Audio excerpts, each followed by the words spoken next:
Analysis Corps finds that the AI holds no legal responsibility. But the data...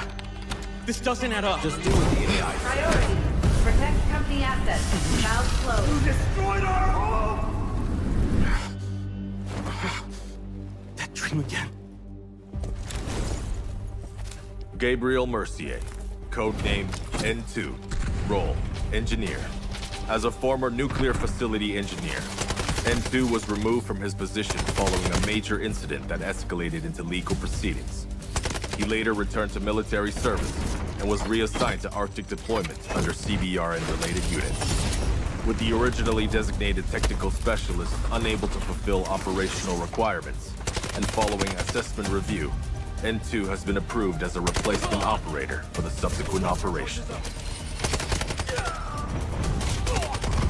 Stun out.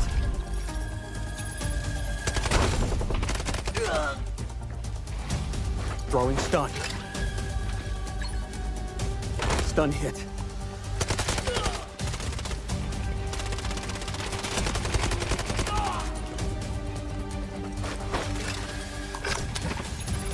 Freeze right there.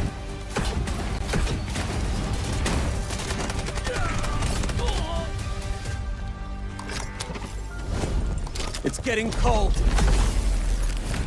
N2 is equipped with a modified grenade launcher, capable of firing up to 6 LN2 grenades. Upon impact, each round detonates and releases a burst of cryogenic gas, dealing area damage and significantly impairing enemy mobility. Sustained hits can fully immobilize targets through extreme low temperature exposure.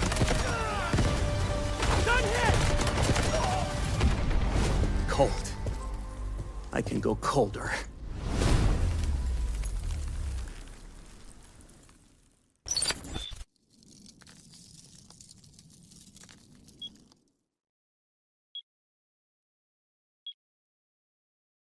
Unbreakable, unshakeable.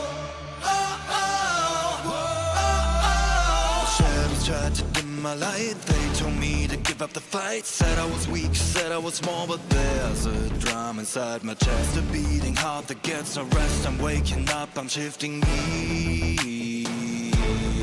You can build a wall so high. Watch me spread my wings and fly. You can try to block my way, but hear the words I'm gonna say.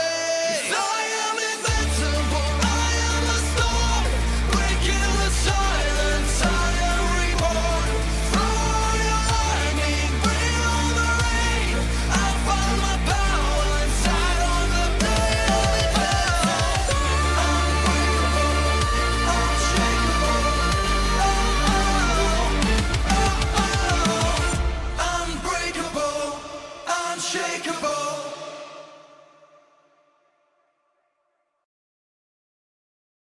Should we really be sending her to the front lines in her current state? You ought to know her better.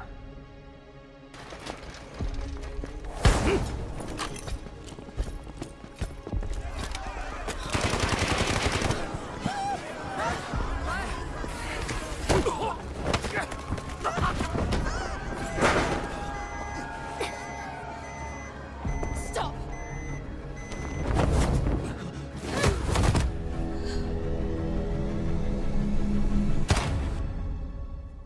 Lena Vandermeer, codename Vlinder, role support.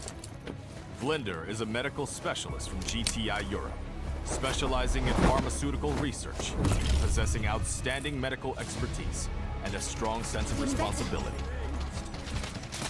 Vlinder's med drones can be deployed to a targeted area, dispersing med-infused nanobots that restore teammates' health, providing them with an adrenaline boost. They may also be deployed on herself, following and continuously restoring her own health for a limited time. Her windmill smoke grenades are guided by gesture censoring tech.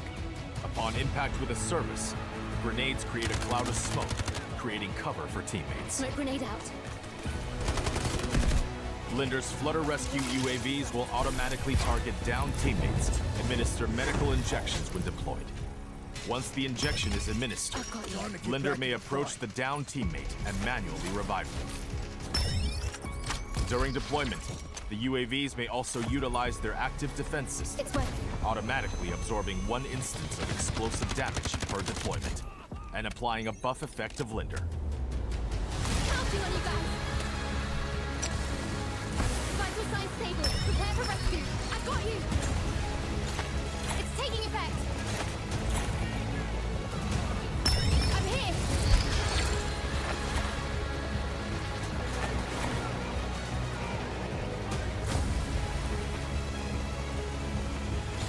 Feeling better.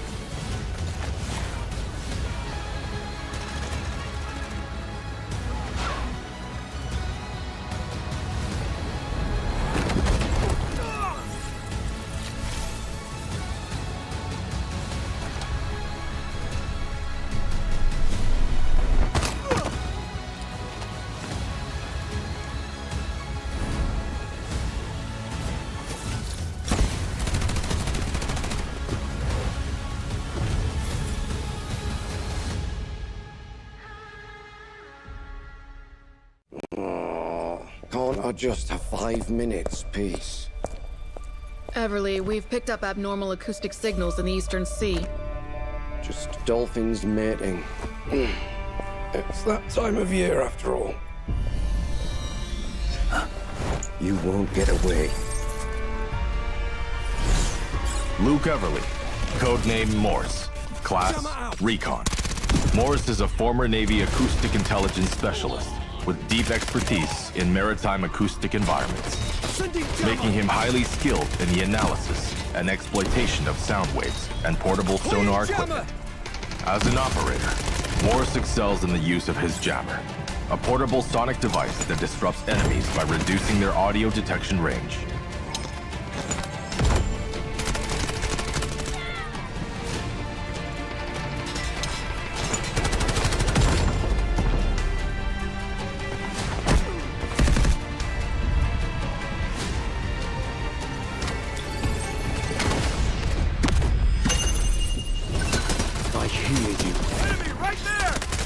Morse's advanced sonar device emits sound pulses to scan for enemies, generating markers on their positions. No more secrets!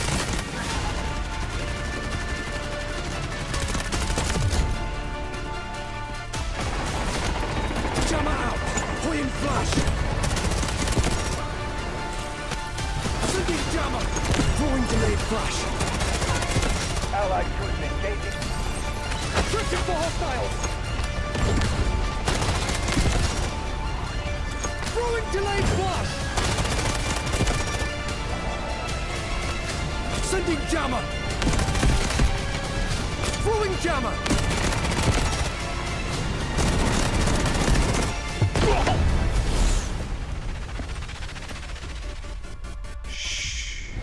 Storm is coming.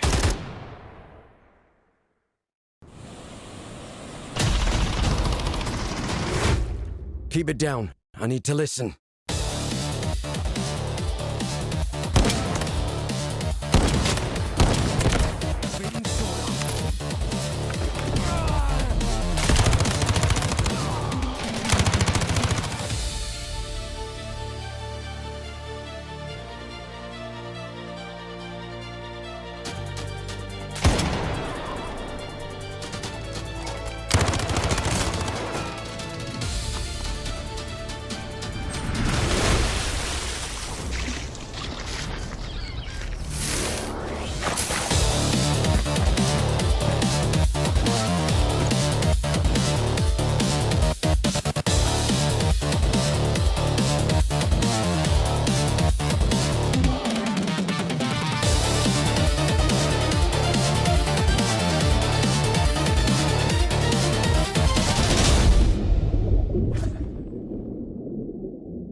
All right, operators. Name's Morse. Command decided someone had to walk you through the season update, and I'm the unlucky sod who got stuck with it.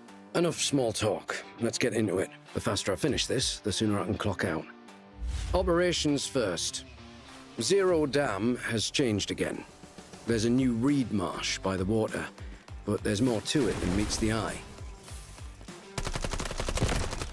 The switch extraction point has been restructured too. Expect to see some fierce fights over there. You'll also hear Raven broadcasting about blowing open the vault. Don't get pulled into chasing the signal source, though. 9 times out of 10, it is a trap. Lately, everyone at GTI is obsessed with some parkour competition. Watching them climb walls and jump gaps makes me wonder if anyone here takes their job seriously. Yeah. The rewards are decent, though. Join the circus if you want. I'm more interested in the buried treasure around the field. A lifetime at sea has taught me one valuable lesson. The most valuable things are always hidden deep. So get to digging. Occasionally, I'll leave a bevy behind for someone else to find. We'll get thirsty on the job from time to time, right?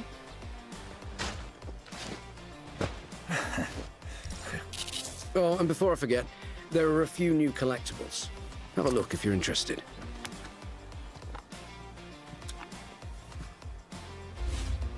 As for warfare, let's just say things are getting complicated. After our mission in Ark Canal went sideways, the Havoc freighter got lodged in the canal. Hazardous materials on board run the risk of leaking. Someone needs to take the area under control, so we're counting on you.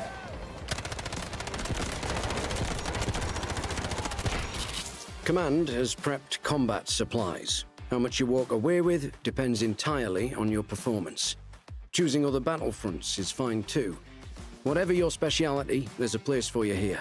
Stack up on merits and earn rewards. Plain and simple. Now, since we will be working together, you'd better get to know me. I specialize in using sonar to detect hostiles. My resonance jammers and flashbangs can also disrupt enemies. Word to the wise, on the battlefield, the one making noise gets found first. So keep quiet. With that out of the way, let's have a look at the new weapons. The M82 sniper rifle has arrived. Semi-auto, heavy caliber, the kind that drops a target in one shot. This thing means business. We've also got the AR-57 assault rifle. This weapon boasts high capacity and mobility. It's perfect for suppressive fire when rotating positions. A few more things on the agenda. Season pre-registration is live. The early bird gets the worm, after all. There's a weapon skin for those who log in for 7 consecutive days. There's some new arrivals in the armory.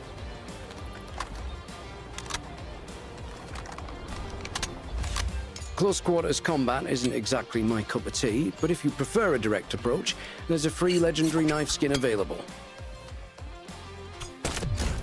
Remember to try out the new game modes, and all these combat items are yours. Clothes make the man, apparently. I don't give a toss, but Raptor clearly does. The Echo Season Pass includes a variety of combat supplies. It features an all-new operator outfit for Raptor, along with weapon and vehicle skins. Everything in one package. This season, the Mandelbrick drops weapon skins from the KC-17 Assault Rifle Relic series.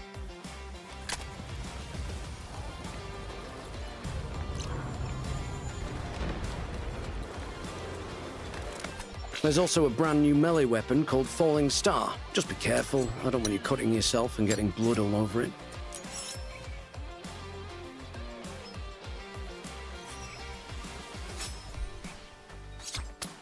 And I think that's everything covered for Season Echo. Great, I've got more important things to take care of. Go on, whoever you.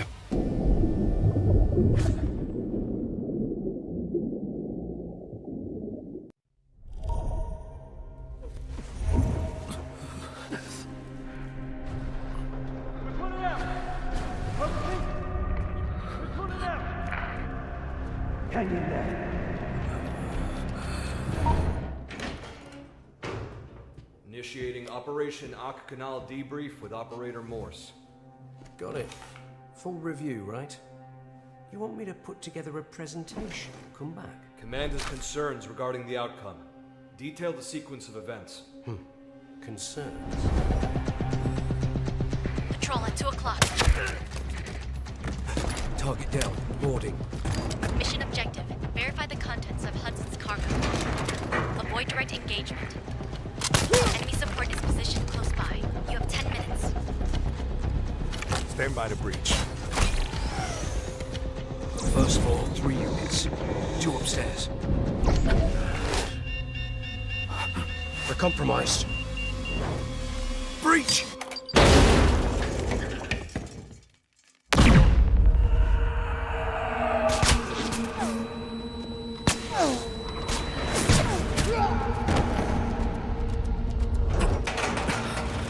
Bob's your uncle. Got evidence.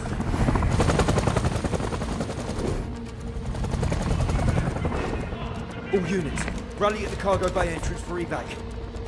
Now! After confirmation of the Dark Star fuel, your signal died. Explain that. Comms failed. It's documented in the report. You weren't with the team. So where were you? Bob's your uncle. Something's off. Checking it out.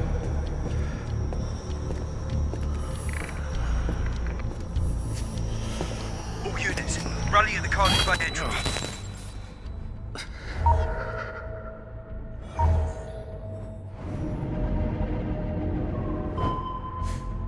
Unknown acoustic signature at 2 o'clock. Radar empty. Requesting permission to investigate. Just heading at increased speed.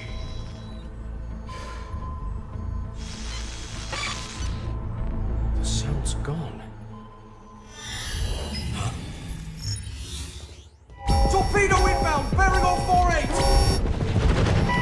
Defensives are down!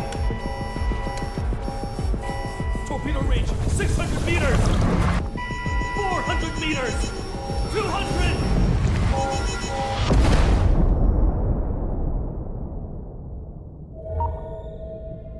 Given your performance during the operation, Command has determined you are no longer fit for frontline deployment. What's that sound?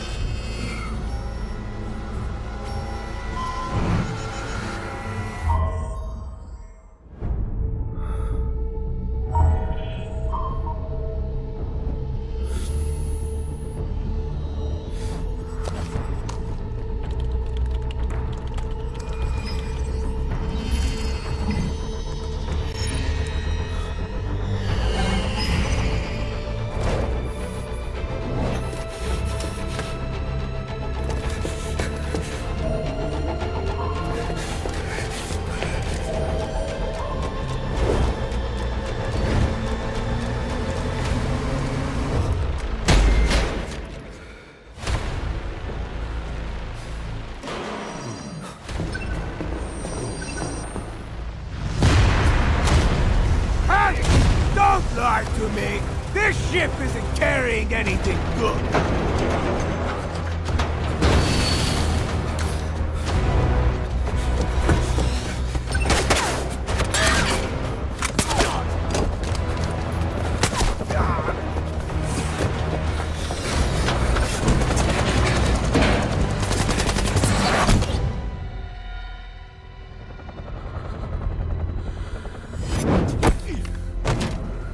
Got you, mate! We're pulling out! I repeat, we're pulling out! Hang in there. Cargo was confirmed, exposing Hudson's operation. So what is it you're actually searching for? State your reason for joining GTI. I'm looking for something. Something right in front of you. Something you cannot see.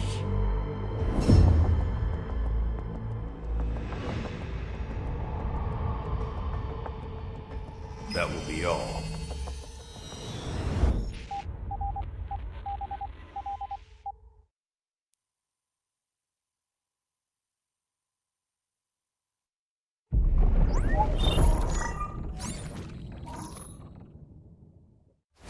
This court finds that the AI holds no legal responsibility. But the data... This doesn't add up. Just do what the AI says. Priority. Protect company assets. Valve closed. You destroyed our home! That dream again. Gabriel Mercier, codename N2, role, engineer.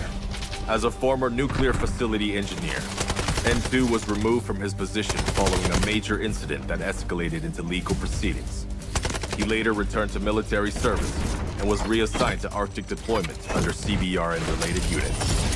With the originally designated technical specialist unable to fulfill operational requirements, and following assessment review, N2 has been approved as a replacement operator for the subsequent operation. Stun out.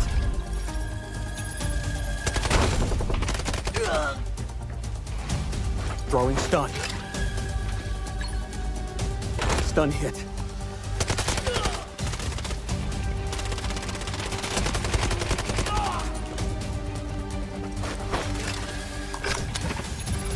Freeze right there.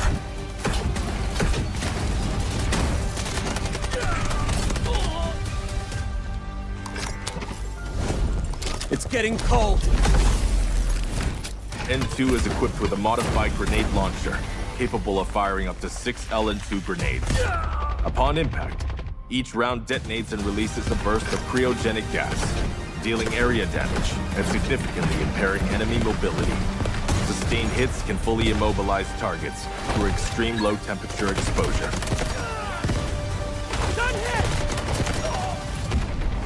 Cold.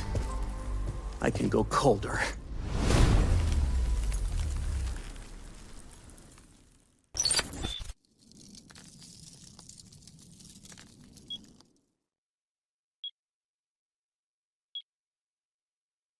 Unbreakable, unshakeable.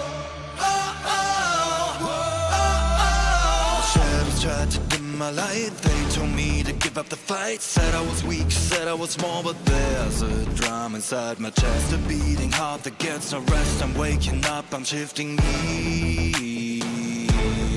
You can build a wall so high. Watch me spread my wings and fly. You can try to block my way, but hear the words I'm gonna say.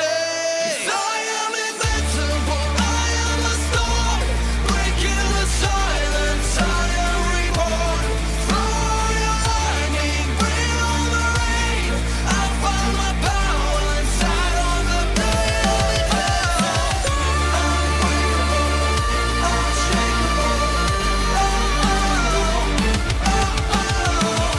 Unbreakable, unshakeable.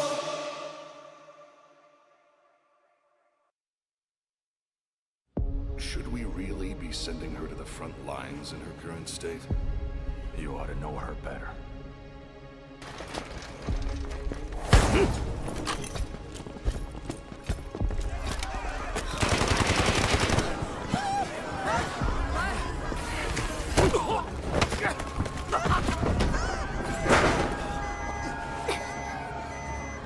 Stop!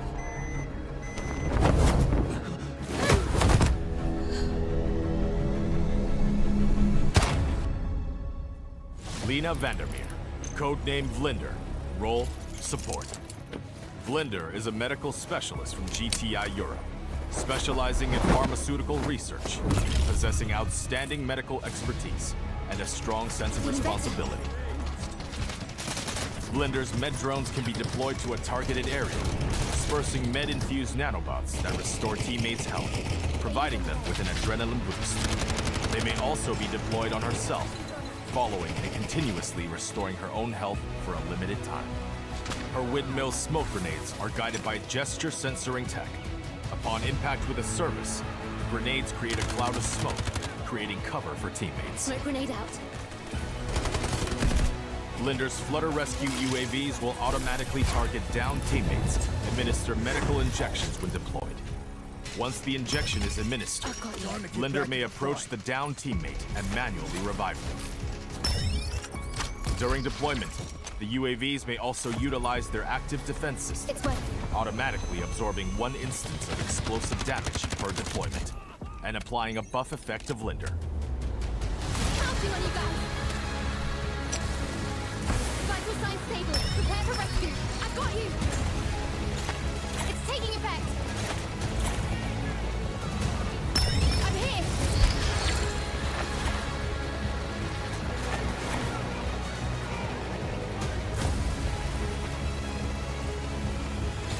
Feeling better.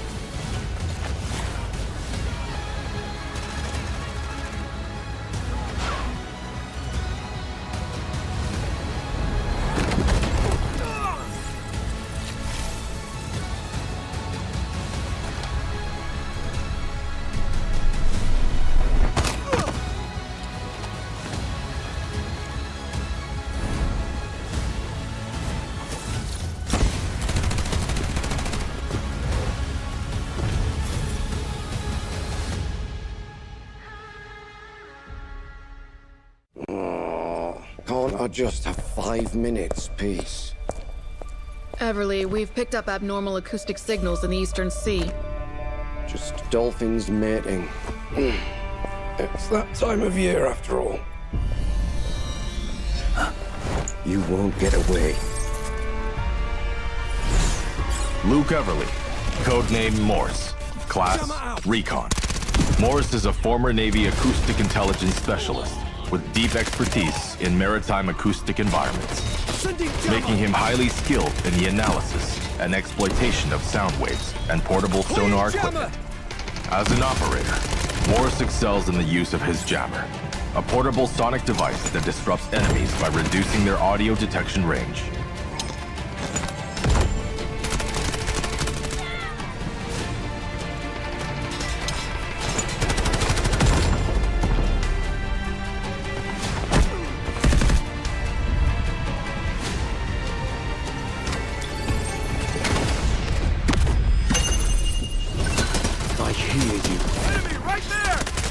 Morse's advanced sonar device emits sound pulses to scan for enemies, generating markers on their positions. No more secrets!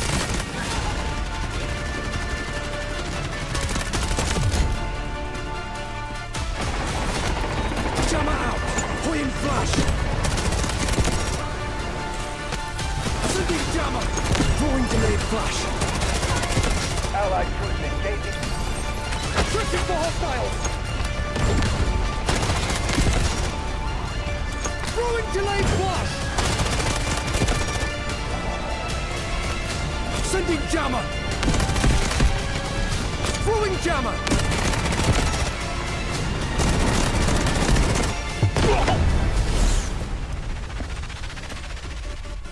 Shh. The storm is coming.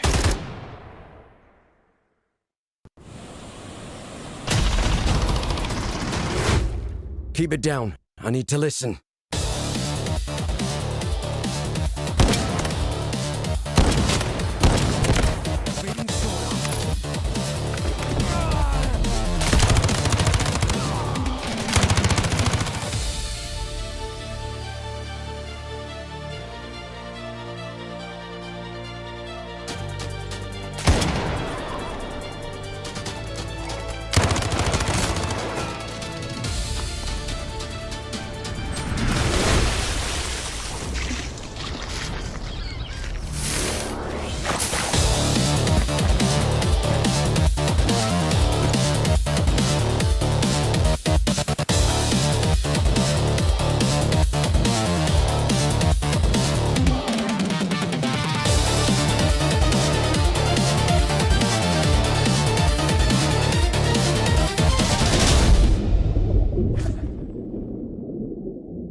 All right, operators. Name's Morse. Command decided someone had to walk you through the season update, and I'm the unlucky sod who got stuck with it.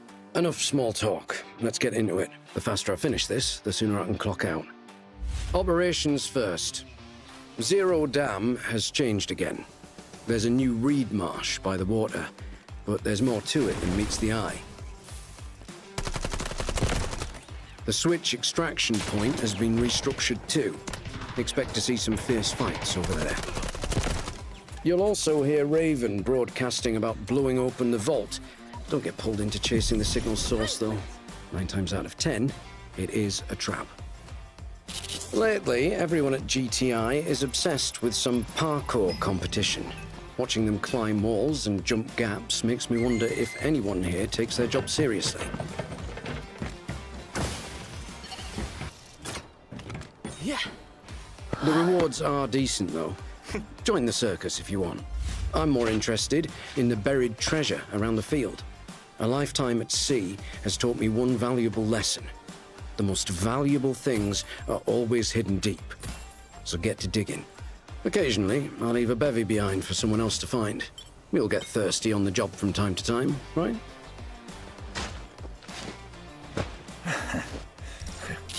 Oh, and before I forget, there are a few new collectibles. Have a look if you're interested.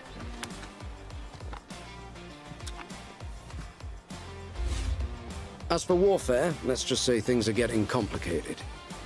After our mission in Ark Canal went sideways, the Havoc freighter got lodged in the canal.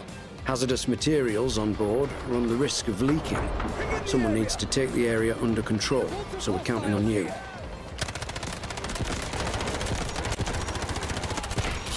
Command has prepped combat supplies. How much you walk away with depends entirely on your performance. Choosing other battlefronts is fine too. Whatever your speciality, there's a place for you here. Stack up on merits and earn rewards. Plain and simple. Now, since we will be working together, you'd better get to know me. I specialize in using sonar to detect hostiles. My resonance jammers and flashbangs can also disrupt enemies. Word to the wise, on the battlefield, the one making noise gets found first. So keep quiet. With that out of the way, let's have a look at the new weapons.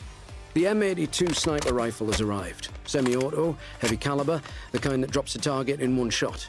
This thing means business. We've also got the AR-57 assault rifle. This weapon boasts high capacity and mobility. It's perfect for suppressive fire when rotating positions. A few more things on the agenda. Season pre-registration is live. The early bird gets the worm, after all. There's a weapon skin for those who log in for 7 consecutive days. There's some new arrivals in the armory.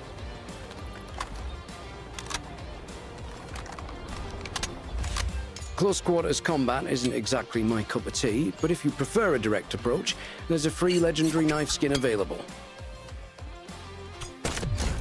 Remember to try out the new game modes, and all these combat items are yours. Clothes make the man, apparently. I don't give a toss, but Raptor clearly does. The Echo Season Pass includes a variety of combat supplies. It features an all-new operator outfit for Raptor, along with weapon and vehicle skins. Everything in one package. This season, the Mandel Brick drops weapon skins from the KC-17 Assault Rifle Relic series.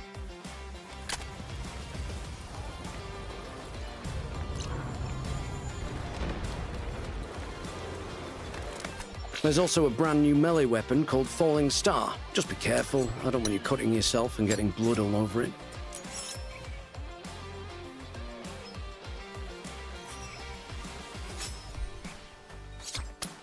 And I think that's everything covered for Season Echo. Great, I've got more important things to take care of. Go on, whoever you.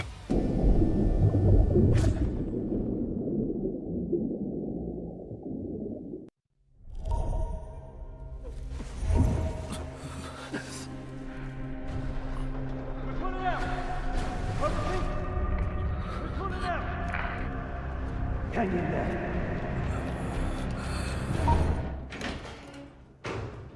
Initiating Operation Ak Canal debrief with Operator Morse.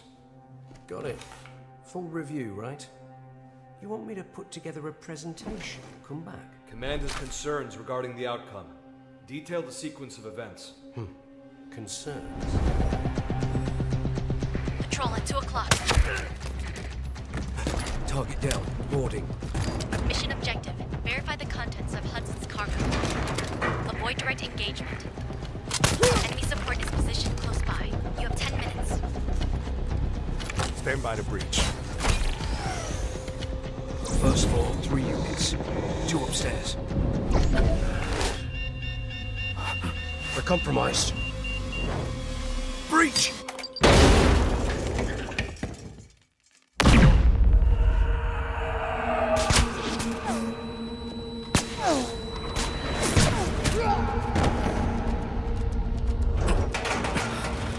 Bob's your uncle. Got evidence.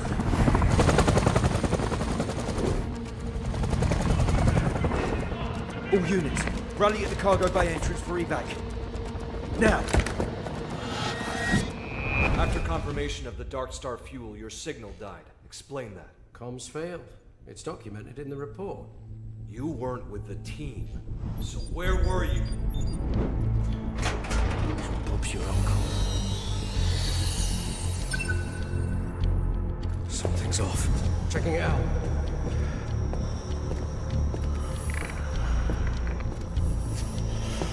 All units, rally at the cargo bay entrance.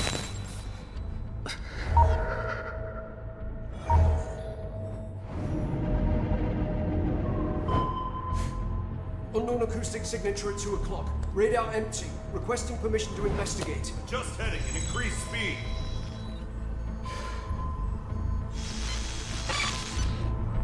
The sound's gone. Torpedo inbound! Bearing on 4-8! Defensives are down! Torpedo range, 600 meters! 400 meters! 200!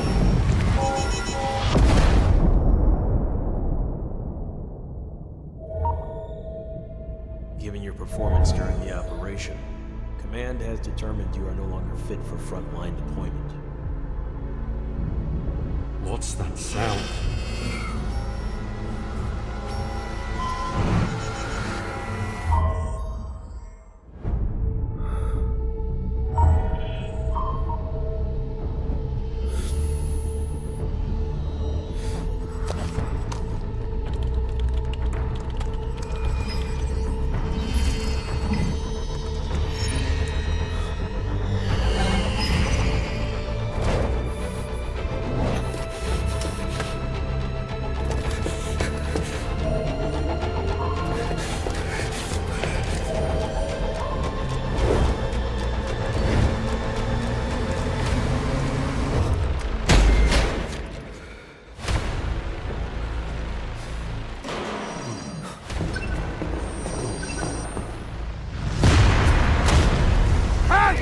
Don't lie to me!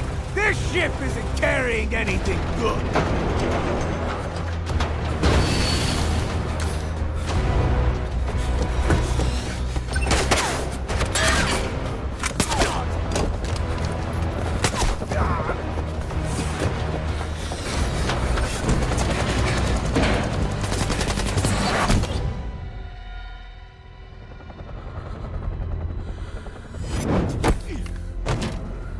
Got you, mate! We're pulling out! I repeat, we're pulling out! Hang in there.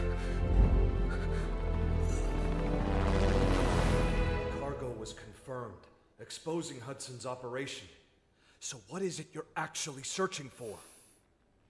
State your reason for joining GTI. I'm looking for something. Something right in front of you. Something you cannot see.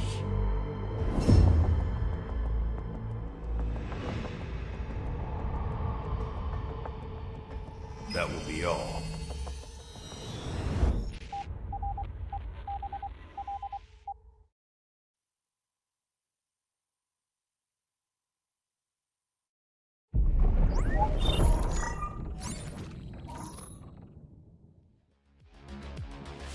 Well, good afternoon and welcome into the Delta Force Invitational Warfare 2026. It's semifinals day. It is our 4th day out of 5-day competition. I'm Goj, this is Vivid. We've been with you all of the last 3 days of competition and all of the last several best of 3 matches that we've casted over. Somehow, some way, we have made it to this day with 3 teams left. Holy cow, folks. It's going to be a banger. We've got a huge one to start things off. Vivid, walk me through what we've seen thus far. What did day 1, 2, 3 look like? How did we get here? Day 1 was an absolute grind for not only us up here on the desk, for all of our teams as well. Ran late into the night, but not for a team like LT. They were the first matchup of the day, the first matchup of the tournament, and HAN gave them a run for their money, as did FX later on. But LT, as you can currently see, an undefeated team. That's why we're going to be seeing them here today in match number 12, our upper bracket finals for the side of our RQ. A similar storyline except for that initial loss in one of the rounds up against TXD.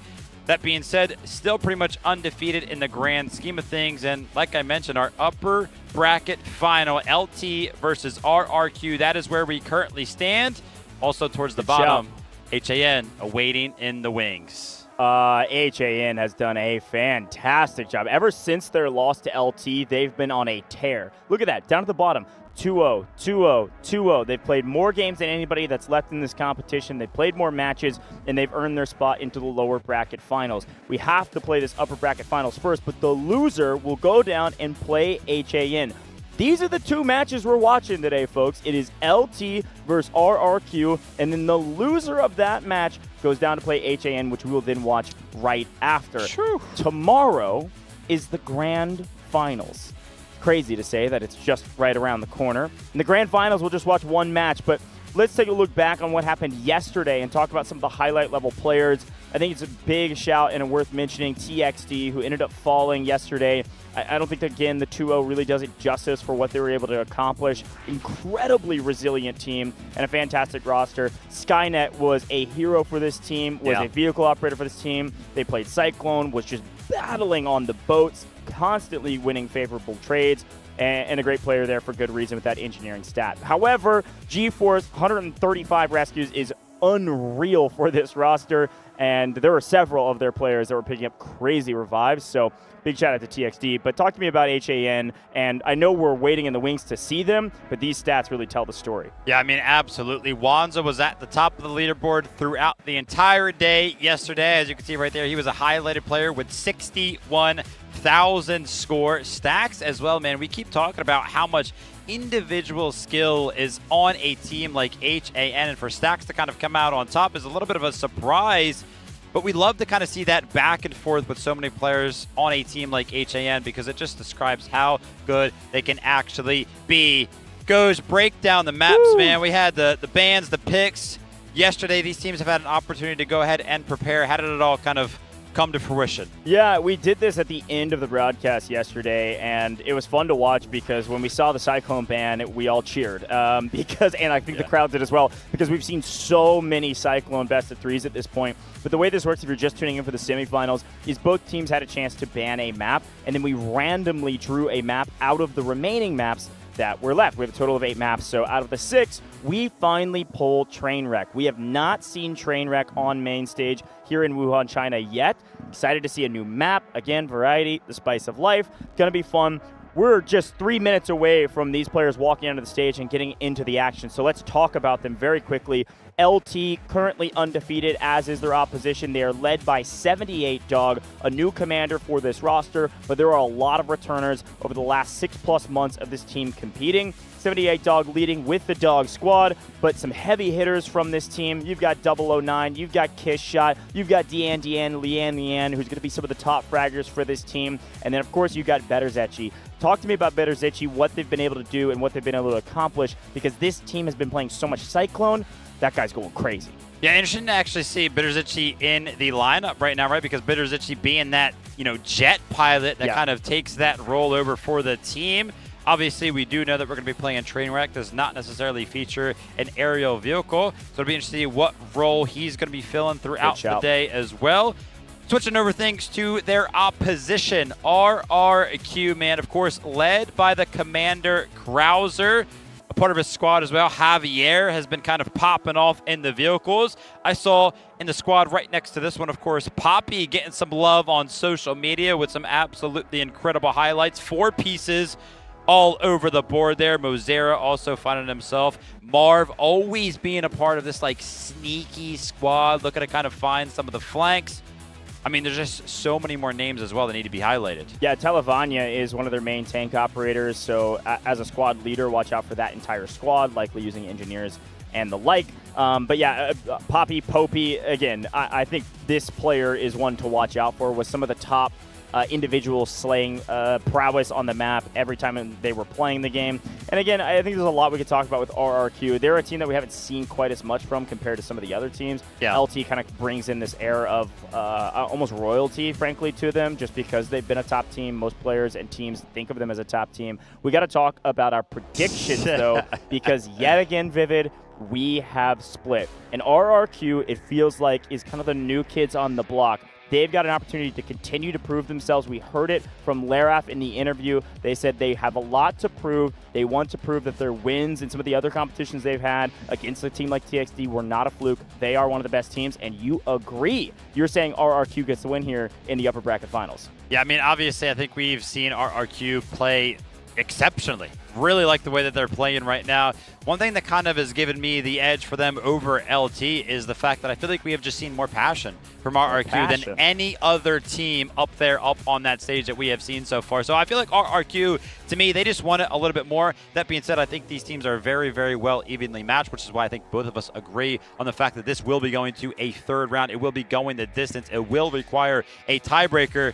It's going to be close throughout. It's going to be close. I am gone LT. One, I really need Vivid to miss a prediction, so I have to cheer against it. But two, I think LT is a top seed for a reason. They're a top team for a reason. They're feared for a reason. This team is near perfect with the way they play the game right now, and I can't say the same about RRQ, but we'll see. Players walking onto the stage, folks. Let's get into it.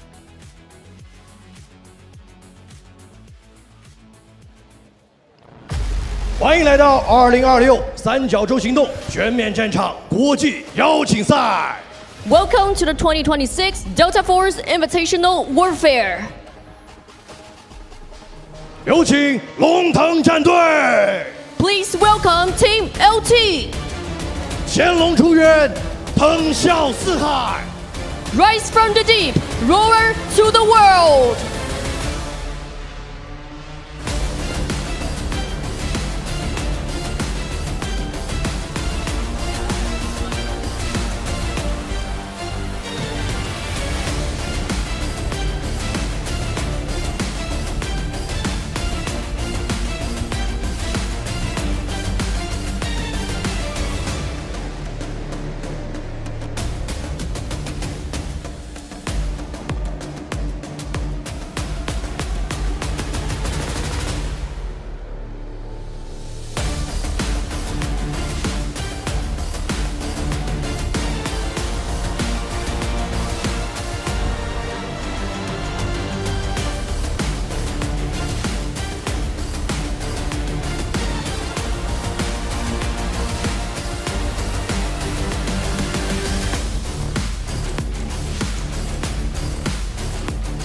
有请 RRQ 战队。Please welcome Team RRQ. 荣光归于 RRQ。Viva RRQ!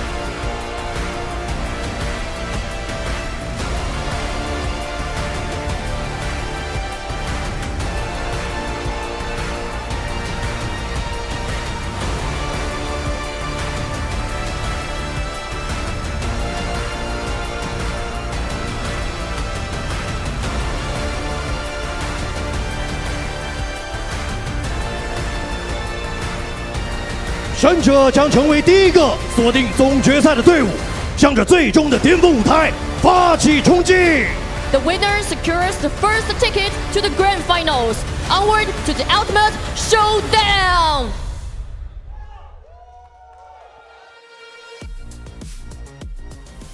I will never get tired of these walkouts, by the way. I don't care what anybody says. Do it every single time. I love these, man. It gets so hyped. You get to see the players kind of do some, I don't know, emotes, I guess, flexes. Do you see the 2-0 that LT threw up? Like, come on. That's awesome. I love it. I don't think it'll be a 2-0, but it certainly could be. LT is a super strong team. And again, we were talking predictions. I think they've got this in the bag. Yeah, I mean, no, I actually don't agree. You tried to bait me into that and getting me to agree with you right there. I see what you did. I was trying to just roll with his thoughts right there and agree with him. Now, listen, RRQ, we can hear the players behind us right now, both teams kind of chanting. I actually think that, who is that? That's actually LT right behind us. Yeah, they are going absolutely crazy, kind of bringing that energy to the stage. They're trying to prove something. They're trying to prove me wrong. They said, Vivid, we heard you, man. RRQ are the only ones bringing the pass into the stage. Are you kidding me? Listen, we've been talking about RRQ.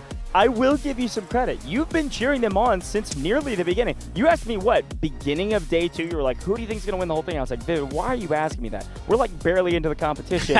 And so I asked you the same question, and you said, I think RRQ goes literally the distance and wins the whole thing. And I was like, that's crazy to me. I don't remember who you said. Who did you say? I said LT. Okay, wow. I said nice. LT. Now, there we go. Folks, I have been extremely biased on this desk, and I no longer have any bias because all of my the teams that I've casted over in the past for their regional finals are all gone. So no bias here. I'm taking the best team. One thing you and I have talked a ton about, though, and we'll get into more of the minutia of the stats and stuff, but you and I have been talking about how easy it is for you to be perfect in your predictions because everything's gone to script. Everything's gone to paper in terms of seeded teams, who we expect to win, who we didn't. All the underdog stories really haven't panned out. Yeah. Maybe the one exception to that rule maybe could be RRQ versus TXD, but technically speaking, RRQ came in a higher seed because they had beaten TXD, and I believe it was the Pan-Pacific competition that they did. So anyways, I think this is going to keep going to script here, Vivid. I think LT is the better team on paper, and I think they're going to come out on top.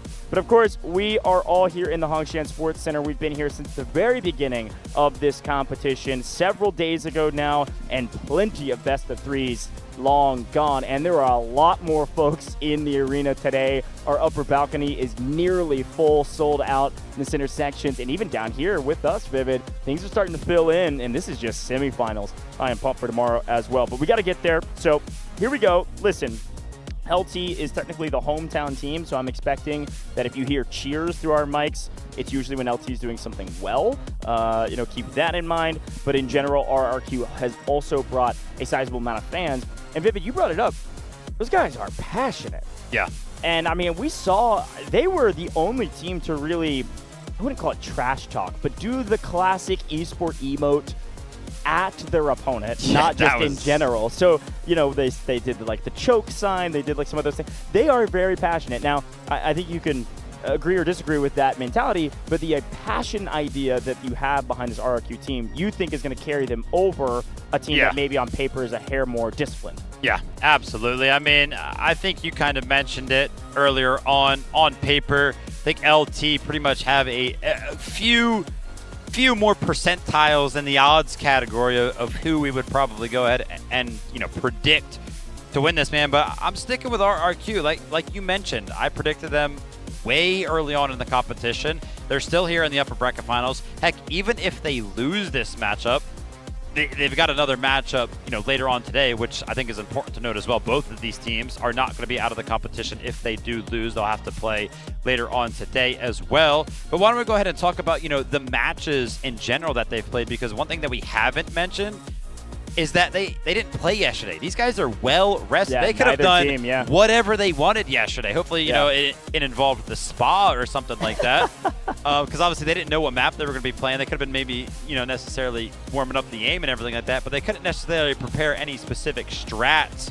They did, however, know what team they were going to be playing. I think it is important to know LT are one of the teams that have been switching their bans based on who they've been going against. They banned Aftershock against HAN, they banned Fault against FX, and they went back to Aftershock for RRQ. RRQ, by the way, have only banned Cyclone, not interested in that map at all, which, by the way, goes LT. What's the only map that they have played in this competition so far? They've only played Cyclone, so there's no VODs that they can review here on LAN, but I'm sure there's plenty of VODs for LT out there in all their other competitions. So LT, we're going to be seeing them on a different map for the first time here in Wuhan, China. I can't wait, man. And listen, we're going to be seeing LT on a first map. Heck, we're going to be seeing any team, the whole competition, this whole tournament is going to be seeing a whole new map. Yeah, that's right. Yeah, Trainwreck is a fun one. I mean, we can briefly talk about it before we jump into it. You see the players I think are running around or about to be running around, so get ready, folks. We should be jumping straight into it. And by the way, RRQ is attacking first. LT will be on the defense. And you can even see from their monitors right now, game has started. It is time. RRQ on the attack. They get a tank off rip, and we're going to be working our way through the construction zone here at Trainwreck. We all know Trainwreck is a map that goes to the D sector. It will end with D1 and D2, and there are a lot of vehicles on Trainwreck, so be prepared for that. This is a vehicle-heavy map. You know that. It is kind of denounced by the fact that RRQ starts with a tank, but there'll be a lot more where that came from. RRQ on the attack on Trainwreck. One of the biggest advantages of this map is that they do go ahead and start out with that tank. As we can see on main here, a little bit of a highlight, a respawn beacon. An early flank might potentially turn the tides here early on. The tank is actually getting a little bit active. Closer than I think me and Gooj are used to seeing this one. It's usually way further back. And like I mentioned, the flank coming on in. Yeah, it's a really smart play here from the commander. That's Krauser leading the team and making a flank. One of the reasons why, nice kill there, is because the win con for the first sector is usually these two broken buildings. You got one on the left, one on the right, these high ground positions to shoot down on. Very nice. Watch out for some more respawn beacons playing around these high ground positions. You can see the defense fully set up in the broken building tower that is overlooking the A sector. It is very easy to jump onto that sector, and it's very easy to body stack in that sector from either team. And so that high ground, very important. Without the high ground, you can't see through all of the cover. NW Dog off in the distance. Trading, going bat for bat with a tank. Just a small Aluru in a world full of vehicles. It feels like somehow he's still surviving over there behind that container. Looks like the engineering squad is going to be on that side, trying to go ahead and face that tank. But like I mentioned, obviously, these guys know these teams very, very well, but RRQ, to me personally, are playing a tank position that I have never seen, and sometimes countering something that you have never seen before.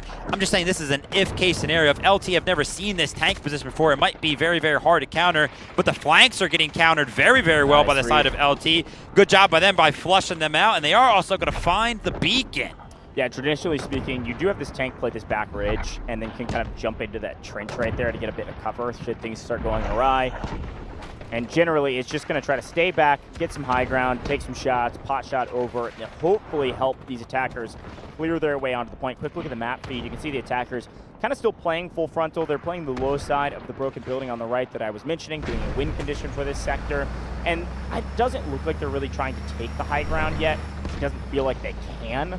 And so right now, they're kind of just bumping their heads against the point and trying to figure out where the defense are. One way to do that, though, Ragnarsson, traditionally speaking, has used a lot of snipers. This time, splatters a couple and then gets blown to smithereens. Whether or not that's worth it, you can be the judge, but there are no green bodies directly on the flag. A couple flooding over now, seeing the same.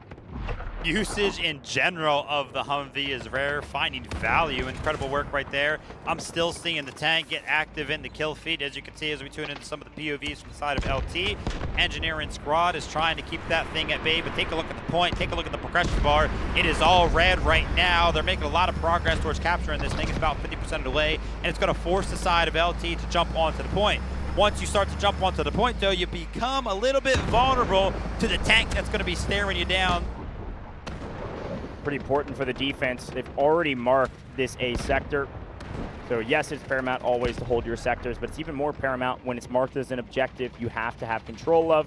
Again, folks, if you're just tuning in for the semifinals, I see a couple new faces in the chat. This is Victory Unite game mode, which you may not play all the time in pubs. There are commanders. They can earn extra score for their team and themselves. to call in extra things, whether that's vehicles, whether that's different things that will help their team, like urgent redeployments or a team respawn beacon, etc., or of course a classic guided missile once we get there. If they mark an objective and the team is able to capture it and hold it for that entire time, or at the end of the timer rather, nice play there. That's why Tempest can be really fun in Warfare. But to finish the point, if they are in complete control of A when the timer ends, they earn extra score, and that score desperately matters. Marv with a nice play there. The audience starting to react to a lot of things. They're just excited to be here. I like it. We're seeing individual plays across the board right now for RQ, but the overall progression, the macro play, they're still not necessarily finding the value, so you got to go ahead and tip your hat to the side of LT. If you're losing 1v3s and 1v2s and you're still defending the point, you got to be pretty happy with how this is going so far. And speaking about being pretty happy, keep an eye on those tickets. We're already down to 142, but our RQ are no longer interested and delaying this one. There is a big push on the Sector A, as you can see on the progression bar. Yeah, this is a really well-timed push, too. Again, urgent redeployment actually coming in for 78 Dog. Going to call that in early. What that means is their respawn timers are cut down to basically nothing. You die, you immediately pop back up onto the map with a respawn. You also notice, I was hyping up this objective that they marked. It's in neutral zone, and now the attackers have a little bit of action on it with this tank playing really aggressive on the left-hand side. No extra score going to the side of the defense, and score invested in this urgent redeployment. It was good timing for the urgent redeployment, though. Look how many green bodies have swarmed out of the point, won their gunfights, and they're going to force this tank to back off. Pretty good job there from Mauza to back up the team by playing more aggressive and then recognizing really not a lot of help I can do here now that my infantry are gone. He's going to back up to make sure it stays alive.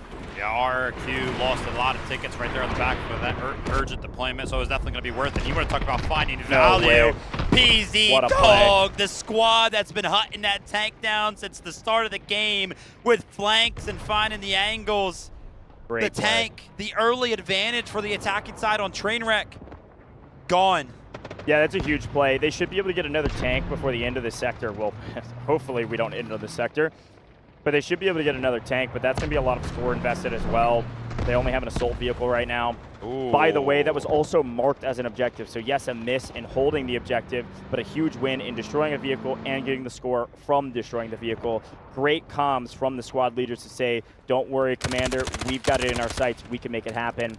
Nice strike team plus some Malua rockets, and Lazy up on top of the ridge. He's trying to add insult to injury and just win one of, what, a 1v6 up here?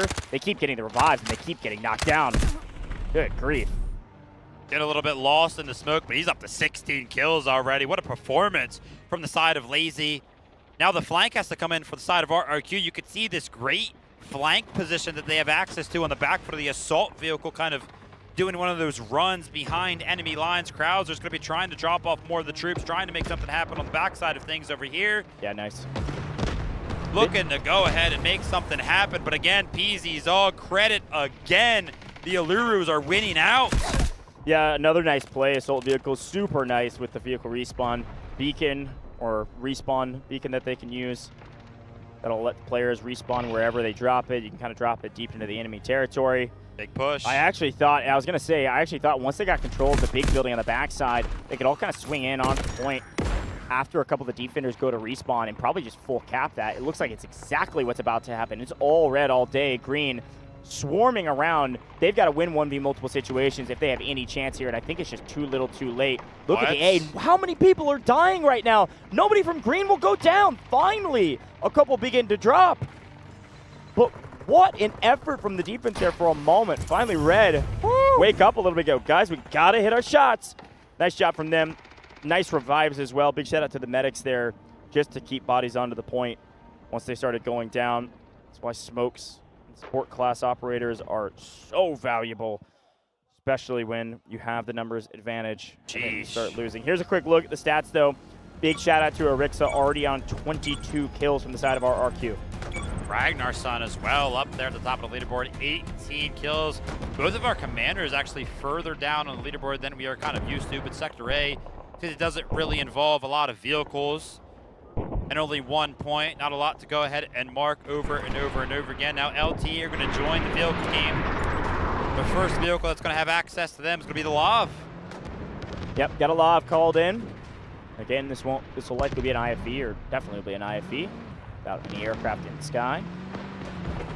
We'll see what they decide to do. Tank destroyer on the side of the attack. Like I said, a lot of vehicles in Trainwreck. You all know this. They got a tank destroyer, Xalav, and a tank destroyer of the defensive zone. Does look like, by the way, the attack have already marked, sorry, a tank, not a tank destroyer there, that 78 dog has. It looks like the attackers have already marked the defensive tank that 78 dog is in for death.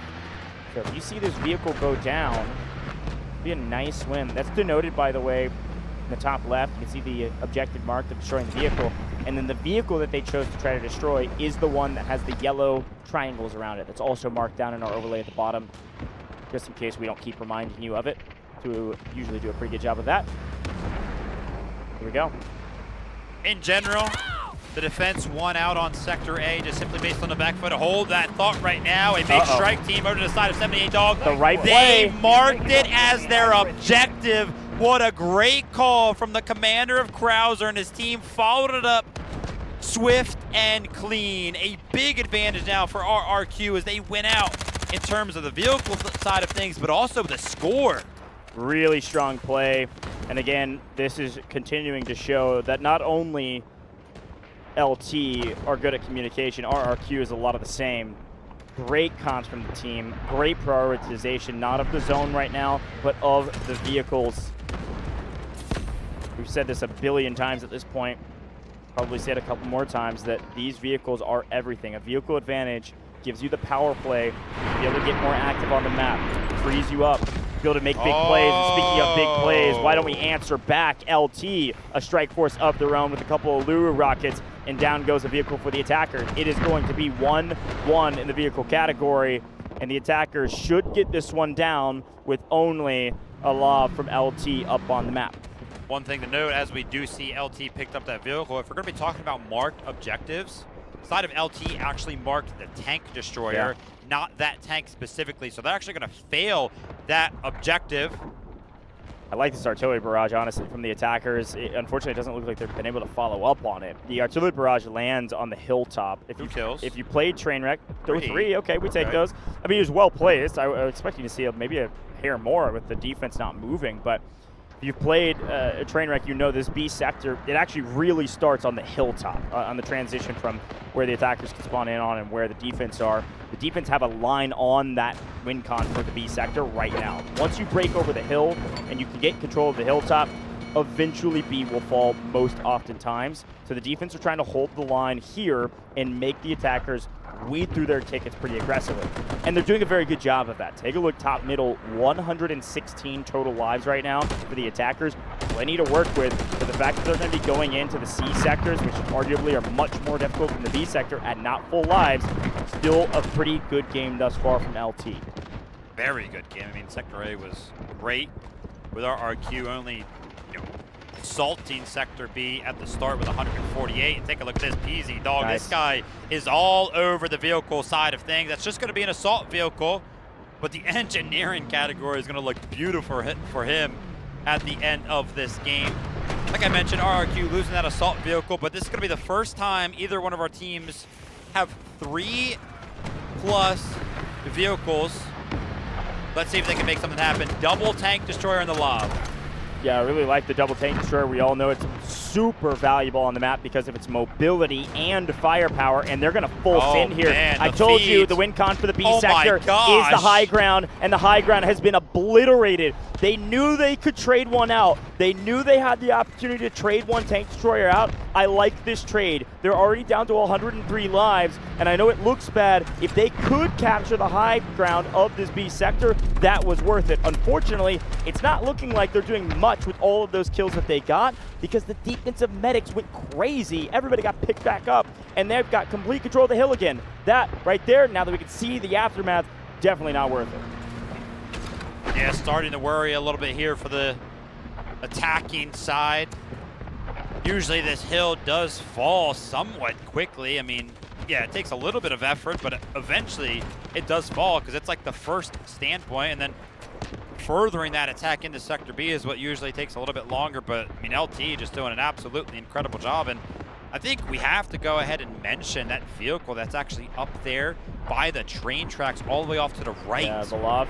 The Lav is kind of what is denying some of those flank angles and hold up. There's actually a lot of pressure. These vehicles, there's not a lot of space for them to move. If a couple of rockets land on top of them, it'll get double damage, double value, but the tank destroyer now trying to go ahead and flush out those troops with the side of LT that have been doing absolute wonders. Finally, the medic falls. I was paying attention to that one player, the one green player that was still on the hilltop with that little medic symbol above. The support operator up there was about to revive everybody. They all go down. They all choose to be in respawn timers. And finally, green are going to have to fight uphill for the first time. Unfortunately, red also dying. They're playing these headies so well right on the lip of this mountain. And LT are just, their kill feed's just moving faster than their opponents. They're just outslaying them right now. Even with the attacking firepower, Attack cannot breach this hill. They cannot even touch the B sector. Tank destroyer trying to get active, trying to help the boots on the ground once again. Trying to make something happen here, but every single time we get a quick glance at that hill is just all green. All green, all green, every single time. There's a little bit of a flank squad off to the left side of the hill, but you are opening your sight line straight to a tank that's going to be peppering you down. And guess who reigns supreme of the hill that we have been talking about for the past couple of minutes? Dian leading the charge for the defensive side of holding the line on the hill. All of red just revived, folks. You see that little heartbeat symbol next to their name? That means they had to revive, not get picked up or rescued, but just go to the respawn timer. And that means we take a look at the top middle, you see 82 lives. Things are looking a little bit grim here for RRQ. They've got time, but even just getting through the B sector is incredibly difficult for them right now. Hardly anybody playing Hilltop. It might be time to think about another strategy. Is there a big flank that you could pull off before they notice? Now that you got another tank destroyer down, is there something that you could clear? Is there a lane you could play? Could you go take both these tank destroyers and play hyper aggressive for the lob that's just holding the hilltop? I don't know what the answer is, but they've got to find it ASAP. We saw Dian have some highlights in the kill feed specifically. 26, man. 26 total. We only had the opportunity to catch one of those big sprees, but obviously there's been a couple. LT do go ahead and destroy another assault vehicle. We did see the side of our RQ use one of those assault vehicles to go ahead and find a flank. And you want to talk about finding a flank. Javier now trying to make something happen. He's going to be forced out of his spawn on that tank destroyer for the first time. But Ian. Whoa. Ian, ready with the rocket launcher, denies access to Sector B. They find nothing. Man, I mean, I like the play in theory. You send the tank destroyer because it's so fast. You've got the entire vehicle maxed out, 4 people. They all go in. You drop the people off on the point. It forces green to turn around. The defense has to address the actual sector being captured. But unfortunately, that tank destroyer down and 4 people down that can't get revived. These tickets are dwindling quickly. And even somebody like Lazy, who's just holding this heady, is just lining this red team up and knocking them down like bowling pins. Javier. A very aggressive play from Javier. They've already lost 1 tank destroyer. They can't afford another one, and they're taking a ton of damage over the top. It's on 1 HP in a dream, and that will certainly be destroyed with an Aluru rocket. NW Dog, the dog squad rises to the top yet again, and LT looking like they are in complete control of not only the B sector, but easily of this map. First little glimmer of hope, though. Just kidding. PZ Dog once again finds a secondary vehicle that was alive for the side of RRQ. They're going to be left with basically nothing. And I was just going to go ahead and say that a glimmer of hope right there for the side of RRQ was that finally the hill had been flushed out. Look at all of those respawn timers from 84 to 66. A full team nearly eliminated and having to go lick their wounds and figure out what do we do now. The defensive spot of this hill is totally and wholly in control. The flank, where the lob is up on top, in control and pretty much inaccessible. The team's just respawning right now. There's not a timer we need to be paying attention to or be worried about. All we care about is this vehicle right here. Right when it hits, they're going to get some engineers on it, get that thing repaired.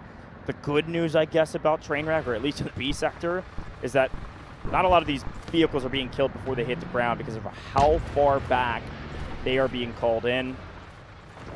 But at the very least, RRQ has done a good job to slow things down a little bit, pick up all the vehicles that they can, then make another coordinated push. I will give one quick note, though. If they make a big coordinated push here with those vehicles and lose them, that's probably GG's. Would have to agree. Couple of vehicles available to them. 3 different types, Lav, tank, and assault vehicle. We did see Krauser use one of those assault vehicles to get a big flank going towards Sector A. Can they potentially make something happen again? But look at all of the ground that they lost. You mentioned how many revives had came through during that spree of things. If everybody, if all 20 of you guys are dead at one point, LT could just push so far up, and these vehicles are trying to get active. They're trying to make a coordinated push happen. But look how much further back they are than where we would kind of expect them to be. These guys are on Sector A, and they're feeling a little bit timid. They're starting to feel the pressure here. They called it a smoke barrage. I can't even really see where it is. Maybe top of the hill to help out the infantry. That's what they've tried a couple times now.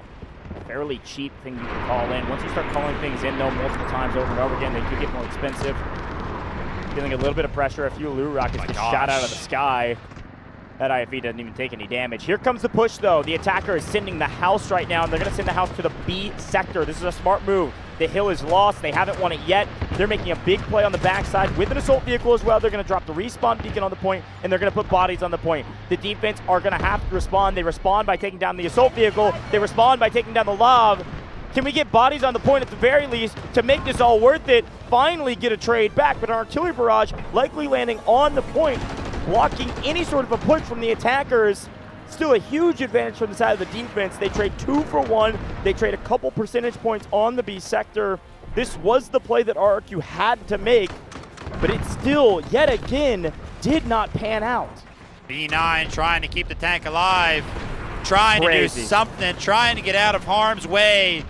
But LT, it doesn't matter where you are on the map, doesn't matter what path you're taking, they're going to find you. RRQ are trying to go ahead and rush back and trying to find some sort of help. As you can see, the tank destroyer also being flushed back by 78 Dog and the tank. As you can see right now for the side of LT, the urgent redeployment was still pretty much active, so RRQ were kind of forced back, wait for that timer to go ahead and run out. Brutal. Finally it does. What a well-used 45 seconds from the side of LT.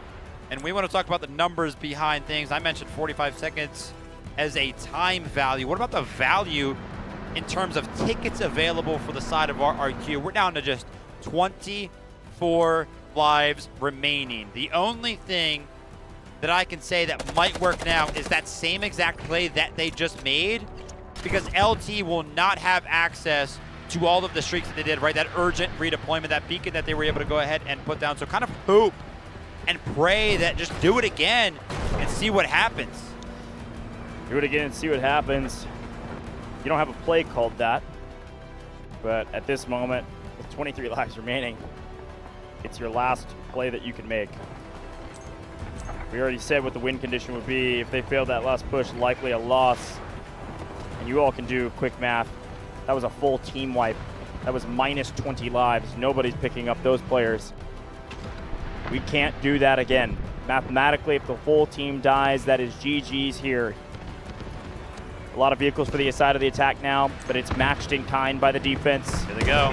Vehicle warfare, extremely important, but the infantry have to shoot back as well. And these AT-4s, these Uluru rockets, could be the difference in winning and losing some of these fights. Mauser getting extremely aggressive, should be able to take down 009. How much damage will 009 be able to trade?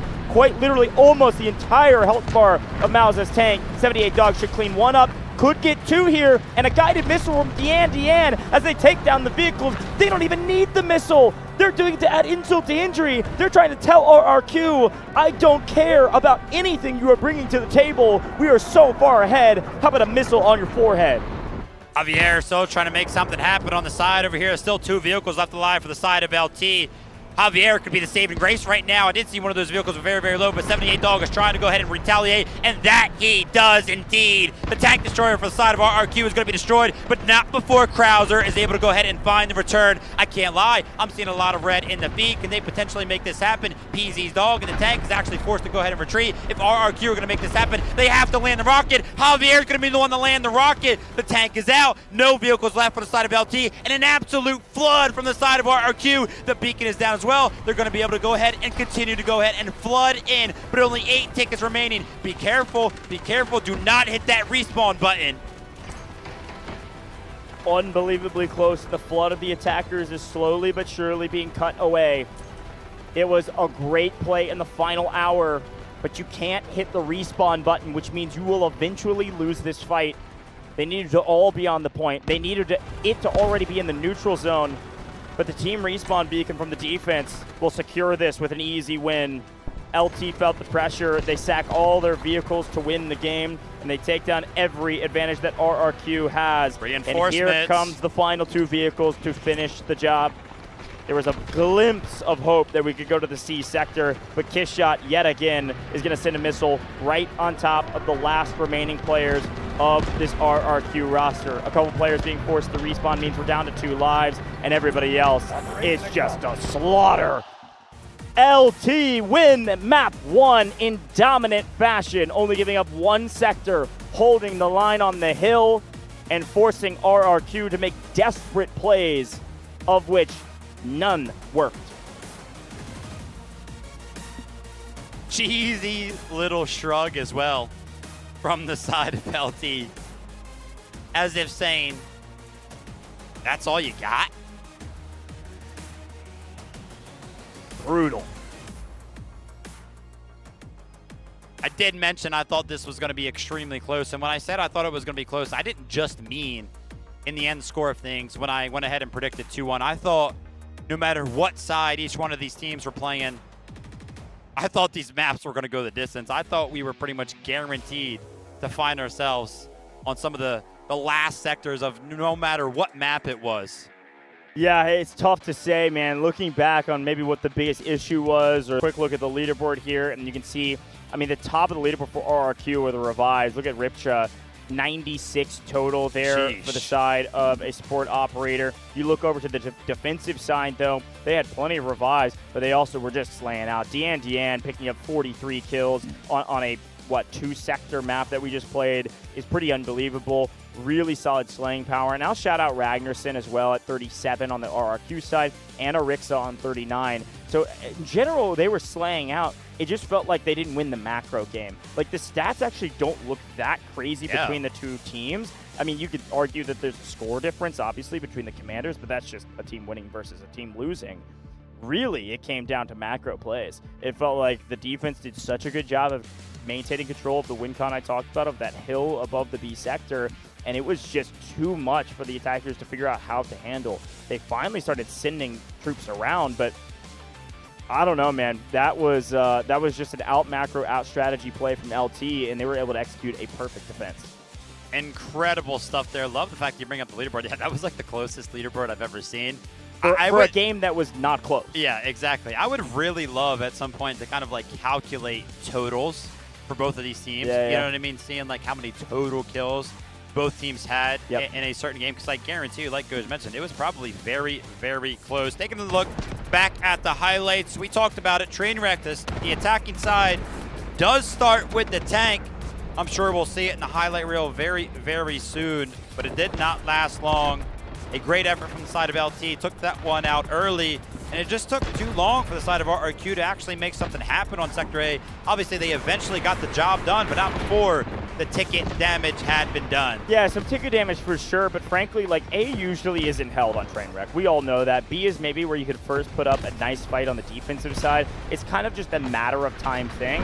And so it's a win for LT, like you mentioned, that this RRQ roster comes into the B sector at not full lives. You can see them, they're up to 140 or so, and they dwindle down fairly quickly. And there's a couple small little wins as well that they found along the way. They did win and pick up a couple vehicles, but after 1 or 2, all of a sudden, every vehicle that the attackers had were being used to clear out a point that couldn't be followed up on. Like, they would win out. They would get, like, the reason I think these stats were so close is that their tank destroyer operators were picking up, like, 7 pieces as they would drive along the hill. But then all of those people would get revived by the defense, and they would lose their tank destroyer. and they didn't have infantry ready, or they were dying, to be able to actually get up on top of the hill. It really was just a great macro play from LT. They were able to hold and predict every move that RRQ was making, and anytime they sent vehicles, they punished those vehicles. Yeah, LT basically had a very solid strategy, preventative strategy, right? They knew what they were doing. They're pretty much sending all their boots on the ground up onto that hill and then having 2 vehicles on each side of the train tracks of that bridge that's up top to kind of hold the flanks. What really made the difference, like you mentioned, RRQ were making great plays. They had people on their team finding that individual value, finding those kills like Javier in the tank destroyer, or even we saw some gunnies picking up 2 or 3 pieces. But then on the back foot of that, LT just had very good reactive strats as well. They were so cohesive, even after RRQ make those plays and find value and are technically a little bit of a leg up, LT just were too good. Yeah. Even when they were just that much down. Even if it was like very slightly down or they had the numbers disadvantage, they just always reacted, and it's on the back foot of squads like this. Yeah, I mean, this makes sense to me, right? You see a guy like Dean put up 43 kills, 46 assists, 27 rescues, and a little bit of engineering scored out, put a cherry on top, and you see an individual that likely gets MVP. But then you look at the rest of his squad, and all of their stat lines look amazing as well. So it makes a ton of sense that this is your best squad. These are your fraggers. These are your frontliners. These are the guys that were holding the line on top of the hill, and we're not letting any of RRQ break onto what would be the win con. Lazy, we had some nice plays, 1v multiple plays there. Yuan picking up 51 assists is kind of insane. And then Lian with a nice balanced stat line. So great squad. Expect to see this squad getting MVP again in the next round if this LT roster goes 2-0. And if they don't go 2-0 and they do win game 3, probably going to be the squad again. These are the fraggers. This is what they do, and they need to be the best squad because of how much value and the role that they're given. Pretty rare as well to see the rescue numbers when we do take a look at a squad like this be so even amongst 3 of them, which means that you could kind of predict that 3 of them were playing the medics. They were just churning each other on top of the hill. Everybody just dying and picking each other up and keeping each other up on top of the hill. That's genius. Very well done. It's the right play for that B sector. Well done from the squad, but the MVP of the match is going to go to 78 Dog. Yeah, you might be saying, oh, I didn't have many kills, didn't have as many rescues as his team. The engineering was very, very high. I think only one other member of the side of LT was higher than him into the 60s, and I think it was going to be PZ Dog. But the score obviously is going to be the difference maker here. Well, and I would give him the MVP if his stats all said 0, because the macro play, the strategy play, was better than their opponent. He's the MVP because he led the team, and the commander is talking to the squad leaders, and they all coordinated perfectly. Engineering scores, of course, because he's got the IFV that he was using, the lob that was just shelling down onto the point and putting up a ton of damage on the vehicles that RRQ sent. So I like this MVP call. There were several other heroes that had great stat lines, but in general, it was not a hero win. It was a team win. LT was just better under 78 Dog's leadership. Well, folks, were we expecting a blowout map 1? Maybe, but things are going to be flipped on its head, and we're going to be swapping sides here in just about 3.5 minutes. Get a chance to see RRQ on the defense, and I always say this because I know some people sometimes get confused. RRQ, this is back against the wall. They are not fully eliminated if they lose this next map, but it is a best of 3. So we're going back to Trainwreck. We are swapping sides, and now RRQ have a chance to defend. This LT roster has to go all the way to the finish line. They don't need to just capture the B sector. They need to finish the entire map with a win, capturing everything in order to move on to the grand finals. Incredible stuff here. Why don't we talk a little bit, while we have a couple of minutes. We obviously talked about the history for the side of LT, specifically how they got here, because I feel like that was the biggest statement that we have seen from them so far. They are undefeated. Up until this point, obviously, that's why they're here. But let's go back. I mean, FX on Cyclone, that was kind of like a stomp. Yeah, FX put a little bit of a fight. Yeah, of course. HAN was their first matchup. Obviously, we know how that one, it was kind of like back and forth. HAN had a very, very strong attack, but a B sector hold on the defensive side for LT in the upper bracket finals specifically, I think that was the biggest statement that we have seen so far, and the strongest one. Well, and I think a team like LT knows that who their top competition is, and that HAN game, we brought it up almost every single day because it did set the tone for the entirety of this Dfiw 2026. It was literally game 1, and it was on Cyclone, and it went like 50 minutes, and it was a double overtime on this HAN roster, and LT were able to clutch up and ice up. And I think even for LT, that might have been awakening of saying, all right, guys, this is not going to be easy. Not every map is going to feel like a breeze. And so they've truly locked in. From then on out, they've been stomping. And again, I think the RRQ is, I mean, they're top 3 team today, or in general in this tournament. So likely, I think this LT roster is thinking, hey, this RRQ roster can compete. Let's kind of throw down the gauntlet, because it's either going to be HAN, who we've already beaten in the grand finals, or it's going to be this team in the grand finals. And we got to tell both teams that we can beat you, and we can beat you in a dominant fashion, so that whoever shows up on grand finals day against LT is maybe a little nervy. Yeah, absolutely. Well, if you're an RRQ fan, I've got a little bit of hopium for you guys. They've been here before, right? They have lost a game to TXD and still ended up bouncing back and winning that. Yeah, of course, you know, it ended up going the distance and they had to do it in round number 3, but that's pretty much the exact same scenario right now, which is why I feel confident about these guys. You can see, look, they're feeling Ant, man. I keep mentioning the emotion that these guys bring to the stage. It is consistent, and I love to see it. I love it to see it, too. Listen, I will say, I love their jerseys. I think they're really clean. I think I like the purple. I like the purple ones better. All right. I like the alt jerseys. This team has been going back and forth between their jerseys. We've now seen white a couple times. They're the only team to do that, by the way. I think I like the purples better. Purple was a vibe. Yeah, it was clean. I mean, it was clean. Listen, if I'm going to a competition like this, I'm bringing a home and away jersey. And I don't know if this is the case. I'd have to go back and look. But I'd wear one jersey if I was attacking first and one jersey if I was defending first. Because they've determined that the day before. True. Kind of a cool way to do like home and away in like traditional sports. I don't know. Maybe you wear home and away if you feel like you're the underdog in the matchup. Or the top dog in the matchup. Yeah, but then you're like projecting emotion to your opposition. Yeah. Anyways, while we have a second, the players are loading in, let's highlight a couple individuals that need to step up from RRQ. Because again, their back is against the wall, folks. If RRQ lose here, they go down to the lower bracket and have to play HAN in just like an hour, okay? Like from now, which is crazy to say. Let's talk about this team. Who needs to step up and stand out on the defensive side for RRQ? Anybody that pop out off the page to you here, Vivid? Dude, it is really, really hard because if we're talking about how even that leaderboard was, we saw the individual prowess of a lot of the members of RRQ. I mean, Elegant is somebody that I feel like we have seen in some of their past wins and some of the past games do very, very well. I didn't necessarily see his name, but we still saw some of those, you know, pop-out performances that is required to go ahead and win. Again, it was just really came down to the macro side of things. I mean, if we're nitpicking here, maybe Poppy, right? I think he still had like mid-20s. I'm going Popey on that name, by the way. All right, Popey, fine. I'll agree with you on that one. Popey was their like top individual fragger 2 days ago. Yeah. So I think Popey's a good call. A couple players that I wanted to highlight. We saw Ragnarsson pop off on that game, even though they didn't do well. Anyways, folks, enough conjecture from our side. It is time to get into the game. It is a best of 3, but it is not an elimination round. They will head down to the lower bracket to face HAN if RRQ lose here. Again, LT now in red, RRQ in green. I want to also shout out this Charlie roster. Marv is leading that Charlie squad with Wu-Tang, Riptra, and Arixa. This has been a roster and a squad that is a strike team for this team. Watch out for that team on defense, helping the squads out, getting really aggressive to take down some of these vehicles.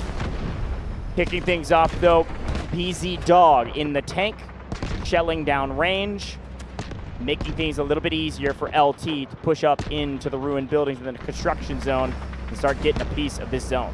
RRQ trying to make something happen early here, though, with the engineers. They're trying to actually go ahead and coordinate a little bit of a flank. You can see some of the members out there who actually are going to be getting trimmed down by the side of LT. So great awareness from the squad right there to go ahead and make sure that the flank is not found by some of the Alurus. But this tank is actually taking like 3 to 4 total rockets already. If they would have landed at the same exact time, the tank would have been blowing off the map right now, but LT doing what they do. They're going to go ahead and flood into the side of Sector A. They're capturing it right now. Again, Arix is a guy that's got to step up for the team. Already on the boat, already on 4, but having to play fairly timid, taking quite a bit of damage over the top, and there are way too many attackers on this A sector to be comfortable right now when only 6 lives have been used. This is an extremely fast stomp onto the A sector. And again, A doesn't usually get held for very long, but this is too quick. This is too fast. This is immediate. We move to the B sector, and the defense are on respawn. They immediately need to get to the high ground and pull out a miracle here on the B.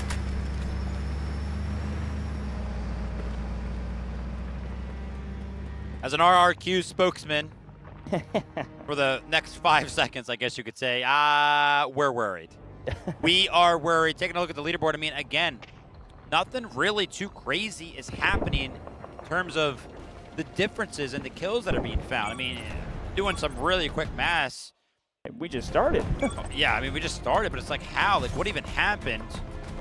LT are just so good. It's hard for us to even realize sometimes what the difference makers, where they're at. Well, I mean, the difference maker on that A sector was actually decently apparent because the defense, they were just playing the backline positions. They were playing the high ground positions, and they just didn't get on the point. The attacker said, oh, you're not going to play point? Cool, we're going to all sit on point and survive and pick each other up. Therefore, you blink and you've missed the whole sector. Now, taking a look at what's going on the far right-hand side, with no vehicle, we've built a nice little bunker here. We've built a nice little gunner spot to hopefully help out our team. Problem, it's gone already. Bad news, yet again, if you're RRQ fans, the attackers are maintaining control of this hill. Why do the attackers already have the hill? Why do the attackers have so much presence? They still have their tank from the very beginning of the game, and they have a vehicle advantage with the tank destroyer as well. They're getting insanely aggressive with it because they can.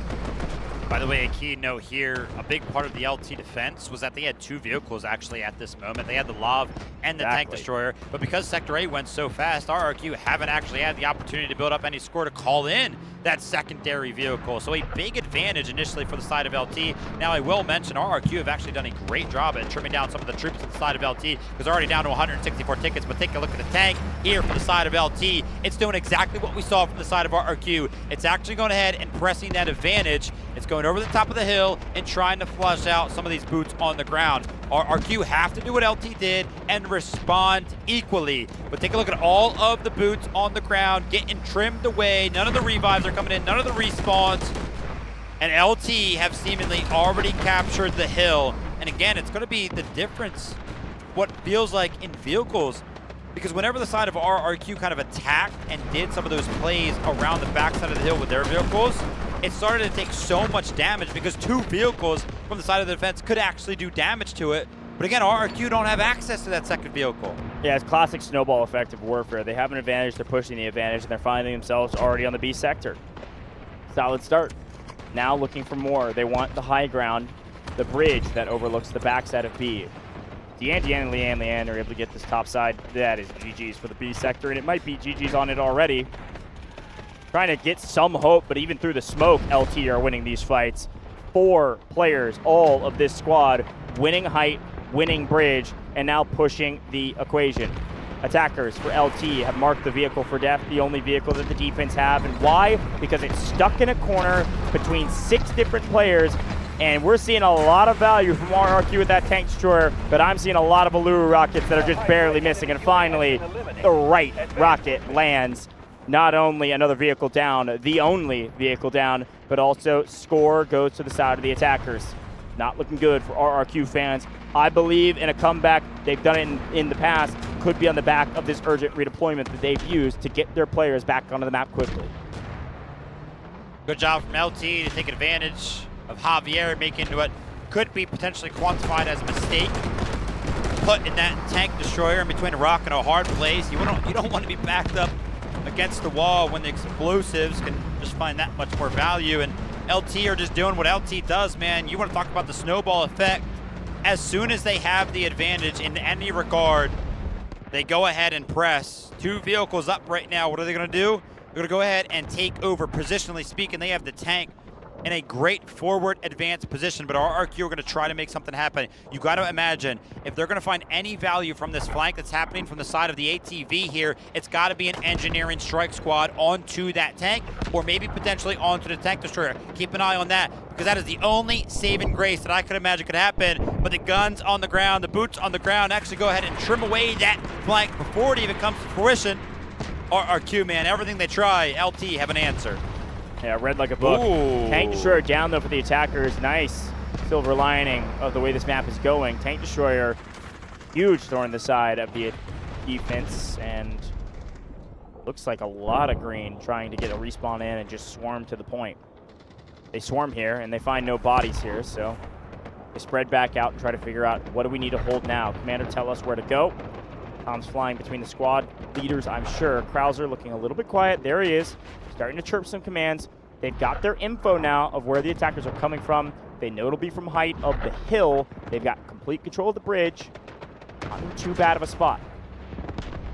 I'm constantly keeping an eye off in the distance and towards that UI at the bottom, trying to see when our RQ kind of bounce back in terms of the vehicle economy side of things. When are they going to get access to one more of those vehicles to try to go ahead and help out the defensive side of things? Because, you know, right now, if they could equalize 1-1 against that tank for the side of LT, that would be great. But now LT again on to the point, and there are a lot of members flooding from that left side under the bridge. What is the response from the side of our RQ? We're trying to take a look around the map for some of the rotations. Where could they possibly come from? They look so far away. Yeah, they're coming from respawn, man. They're coming from their base. They're coming from D and C sector on some of these respawn spots. Is there not beacons down? They've got one respawn beacon on the back side of the hill, but that's not close enough to get to the point either. A frustrating one for them. The B sector falls, and look at that, 179 lives going into the C sector. They only could count a 1-life victory on that hold. But the good news for RRQ fans is that they do have a tank destroyer alive, and they're going to be able to use it for the C sector. Quick look at the stats. This time a little bit more one-sided. LT looking stronger in the fragging category, looking stronger in most categories, frankly. The one thing I'm seeing here is 27 revives from the side of the defense with V4XA. It's a nice little value add to keep bodies up and around the point. Unfortunately, it wasn't enough to do anything on the B sector. Switching over to the C sector, though, both sides are going to gain one more additional vehicle. We did see Javier jump into that tank destroyer a little bit too late. Almost made it to help out with the defensive side of things, but like I mentioned, just a little bit too late. And actually, correction, I mentioned that LT were only going to have access to 2 vehicles. Looks like a third was able to join the party, so they're going to have 2 tanks. This is going to be a big advantage for them, and you want to talk about advantages. One of the biggest advantages the LT have is having Dien on his team every single time. We take a look at this guy, man. He is just finding value, finding kills, mowing down the units of RRQ, and there it is. Keep them coming. Man, this is the squad. I mean, they just out-frag their opponents, man. Unreal job. And again, quick look at their operator choice. You got a Hack Claw, Toxic, and just gunning the opponents. D1's actually falling. Kind of classic train wreck Sector C, though. Yeah. This is a giant tug of war, so usually we do see one of them conceded early on, and then once the attacking side makes it a push towards the other one, you know, flip-flop, tug of war. You guys know how it goes at home. 166 tickets available for the side of LT, so on initial approach, they did lose about 14. RRQ, again, they're just trying to make something happen, but again, they're just losing these individual fights around these trains right now immensely. Like, I haven't even seen where their vehicles are at. Yeah, probably the backside of C2, I would assume. Classic strategy, you brought it up already. The attackers should regroup inside of C1, and then actually it looks like their push is already happening from C1 over to C2 right now. They've got a couple people on the flank, all red, by the way, on the C sector. It's not even kind of close. The defense's only job right now, after they've all been wiped with this urgent redeployment, is probably to trade, try to go for C1. Problem, there's going to be vehicles over holding C1 while the infantry push C2. This is meta. This has been meta for years. and it's just extremely strong. It's still what they're going to try. Look at where the defense is at. They've got actually a two-pronged assault. They've got a full squad heat checking C1. They realize, hey, there's actually quite a few bodies over here and vehicles at C1. Let's full send at C2. A good call from the commander. Urgent redeployment's really going to help them out here. The attackers cannot respawn nearly fast enough. As long as they win a few gunfights or bow fights, they are able to hold C2. A lackluster investment from the side of LT, and it forced out the response of an urgent redeployment. And also, C2 is now going to require the attention of what appears to be 3 vehicles from the side of the defense, which is, that's great, man. But I'm still worried because LT have done such a good job at winning out in terms of eventually picking off those vehicles. So if LT are going to want to go ahead and make a push towards this C2 sector, they're of course going to have to find one of those vehicles. And Lan has found a very comfortable position right here. Jump shots from the bow. We're going to find incredible value right there. Lazy, part of that same squad that continuously finds value. And I just mentioned that LT, if they want to make something happen, they're going to destroy the vehicles. Not but 10 seconds later, boom. Listen, again, the vehicle should be on the backside of C2. There's no reason for an IFV to be up in between the 2 points when the attackers have complete control of C1. That is just a death waiting to happen. So seeing an IFV go down there from RRQ, that feels like a mistake more than a huge play from this LT roster. But again, we didn't see the full transition of why or when or what. Just seeing where it died felt wrong to me. Here is this tank destroyer. 009, I doubt gets too aggressive here. Could go up, poke and prod, and then return if they see C1 starting to get captured. So they're actually going to pretty heavily invest on this point right now to make sure that they can get through the C sector right this second. The tank destroyer getting upstairs, shooting down. Going to be very difficult for the defense to get into the mix. Looks like one of the reasons that the defense are missing a vehicle, and they're calling in another one. And they're also making sure that it gets very, very safely to the ground, way back over there. By the time this vehicle that they just called in gets onto the battlefield, C2 is going to be gone. Yeah, I mean, this tank destroyer position feels absolutely impossible to go ahead and face for the side of RRQ any single time. One of the boots on the ground, trying to jump on the point, trying to add some value, trying to go ahead and defend this thing. They just get blown up. Now the Allure Rockets are trying to make an onslaught towards the defensive side vehicles. This IFV might have to make something happen, turn the tide somehow, some way. We're waiting for the 4th vehicle to come in, but if you lose Sector C... Great play. They just outnumber them, they outshoot them right now, and they've got more firepower. They left the tank on the C1, so he couldn't get a trade back. Again, a classic strategy that just frankly works, especially if you're shooting as straight as LT is right now. 009, gonna move forward with the tank destroyer, gonna keep this tank playing defense, if you will, moving into the D sector. Should see the exact same playbook. This time, instead of 2 buildings, the D1 zone is right underneath the middle of this bridge. This is one that can exchange hands fairly easily just because it's so dang open.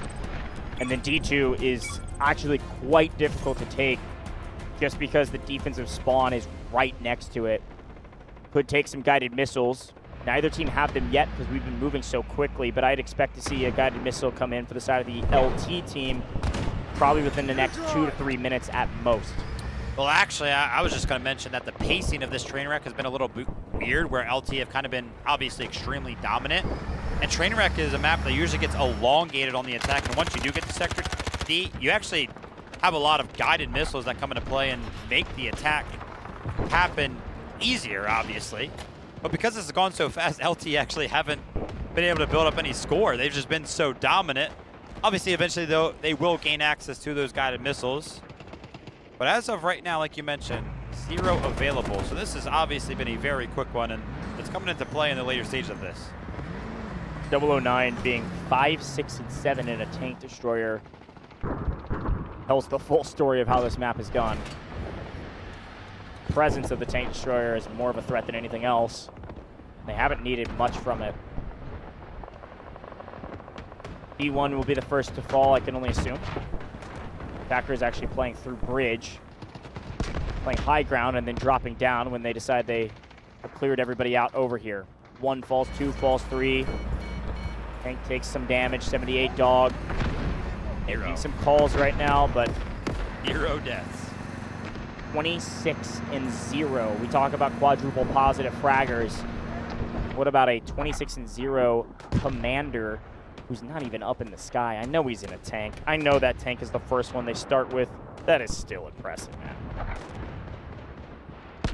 Yeah, how have RRQ, I mean, not taken out the initial objective of the defensive side, right? That tank, the attack starts with it. That's the only thing you got to worry about sometimes. LT have just done such a great job of defending it, shooting out some of the Allura rockets from the sky. I mean, it's hard to do that, but they're making it look easy. D1 falling immediately. The defense here, they did mark D2 as an objective they needed to hold, which is quite an easy hold for them. So that's a nice little score boon for RRQ and Krauser. D1 now marked for a hold from 78 Dog. That extra score from the D1 hold may give them enough for a guided missile. A couple artillery barrages certainly could be used, but they want the missile to help clean things up onto D2. Again, regardless of the firepower that LT have, D2 can be very difficult to capture just because of the spawn positions of the defense. But now all focus from both teams is on vehicle gameplay. You got to keep them alive. You got to keep them in cover while also having an impact on the map. 3 to 4 in the vehicle category, and LT have had the same tank since the beginning of the game. The play from the defense right now is to play tug of war as long as humanly possible. If there's a huge attacking assault onto D2, you could sack it and swing down and take D1 very easily just because it's so open and very easily accessible. So there's worry to that. There's fear in that because the retake is also just as easy. The RRQ have actually flushed out this beacon that was down here on the staircase. Oh, have they? The beacon's gone, but Saxon is still here. Defends the staircase very, very well. And he's looking to continue the montage, continue the highlights. He's actually peeking with about 30 HP. He's feeling so confident right now. What a great individual effort. Now, obviously, Saxon is going to be picking up a lot of individual kills, but I was just going to mention that RRQ did a great job of fending off that beacon, and because they did go ahead and fend off that beacon, LT took a giant dip in terms of how many tickets they do have available for them. Every single time I do mention that, though, it seems like LT wins the game about 5 seconds later, so hopefully I didn't just jinx RRQ by saying that, but that was in general, a win for the side of RRQ in my opinion. No, I totally agree. I was kind of just joshing you because Saxon was going insane, but the revives come through from Kiss Shot and they move on their merry way. Pretty good job from the defense to retake high ground over the bridge. Wonder how long they'll be able to hold that D1 in control of the attackers. And here's a squad trying to come up the backside of this team in Ego Chow. What a 3v9. And they're winning. Only one player has gone down for the side of LT, and 5 have fallen for the side of the defense. Tank Destroyer 009 getting a little bit more aggressive to play the low side and continue to establish this foothold for its team. Looking for the flanks, looking for anything he can get his hands on while the infantry re-up. Everybody together and make a coordinated push towards this D2 side. If there's any team that can hold D2 for the entirety of 180 lives, it is RRQ. Still looking for a miracle though, and I'm looking for a strike team. It's hard to tell one of your squads, hey, we're under so much pressure on D2, but I need you to go way outside of normal battlefield zones. I need you to go way around for a massive flank and try to take down one of these vehicles, because that could very well be our win con. But here comes the push. Here comes the attack. Swinging over the top of the bridge, being met by the guns of RRQ. Both sides finding a bit of damage and finding some blood. The most forward position we have seen so far on Sector D from the side of LT with their vehicles. They have been very, very patient. They are waiting for when the time is right. When do they approach it? You can even see the tank destroyer is kind of toying with the side of RRQ, just kind of peeking over the little bit of the ridge there. Hey guys, I'm right here. Make sure you pay attention to me. Dude, Saxon. But then he just runs away. And the reason why the tank destroyer can kind of run away and not find too much value, just doesn't have to, because Saxon's running around and just killing everything. Still no guided missiles. Ooh. But they may not need them. Big investment. RRQ, urgent redeployment are called in. 009 here, still finding value. Tank destroyer is going to be finding itself into the tunnels, flushing out some of the defensive side of D2. Once again, the urgent redeployment is active right now. 126 tickets available for the side of LT. They've got to make something happen. Now, this is only going to be 45 seconds of security. The beacon is down as well. The artillery barrage is down. But take a look at this. A lot of damage onto the side of 78 Dog on that tank. That was your opportunity, RRQ. You needed to land one more Aluru rocket, but the cohesion is not found. What are you going to do when this urgent redeployment ends in about 5 seconds? Because it looks like the side of LT is preparing a giant push as all of their vehicles are right on the front line. Yeah, whether intentional or not, whether an accurate assessment of RRQ or not, I think the play here makes a lot of sense. And we're taking a lot of damage here. I'll get back to that in a moment. It's actually enough damage. Tank destroyer goes down and tank goes down. RRQ, I was about to say that they invested so much score and maybe even baited out by LT, so much score from RRQ, they had to make all of that worth it. They established a new presence on D2, they established a presence on D1, and they get 2 vehicles from it. All of that score they invested was well worth it. A big play from RRQ to reset the battlefield on this D sector, and LT now only have 103 lives to do with what they can, working through now 2 zones of the D sector. It's very hard to quantify the timings of Victory Unite and when the score streaks start to become available, right? Because every single attack takes a different amount of time. I actually expected LT to have guided missiles by now. I mentioned that usually when we see an attack onto the train wreck D sector, it's the guided missiles that make the difference. LT still have 0 available, and they have lost 80 tickets. Again, they're gonna come into fruition. They're gonna come into play at some point. But when they do, is it gonna be a little too late? Yeah, I mean, they've been investing in some artillery barrages, etc. So it's not completely unreasonable that they don't have one yet. But also this game, I know it feels like we've been playing it a while. We really haven't been playing all that much. We flew through the other sectors, which just didn't allow LT to rack up very much score.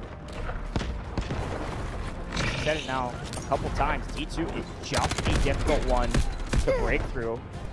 And here comes another tank. NW Dog wants to get back into the action as one of the main vehicle operators for this roster, a part of that dog squad that is underneath their commander. They retake in the bottom of D1. They're going to move this tank up to get into the mix. They do have a vehicle advantage. It's only a 1 vehicle advantage. And you're going to see PZ Dog back here playing Ridge for most of these fights. So should our tanks and our tank destroyers get invested against these IFVs, these LOVs, I favor the red side. I favor the attackers if they force in. I'm not sure they can get all the way back to Malzo with where he's located. Nice job by LT to retake D1, and another one really only took 10 tickets. Artillery barrage is going to try to make the difference here for the side of LT. They're starting to feel the pressure. They want to flush out one of these specific positions. You want to talk about specific positions. These recons for both sides have constantly been trying to find some of the flanks. I think we really haven't seen anything found in terms of these flank strike squads making anything happen. We are missing a lot of green on the point right now. That push looks so much more deadly when there's not an urgent redeployment. One more. Tank destroyer low, tank low as well. A lot of engineers being invested right now. The strike force should get a double no. Look at the repairs. The engineer goes crazy, but the tank destroyer still falls. 78 Dog in a trap. Fish in a barrel, though, a tank in a river. And so many rockets landing on 78 Dog, but he will survive. Goes down. Aluru, that's Krauser, the commander. What a save. An explosion of a moment from Krauser right there. He was screaming into the mic. He said, yes, yes, RRQ. That's what I'm talking about.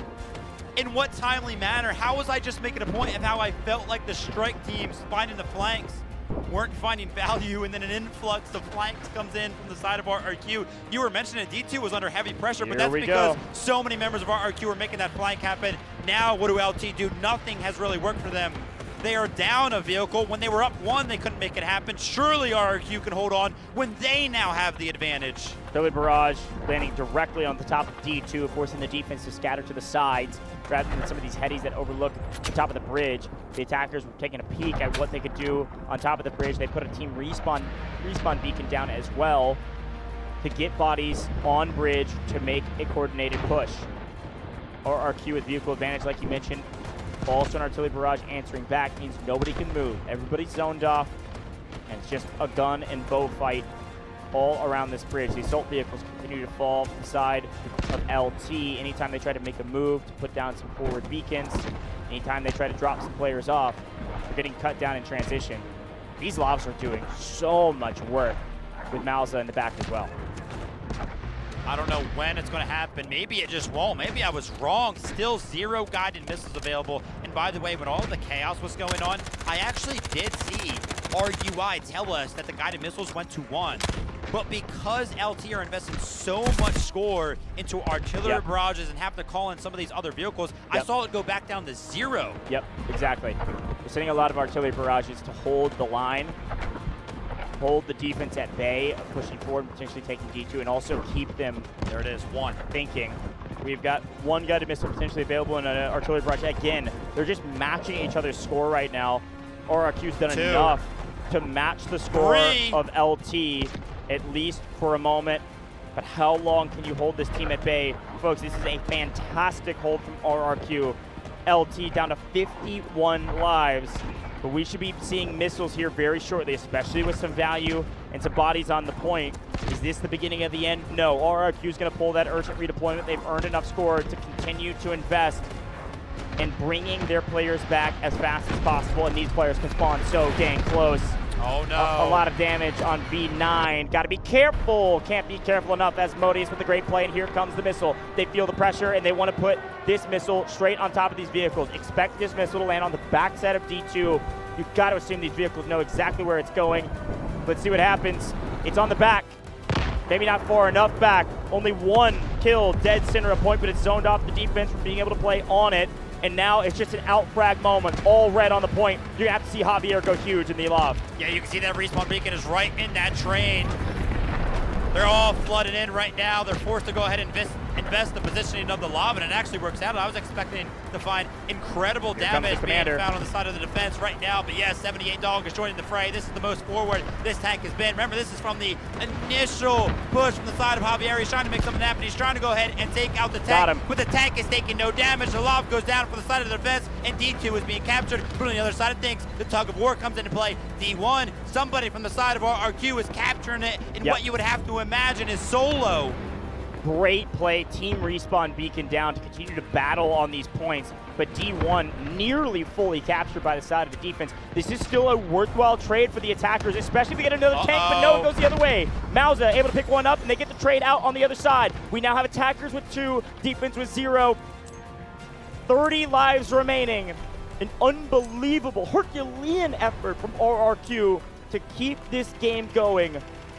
The attackers feel like they have a shot to win right here, right now, but a team respawn beacon. Look at all this green swarming D2. A great beacon. The defense are here. The reinforcements have arrived, and there's not enough firepower from the attackers to take D2. We are being reset again, and we're going to see more players having to go through the respawn. Are you kidding me? These tanks have to land. If these tanks land, RRQ win this map, and they may win it anyways. 1 goes down. The second one lands on 1 HP. Where's the last rocket?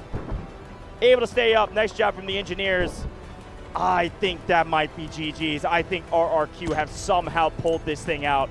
This is unreal resilience from this roster. Yeah, I think so as well. I think as soon as the attack comes in from the side of LT, they can just answer it with guided missiles for the rest of the game right now. LT have to cook up something crazy to make this happen. Watch overtime. It's going to be an overtime play from LT. They know their lives are low. They're investing a ton of respawns right now. The assault vehicle is going to go ahead and call in the troops, trying to make something happen. An absolute flood from the side of D2, but they're actually getting pieced up. They're getting chopped down on approach. RRQ are doing a great job of recognizing where they are coming from and responding accordingly. And I keep my eye on those tickets, because you're talking about overtime. If they don't put a body on the point, it's not going to matter. Down to 7 right now. What can they make happen? RRQ are doing such a good job. Krauser's going to go ahead and mark the objective. Krauser, we know what the objective is, man. We know we have to defend D2. 6 lives and counting, and here's the strike team. All they have to do is jump D2 with enough bodies to put it into contest. And that's exactly what they're doing right now. 6 lives. Beacon, guided missiles, same exact time. They need the overtime. Here comes the last push. And a guided missile will certainly mean we're going to move to overtime, if not win it right here. An answer in kind. Guided missiles from both. Team respawn beacons in both. They are mimicking each other's actions perfectly, but who will win out? TLMS picks up 1 with his. Here comes another big fight from the side of 78 Dog. They trade again. Trade after trade. Missile after missile. Barrage after barrage. These teams are mimicking each other. And the zones are contested. There are bodies here. Everything's in jeopardy. But they need overtime if they want a chance. If LT want to win it right here, right now, they need overtime. And D2 with another guided missile on top of it. Oh my gosh. Yujan picks up 3, but they've got to put bodies on this point. They cannot let it be complete control by the defense, which is exactly where it is. 88 Dog now going to be calling in a guided missile of his own. They got to go ahead and find some value of this. RRQ are trying to go ahead and flush out the point. They have guided missiles available, but they've actually opted to not call one in. They're feeling confident in the capability of the strategic beacon to go ahead and flood the point. Javier is going to be taking out the assault vehicle. They're going to be denying L2 from the sweep in an incredible defense. We went the distance on Trainwreck. Somehow, some way, they got cleared out of Sector A so quick. Sector B fell shortly after, and Sector C, it felt like nobody even defended. And RRQ, where did they stand tall?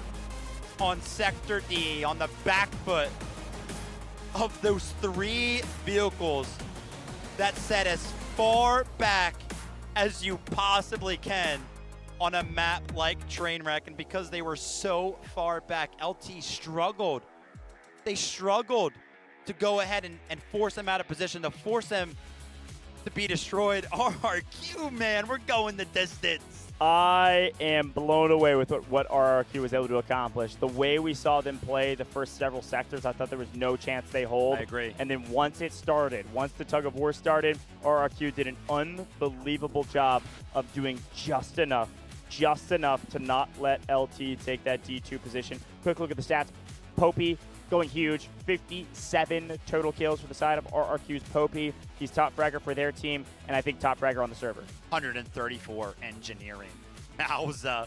Yeah, Mauza was doing work for the team. Frankly, 134 really comes from the back of Mauza just blowing up so many of the vehicles of LT. Also, commander vehicles. I mean, that's 78 Dog over and over and over again. They're trading many times, but they were able to get so much value in the vehicles on the last sector. I mean, quick look at the rest of the stats. We see a ton of 40 balls on the side of LT. 78 Dog, Lazy, you see them all at the top of the leaderboard. 49 from Saxon with the bow. Hitting 1v multiples all the time. Crazy stuff. I mean, both teams winning on the defense means we go to game 3. And, I mean, we know who's going to be the priority selector. We'll talk about that in just a second. It's going to be LT because of where they held RRQ. We'll talk about what that means, but the stats are impressive. Impressive to say the least, frankly, because I'm looking over the side of the defense as well, and I saw 2 players with 54 revives, which is fantastic, but that was it. There was like basically no other revives from the side of RRQ. Wow. And I think it really shows the story of that map when you think about those stat lines. They didn't have time for revives, nor, frankly, did they need them because of how close the respawn is on D2. That was the only point they were able to hold. It was the only zone that they cared about. Things went quickly for the side of the attackers through many of the first couple sectors. And then it's all slowed down after that. But taking a look at the highlights, you can tell what happened. I mean, this was a crazy way to start things off. And it really, to me, it felt like LT easily go 2-0. Obviously, we were watching the match, and we mentioned that it went very, very quickly. It's kind of funny. Even the highlights over the course of these sectors are going very, very quickly. I mean, pretty much nothing happened on sectors A, B, and C. I mean, you kind of mentioned that lob overextension for a quick moment there by the defensive side of things, but take a look at this. I mean, LT, the lowest lives that they went down to was 142. The individual plays for the side of LT were there, man. Saxon popping off. Like, it looked good for a moment, but RRQ always answered. Yeah, it looked great for most of the map. And I think when we got to the D sector, it was so interesting. Again, this is just such a hard zone to capture, sure. But also it felt like LT they were coordinated in the infantry, they were coordinated in the vehicles, but it felt like both sides of their team weren't coordinated together. When you're investing 78 Dog and a tank destroyer on a huge push getting really aggressive, and you know that you could or maybe even likely will go down, you have to find your infantry on the point capturing everything. I think that only happened one singular time, and in the transition, very well done from RRQ, they actually get to trade back onto D1 to keep things at bay. Here at the end though, it last 40 lives or so, we had a couple guided missiles, but it was artillery barrage game all day because they're just zoning off the biggest choke point of this map, which is right here at the egress of the bridge. Just a great hold every single time, and I do want to make a quick note that we saw Krauser screaming right there, and you might think that was the reaction of the win. No, that was his reaction when they were able to take out both of those vehicles simultaneously with that strike team. And right here, I was saying it's got to go to overtime. They needed to go to overtime. Problem, yes, vehicle goes down now on 2 lives. Players can't respawn, but they will be forced to. You need a body on this point. So watch this final moment. At the very end there, we had more defense than the attackers. They were controlling that D2 position. That is not going into overtime, and we told you they were passionate, ready to rock. Throwing a couple emotes and screaming like their life depends on it. This is not an elimination game, but this is a game that dictates who goes straight to the grand finals. Best squad, Larap, you heard an interview from him not too long ago. Delza's in here, and of course Popey's in here, picking up 57 kills with Mozera as the 4th. Great work by the squad there. Like you mentioned, I do want to go ahead and make a quick note about some of the reactions, the emotions that we were seeing up there on stage. RQ, I said that this would be the difference maker, the passion, the emotions, their willingness to get excited amongst themselves was great to see throughout this competition. But as you see on the side of LT, the first time we have seen them take a defeat, and we saw some members look defeated, confused, dazed up there on the stage, right? Looking around like, what the heck happened, guys? RQ's what happened, LT. Handed them their first loss in terms of just rounds in general, and it's going to be in the back foot of the calls and the screaming and the celebrations of the man himself, our commander, Krauser. 42,000 score, 24 kills. And often, you know, we do see some of our commanders jumping into his vehicles, but I saw Krauser getting his hands dirty, man. He was a part of that strike team that made it happen from the Allure rocket from distance. Great job, man. Woo, Krauser, great job, like you said. And I'm getting word from a couple things behind the scenes of how everything's about to go down. Let's hear it. It's time to talk about it, folks. It's time to talk about how this all works. It is a best of 3. We've only seen this a couple times in this competition. We haven't seen it today, of course. If you're just tuning in a best of 3, we had our random map pool and the draw that happened. That's why we played Trainwreck. But in Game 3, things are selected. You win certain things. LT, again, as a reminder, since both teams won the defense, LT was able to hold RQ at the B sector. They're obviously the team that gets the priority selection. What do they choose? They choose to pick side.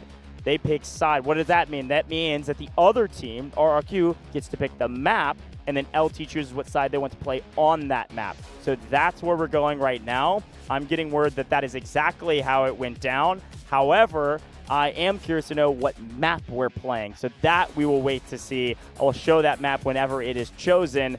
And I have a feeling things are going to get really weird. I don't know if you know, Vivid, which map has been banned from both teams. Talk me through that while we wait on the bans from both teams, so that we wait on the official call on which map we're playing. So the bans carry over. They still hold true. The initial bans for the side of LT and RRQ. Again, for this head-to-head matchup, LT banned the map of Aftershock, and then RRQ banned Cyclone. So those two maps are out for the entirety of this best of 3. And then, of course, we just played on Trainwreck. We know how that went. It's 1-1.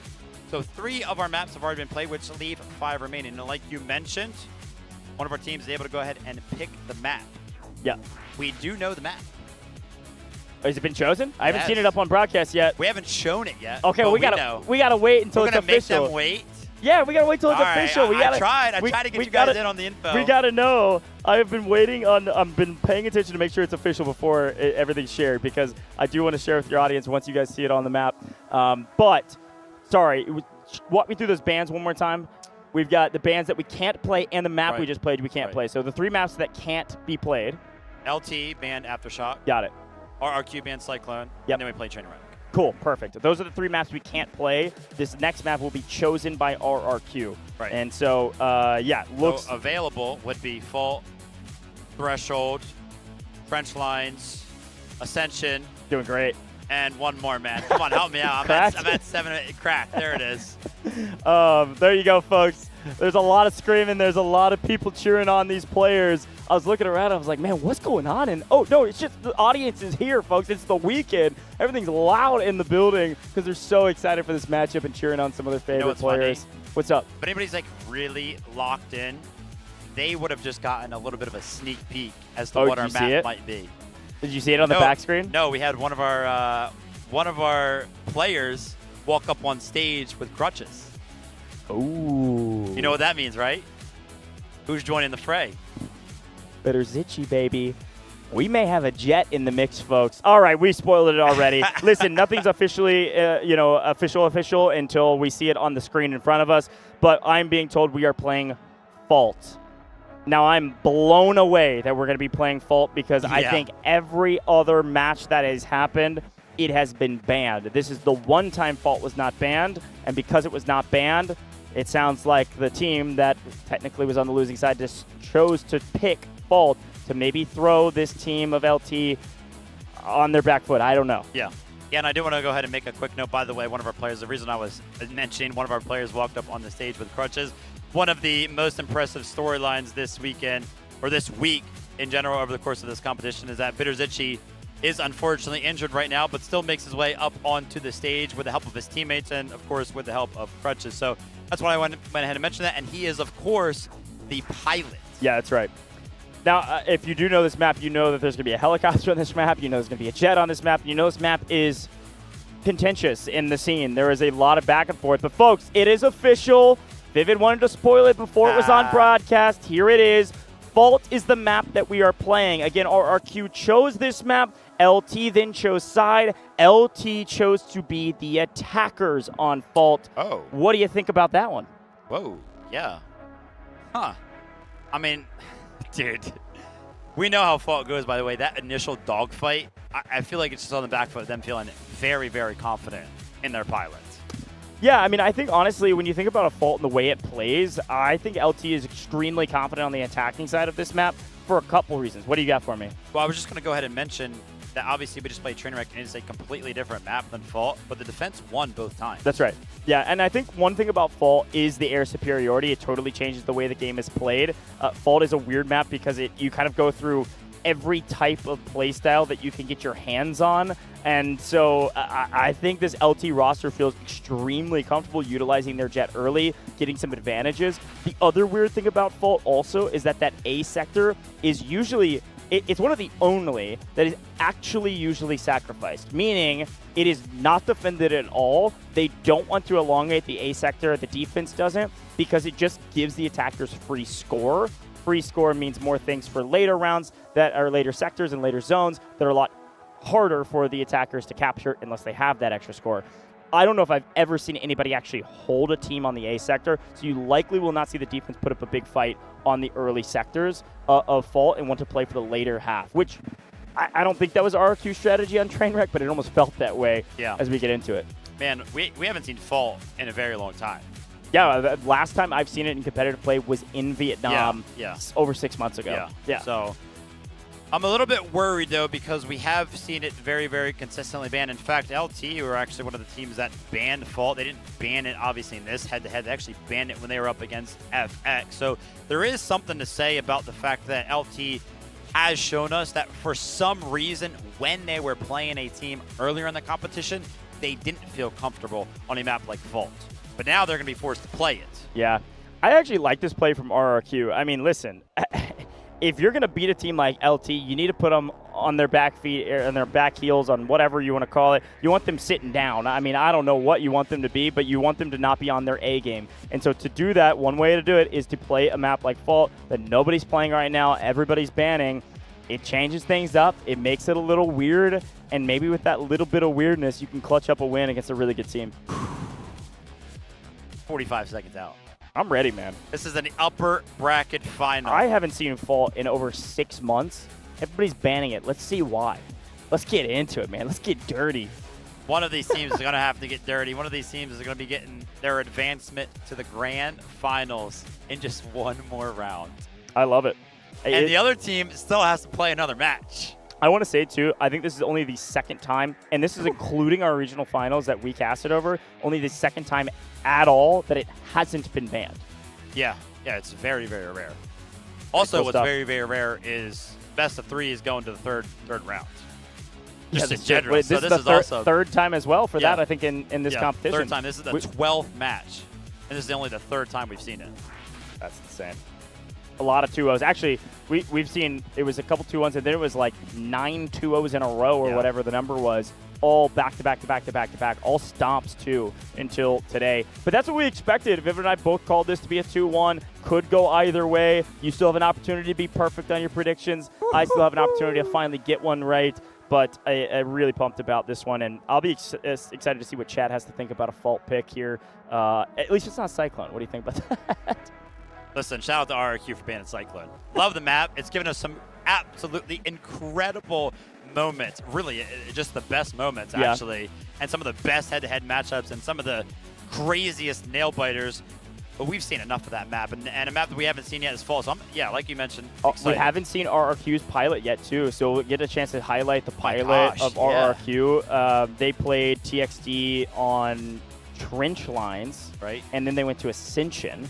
But we did see their pilot, right? Well, their helicopter. Well, their helicopter pilot, but They not their jet pilot. True. So I wonder if it's the same pilot for both. Most teams actually have different pilots for their helicopter versus their jet. It might be one of RRQ's bench players. You've got Seb down there. You've got Guts down there. I think we'll get to learn along with the audience if they don't know, which a couple of them do. We've got a lot of folks in chat, by the way. I've been paying attention to the chat a ton today. We got a lot of folks cheering on RRQ in our chat. Nice. And I know there's a lot of folks cheering on LT here in the building. So we'll get a grudge match between the viewers as well. You know, one thing I'm kind of disappointed in? So our teams, when they first took the stage and when they started this things off, they did a huddle and they cheered. Obviously, after it went 1-1, they had a moment to go backstage, so they rejoined the stage. I wish we saw both teams kind of get another one of those huddles in and scream, but this is exactly what we predicted. We already saw him kind of enter the stage, walk onto the stage. Bitter Zicky is going to be joining the competition, and Snowdoze is going to be taking a rest backstage. And yeah, take a look, guys. LT fans. Listen, Bitter Zicky is one of the top 2 pilots we've seen on stage this entire tournament. The only other pilot that we've seen in the jet really dominate the skies was Ghost from AHHAN. And so I am pumped to watch RRQ step up and show out in the air.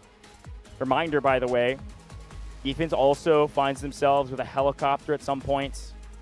Yeah. So there's a lot. I mean, you get to see the entirety that Warfare has to offer on Fault. I mean, that is the name of Fault, literally. You get to see CQB, you get to see big wide open spaces, you get to see a lot of vehicles, and you get to see a lot of vehicles in the air. There's really no other map like this one. Probably the closest would be Cyclone, but here we go. Time to see Fault for the first time in over 6 months in the competitive circuit, at least for us, and for many of our teams as well. Players are loading in, getting their commanders ready, and it looks like the only sub will be Better Zitchies for this LT roster. So RRQ's pilot still on the map, one of their starting 20. Let's see what that dogfight looks like. It could go insanely quick. Wow. We got a lot of cheering from both teams. Everybody's amped up right now. I just said I wanted that. I was disappointed we didn't get like a team huddle. They weren't huddled together, but that right there in unison was RRQ yelling one last final chant. They don't want to go down to the lower finals. They want to make their way to the grand finals right here, right now. LT stand in their way. They have been the only team to hand LT a loss. Here we go. In a round in general. They have the opportunity to go ahead and knock them down. Can RRQ do it? One last reminder, we're going to be playing on Fault. LT is going to be starting on the attack. RRQ is going to be starting on the defense. There's going to be no swapping of sides. This right here is it. This is the final round of this specific head-to-head. One and done, folks. A best of 3 starting things off. Looks like we got a couple snipes. That's the other thing we didn't mention. This map also oftentimes has snipers on the battlefield. Helicopter, sorry, I think I misspoke earlier. Helicopter on the side of the attack to kick things off.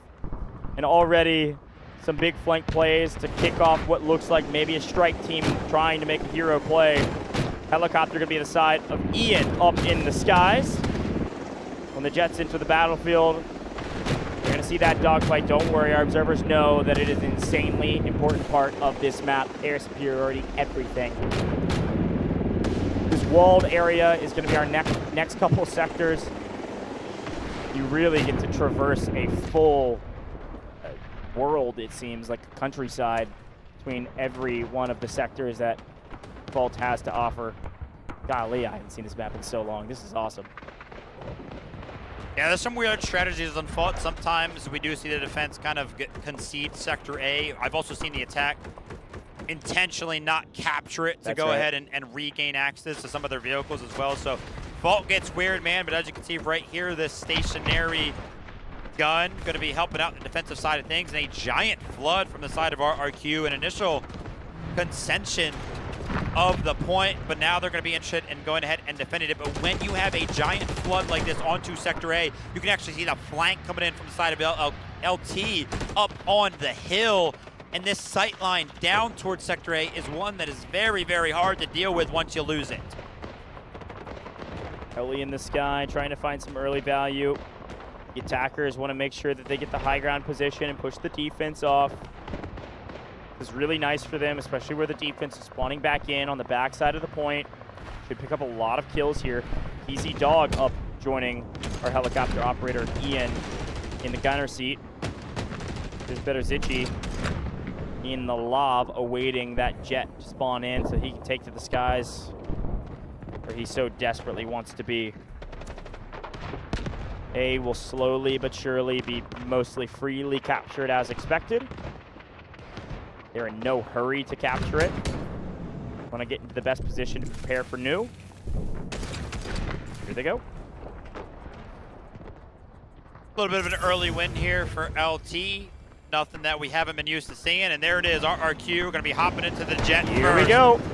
The onslaught has started. Ian was actually waiting right by the spawn point, by the way, trying to make something happen as soon as that jet was able to go ahead and make its way to the battlefield. And this helicopter is actually a giant pain point for that jet, by the way. We have seen this helicopter absolutely suppress the jet in past competitions. I really like that play. I haven't seen a jet play that aggressively. Here comes the jet on the other side. Dogfight starting, folks. Bitter Zitchy ready to get involved and showcase some air superiority. Ian almost made a hero play off spawn from the jet, but didn't quite get enough damage down to do so. The attackers, in the meantime, of course, we're going to be paying attention to the skies quite a bit. The attackers, in the meantime, are storming the gates, if you will. These AAs will be quite helpful should the air get cut nice up close and personal. We've got a nice route being played here by the commander, Asmodeus, with 78 Dog. A nice play over the top. Trying to get some Alu rocket damage down on that lob and that AA. How many engineers do you have? RRQ expecting this. Sometimes these AAs can only have maybe one engineer because they want their boots on the ground. A little bit closer. Betty is taking a ton of damage from the AA. A couple more bullets land, and he goes down. AA does some damage. The dogfight does a little bit of damage. Bitterzici might just be that much better, though. Fighting for his life between a couple different shots at Ian there to harry the opponents as well. He gets the better of them. The dogfight goes to the side of the attackers. And talk about a momentum shift. LT caught him up to the stage for one specific reason.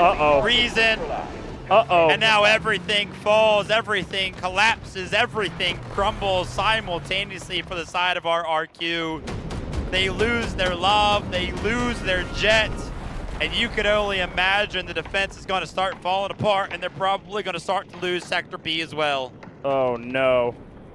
The objective that has been marked for the side of the defense is the helicopter, and maybe this is why. Maybe this is why you choose the attack. You get the heli, you get the jet, and if you keep both alive, you take down the opposing jet, you have so much value in the airspace that it's just a matter of time on some of these zones. We know the defense can get their jet back eventually, I believe. But it'll take a little while for that to happen. And in the meantime, I think these B sectors will begin to fall quite quickly. Look at the red onslaught. They've put a nice forward line. They're all going to push together onto B1 for certain. And it looks like a couple players over there harrying on the side of B2 as well. They may capture both of these nearly at the same time with the help of their air superiority.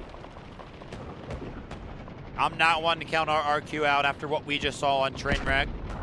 First couple of sectors went bad over there, and they made it happen. Let's see if they can do it again. D1 under a heavy onslaught right now. You got to imagine that helicopter and a jet are also helping, so 3-0 in terms of the vehicle gameplay side of things. RRQ trying to find some individual plays to go ahead and help them out, but I'm taking a look at B1.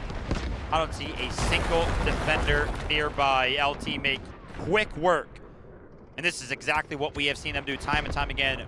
Once they get an advantage, they do not let off the gas. And that snowball just keeps rolling, rolling, rolling. But the lob is back for the side of our RQ. And now Ian in the helicopter is going to try to go ahead and take it out again. Ian setting up his gunner for success. He's found 12 assists. Lob back on the map is priority number 1. Dackers easily set up a foothold down in B1. They'll move on their merry way. Here comes the jet. Bitterzici is immediately ready for it and wins the trade again. There are 2 great pilots, and unfortunately, as of current, only 1 good pilot. That jet from Bitterzici has been low. Very, very low. Escapes with margins a couple of times. Well, that's what it takes in competition, man. Just being that much better. He just wins out for RRQ at initial approach. It was the lob that almost took him out right there. It was Somplak that almost got the better of him. Now Bitterzici's going to go ahead and try to take out this lob in cohesion with the helicopter. He lands a couple of shots. The Harrier is going to be activated. The angle is going to be found. Ian comes in from over the top. The lob absolutely gone. Krauser feeling the pressure. B2's getting attacked. B1's getting attacked. Let's go ahead and activate the urgent redeployment and see if we can make something happen. Oh, this is brutal. There he is. There's just too much firepower right now. Again, listen, I got to turn my eyes back to the ground. I can't keep talking about these skies. It's just too wild. AA guns down. Everything's down. Not a vehicle in sight inside of the defense. I would say the silver lining is that I guess the B sector has a lot of cover in it, and the urgent redeployment is allowing them to get fully restabilized onto B2 and try to drag out this fight a little bit longer and then hopefully win the 3rd encounter between the 2 jets. But we got a long way until that moment. Strike squad. Elegant spawns in. Engineer, you need a couple more, though. Come on. Where are the guys at? They're trying to wait for the respawns to come in, trying to play the pacing game. Take a look towards this lob. Elegant. Yeah, it's a big play. Ragnarsson comes in, but he's on the assault character. He's going to be opting to go ahead for the firing instead of an allure. Elegant's going to go ahead and open it up with a rocket launcher very, very shortly. But no, he's actually going to be playing the patient game. Ragnarsson's going to get close. The magnetic bombs. Oh I see one's attached, but oh my gosh.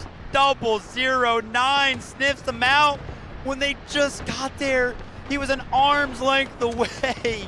The margins for LT. Either read like a book or perfect timing from the gunner inside of the lob to be able to turn, shoot, fire before they can get anything going. But why not Alurus? I don't know, but all I know is it's not looking good right now for the defense. B2 starting to falter. A missed opportunity of a strike force. Yeah, a couple AT4s. You don't have to get all that close. Magnetic bombs are really powerful, but still, Ragnarsson trying to do a bit of damage or try something on the back line will get punished. A couple things happening. The defense are marking B2 and this lob. Again, that was the right call. I mean, they marked the lob because that's what the strike team was calling for, and if everything went perfectly, they get some extra score there. Could still potentially get this B2 and get some of that score. 009 going to get really aggro. Feels like he's on a second life after preventing the strike team, so comes flying in. In the meantime, Ian shelling down on this AA, and they're going to be taking, yeah, I was about to say, they're going to be taking turns. Uh-oh, Somplak's onto the map. Maybe he caught Bitterzeci first. damage is trading both ways. No way! Again? He had height. He got first shots in. Bitterzichi just didn't miss. 3-0 in the air. I'll say, I think that was the first mistake we've seen Bitterzichi make. He missed the timing. He was a little bit out of position. Somplat had the lead, but I think it actually came down to the ability to aim with the gunner. I mean, Bitterzichi just didn't miss a shot. You actually saw a couple whiz by from the side of Somplat. Again, the margins, they come into play. LT are just proving right now that, hey, listen, you guys might be able to go toe-to-toe to us, but when it comes down to it, our punch just hits a little bit harder. 3-0 in the skies. What that means is that the defense is gonna have to try to make a play on the back line. What do we do? Everybody knows it. Attackers, chat, you can say it with me. Keep the vehicle back on B1 while the infantry go attack B2. There's a lot of green over here, though. This is a full squad on respawn beacon. And bombs, two of them. Some utils coming out. And Baxa finds them too. Attaches the bombs. There it is. Yeah, should get it there. That's a great play. Great strike team. And they actually trade out to Talavanya with the help of the teammates with the lure rocket, able to take down another vehicle on the side of the attackers. The attackers, I thought they'd get both of these points. Very well done to continue to be resilient. RRQ doing a really solid job of fighting back, making really nice plays in order to open up this map and slow these attackers down. That is a lot of momentum cut out from the side of the attack. They have restabilized onto B1. You do see V4XA playing slow, and squad's gonna respawn. They know he's over here somewhere. That is hilarious. Oh. And they don't see the beacon. It's in the bush too. That's a smart play. They know he's here. He's still looking. But defense did a great job retaking B2 here. Getting shelled by the heli, but they should be able to stabilize and make the attackers reassess and actually make a coordinated push. Great work from our RQ to go ahead and try to make something happen again. They're down so far, and now that strike squad behind the side of B1, they're going to be taking full advantage of that position that V4 was able to go ahead and find and hide away in, but the ground vehicle is going to start to spawn in for the side of LT. It's going to take a while before they're able to go ahead and rejoin the fray. It might be a little too late for the side of RRQ. B2 is actually under heavy fire right now. There's actually no defenders on it. Lob is back alive though. Ian currently taking shots. A couple land, but the verticality is going to make the difference. These helicopter pilots know exactly how to position, and you can take a look from off to the left side of the screen. The jet was also peppering the love. The teamwork from the jet and the helicopter have been perfect. RRQ, urgent redeployment, and they're kind of making this work. Only 2-3 people from the side of RRQ have snuck onto B1, and they've almost captured it. Good play here to swap over to B2. B1 in the meantime has got 2 vehicles on an assault vehicle. Help for the respawns, and then 009 now in a tank destroyer. Making plays on B1.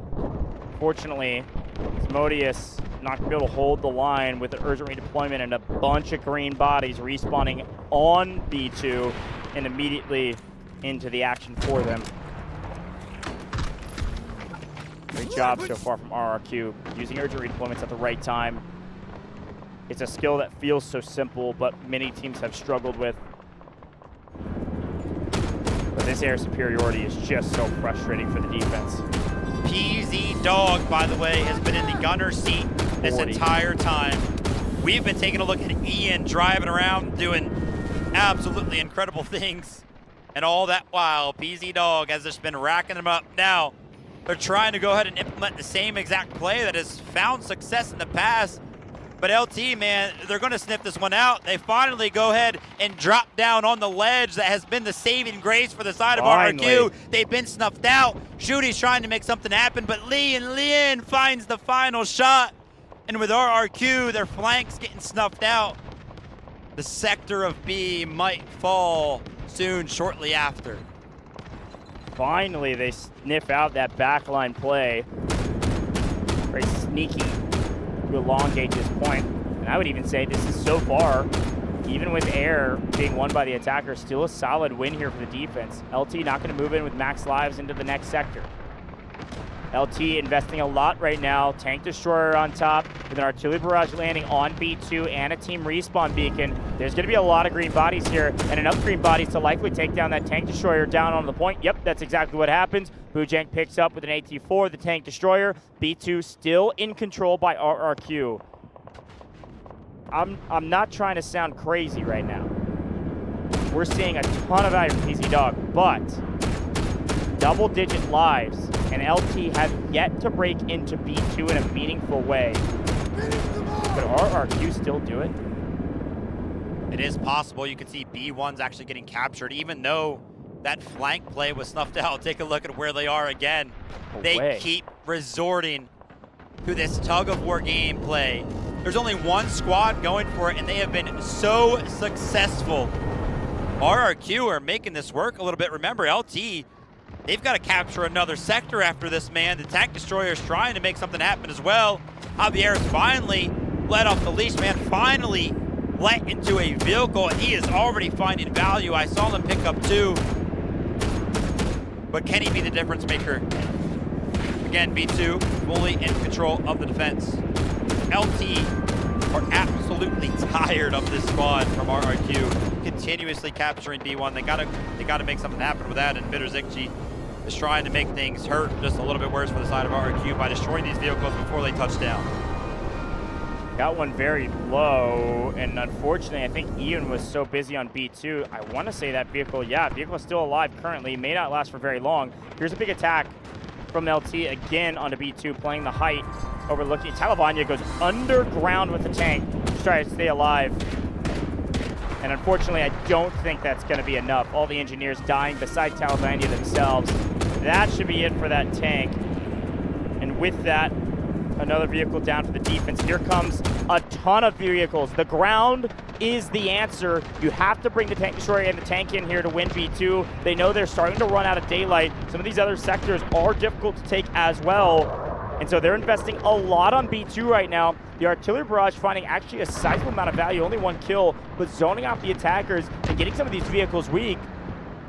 They're still holding. Despite this onslaught, RRQ are still here, and they still have a lot of bodies on this point. Yeah, this is the biggest push from the side of LT right now. It looks like everybody has been invested. Everybody has kind of been called over. RRQ are somehow still all over the point. These vehicles are trying to make their way towards the point, but the engineers from the side of RRQ are doing a great job of doing enough damage to go ahead and make them think twice. We thought that tank went down, by the way. It is actually still alive. It's trying to rejoin the fray, but it actually flips over. It's going to be able to land, and there's a guided missile that's going to be landing. You got to imagine this is going to be from the side of the attack. It lands on B2, nice. And it is PZ Dog finds 2, and that one's going to hurt. So RRQ are going to call in the urgent redeployment. They're starting to feel the pressure. The light tank falls. They got to get on the point. They got to get something going for them. They got to destroy one of these vehicles. 78 Dog just sending tank destroyer on the point. Javier's going to over pursue. Javier's going to over pursue, gets it. Can he also get out? Yes, Javier is driving all the way over to B1 just to stay alive. What a play from Javier, and what a play from RRQ. They get a tank destroyer, and again, the urgent redeployment is saving them. They're basically able to spawn on B2 and get everybody onto the map. They don't even need the team respawn beacon, only 1 player is utilized. The urgent redeployment is doing everything for this team again. They are saved by their commander, and they are saved by the urgent redeployment. Popey going crazy for the team, but PZ Dog has 59, now 60 kills from the air, and somehow LT still can't break through B2. Yeah, I want to see that squad come into play, start to go towards B1. I also need to see Javier and that tank destroyer make his way back. Got to do it again. Make some sort of a play. Are you going to go towards B1, or are you going to go ahead and help defend B2? Here he comes. Could be the difference maker. He's got to take out this tank. A little bit of a drive-by, but there's a lot of pressure being returned. The side of LT is trying to take him out as well. Oh, it's too many to handle. They send the house on Javier. They said, you're not spoiling our fun this time around. No urgent redeployment, and only a single bullet separating Javier from being the hero, and unfortunately, going back to respawn. That's exactly what happens. Down goes light tank, though. They trade one out as the jet continues to find value and continues with Ian in the skies to find the backline vehicles of the defense. You've got to assume B2 falls finally now. There is a respawn beacon for the side of RRQ on the backside of B1. That might be the difference maker. They've got to jump on the point, because if you take a look at B2, Ragnarsson's trying to make something happen. He puts a strategic beacon down. The flood comes in. No Can way. LT make something happen here? They're flooding onto the point, but they're getting absolutely mowed down. Kiss shot in the feed. Ami, Yujan, Burger, and PZ Dog prevent RRQ from jumping on the point. And folks, crazy. It took them a very long time. It took them a lot of tickets, but LT prevail, and we've got one more sector. That beacon was so dang good. Look at PZ Dog, by the way. Top of the leaderboard, 62 kills from the gunner seat of the helicopter, putting in so much work for the team. Solid stat lines across the board from everybody else. Rick's on 30 for the defensive side. Top fragger by a country mile. And the audience is getting loud for LT because they feel the pressure as well. 109 lives for the final sector. C1 and C2 coming up here very shortly. Unfortunately for the defense. Oh my gosh, PZ. Unfortunately for the defense is what you're seeing in the kill feed. They needed to win on the B sector. C sector is going to be so difficult for them to hold when LT have air superiority. There's got to be a sigh of relief from LT moving into the C sector with so many advantages. RRQ put in a great effort on B, but now it's just a slaughter. The story is easy to read when you take a look at the bottom of your screen. 0 vehicles alive for the side of RRQ. Even if they're able to spawn one in, it's going to get destroyed before it touches down. You can see a giant conglomerate. Members for the side of RRQ are trying to go ahead and find the repairs necessary to try to keep this thing alive before it gets destroyed. One of them does get destroyed, but the tank destroyer is actually going to touch down. Engineers kind of await to go ahead and help with the repairs to make sure that the helicopter cannot continue to find value. And take a look at this. The jet is finally back for the side of RRQ. Can he land the shots this time? Bitter Zitchy usually is the one to win this. Currently 3-0. Shots are being missed from both sides. Who's going to go ahead and win? Stomplack getting dangerously low to this mountainside and still evading a lot of shots. It's a fairly even fight, and they're strafing and running. And this time, Ian comes in to save the day. What a move from the helicopter operator himself. When you've got 2 in the sky, you know the math. 2 is greater than 1. And with a little bit of help, and not much evading going on, Stomplack had to sit there in the neutral zone and just trade fire downrange in this fight. Gets taken down. Great play from the side of LT. On approach, LT had 108 tickets available, by the way. They have only lost 3. They have captured Sector C1. They have denied so many vehicles from touching down to the side of RRQ, with just Lav going down a moment ago, and PZ Dog is right back to it. Only ever not being a thorn in the side of RRQ when the jet is being spawned in, right? They go, they help with that, and then PZ Dog is just let loose once again. I think Stomplack going down there yet again may have been final nail in the coffin, because this C sector is just so wide out in the open. Again, we saw just about every terrain you could think of on Fault, even in just a 3-sector map like it. The B zone is where people get annoyed and frustrated. It's so difficult to break. Even with the help of PZ Dog putting up 60 in the B sector, RRQ almost held the line. But now it's just not even close. An urgent redeployment and artillery barrage may delay things a little while, but you're right. C1 was gone and without a life lost. C2 now being contested with only a couple lives lost. And this guided missile may be coming from one of these gentlemen up in the skies. It may be coming from the commander, but it's certainly coming from LT, and we know exactly where it's landing. Right on top of C2, it'll pick up only 1, but the defense, with their urgent redeployment, aren't even able to make a play for the point itself.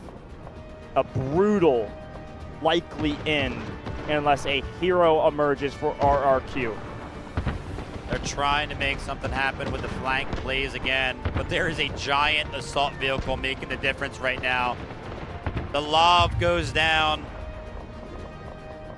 I'm trying to pay attention to C2, see if anything's kind of shifting in the tides. RRQ have actually reclaimed for the moment, but a guided missile is going to be landing once again. Bitterzichi's shots are going to be landing once again. The helicopter shots are going to be landing once again.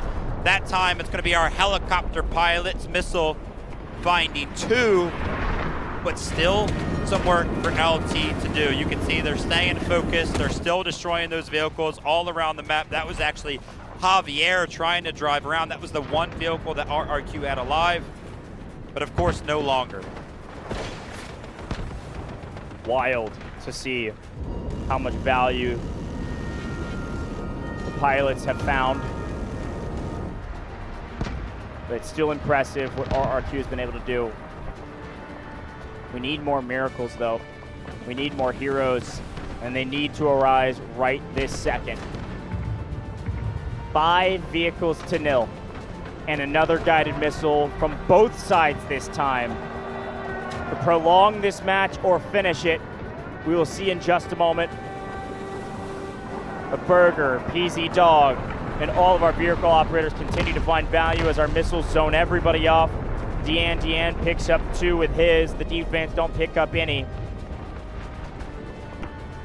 As there's just more red on my screen than green, and anybody that spawns in from the green side is going to face the wrath of Ian. Going to face the wrath of PZ Dog. Going to face the wrath of Bitterzichi. As these missiles continue to land, it's telling the tale of what RRQ has been able to survive. They've been able to survive constant onslaught, constant pressure, and they have one more move to make, and it is to send the house. Here they come. The defense swarms the point and are feeling the wrath and the firepower of LT, and a guided missile is going to be landing square on their heads, but they have no other choice besides to play for the point. LT will win this game, and they will move to the grand finals, and the crowd is loving it.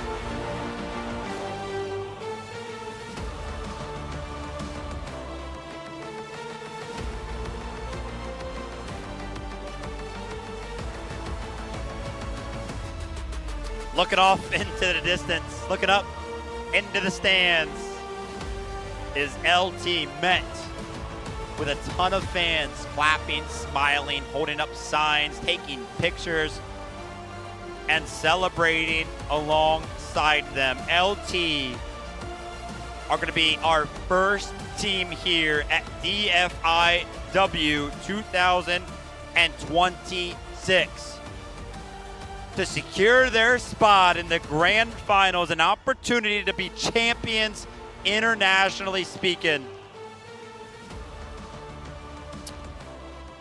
RRQ, man, one heck of a try. Took them all the way to round 3. Handed LT their first loss in terms of rounds this tournament.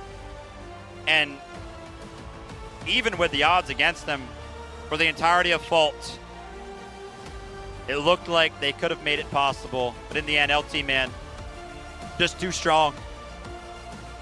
Listen, I think when you look back on the picks and bans, you look back on the map that was chosen, and you look back to what LT was able to do on the attacking side, it makes a ton of sense why LT chose side, and then when Fault was chosen, they chose the attack.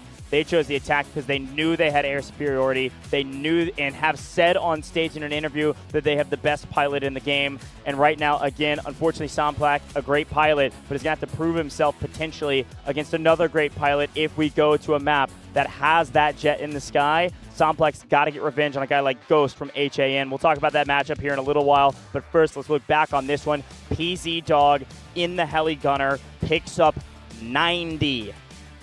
That was the difference maker. No question about it. Insane stat line from a guy that could do whatever he wanted up in that gunner seat.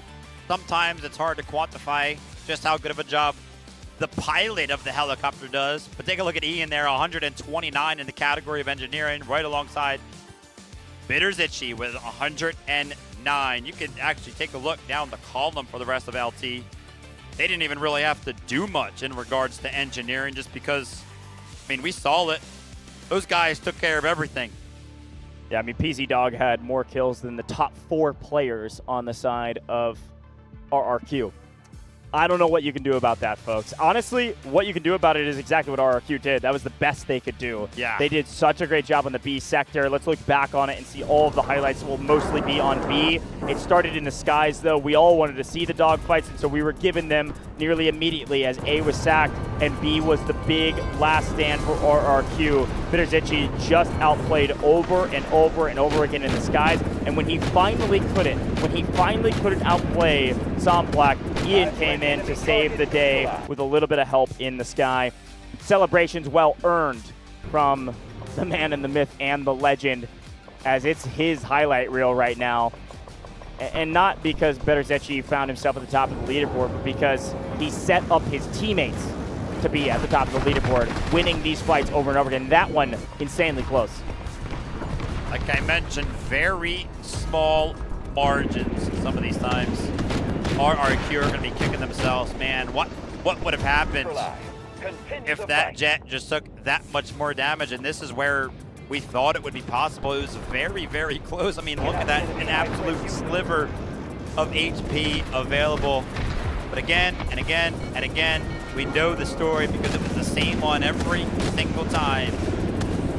LT's pilot came out on top, not only today, but also every other day of this competition. Look, and he set up his team well for success. The infantry, unfortunately, you really could push through this incredible defense that RRQ was able to put up, namely on the back of urgent redeployment. This B sector is so difficult on Vault to break through because of where the spawns are for the defense. They're able to hold B2. When it falls, though, my tone totally shifted, unfortunately, for RRQ. I knew there was no chance in hell that they were going to win this game once we got to the C sector. They needed to win on B. We all knew it was going to be wide out in the open. No way any of these vehicles were going to land or have any value because everything was won in the air by the attackers.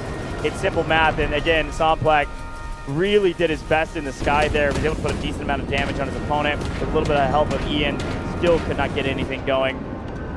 And over again it went. Vehicles spawning in and vehicles dying for the side of RRQ.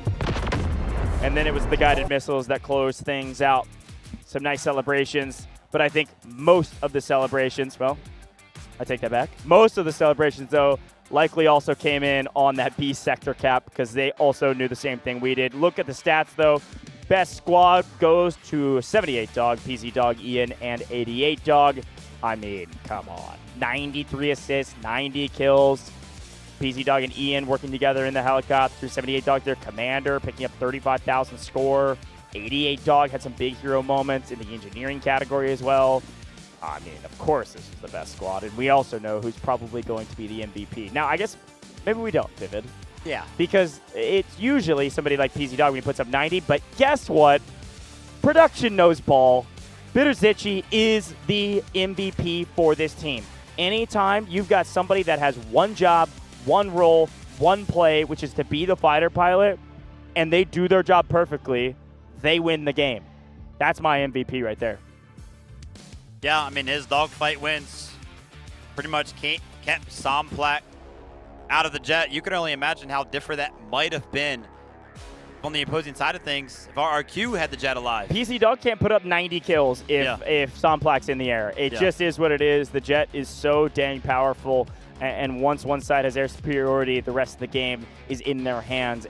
MVP well earned there from Bitterzici, likely headed back to the bench. But LT moving to the grand finals, folks. They are the only team undefeated. They are currently unbreakable, but they have lost a map. They're not infallible. We'll see more from them tomorrow. We've got another match coming up right around the corner. We're going to head to a very short break. When we come back, it's going to be HAN looking to show their faces on day 4 of Dfiw 2026. We'll see you in just a moment. This court finds that the AI holds no legal responsibility. But the data, this doesn't add up. Just do with the AI. Priority. Protect company assets. Valve closed. You destroyed our home! That dream again. Gabriel Mercier, codename N2, role engineer. As a former nuclear facility engineer, N2 was removed from his position following a major incident that escalated into legal proceedings. He later returned to military service and was reassigned to Arctic deployment under CBR and related units. with the originally designated technical specialist unable to fulfill operational requirements, and following assessment review, N2 has been approved as a replacement operator for the subsequent operation. Stun out.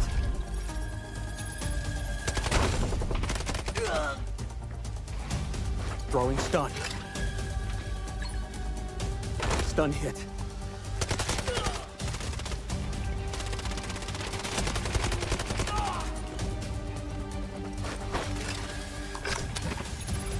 Freeze right there.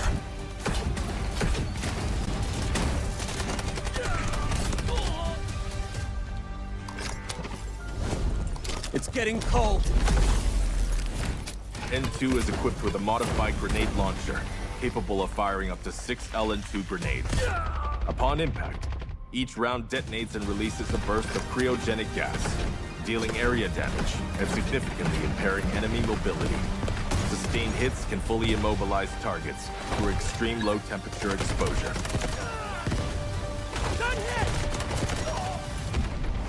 Cold. I can go colder.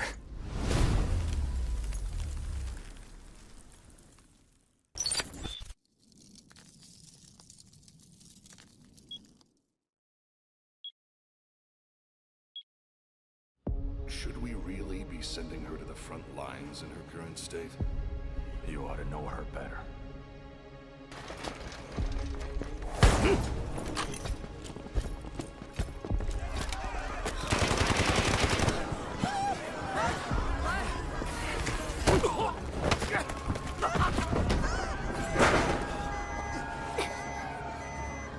Stop!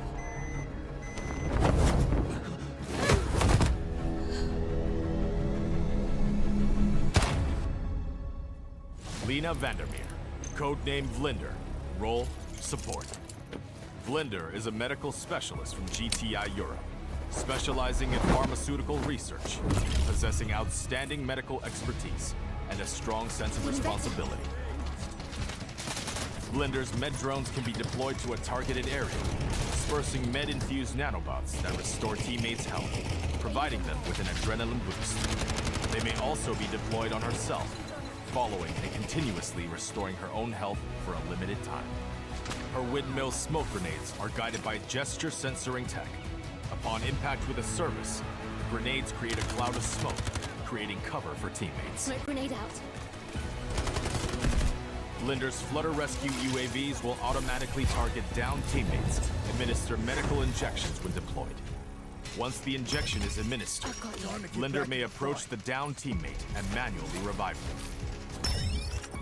During deployment, the UAVs may also utilize their active defense system, automatically absorbing 1 instance of explosive damage per deployment, and applying a buff effect to Vlinder. Help you, you guys! Vital signs stable. Prepare for rescue. I've got you! It's taking effect! I'm here!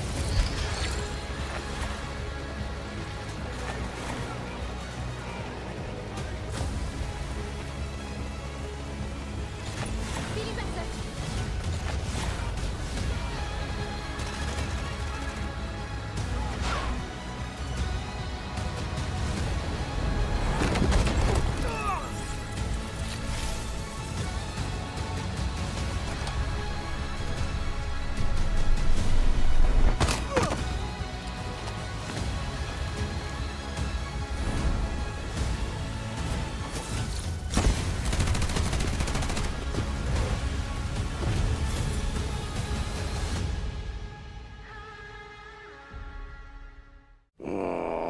Can't I just have 5 minutes, peace?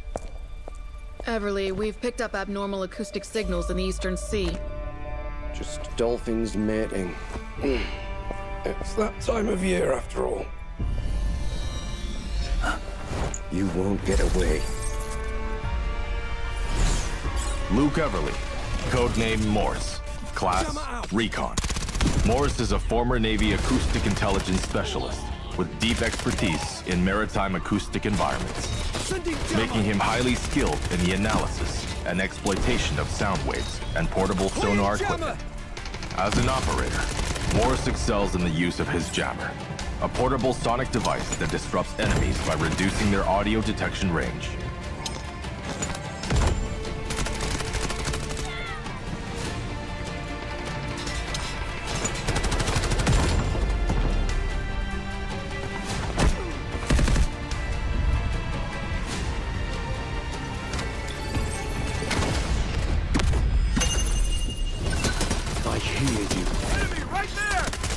Morse's advanced sonar device emits sound pulses to scan for enemies, generating markers on their positions. No more secrets!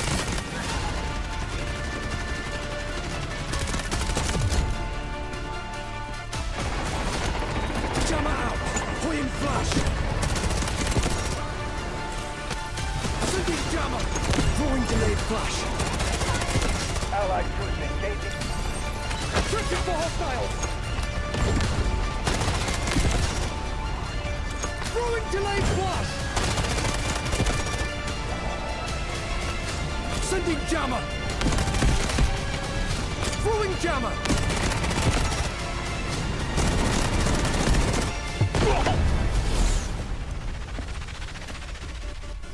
Shh. The storm is coming.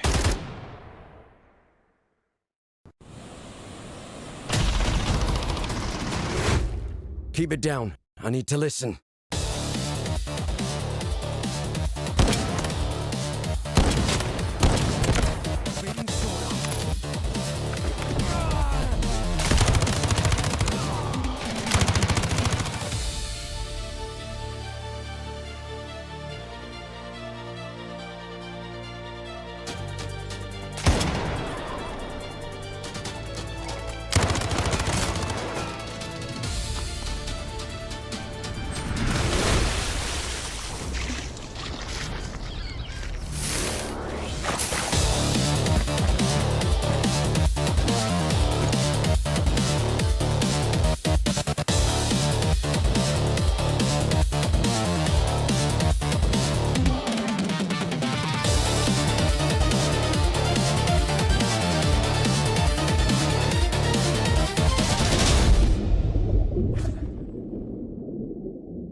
Unbreakable, unshakeable.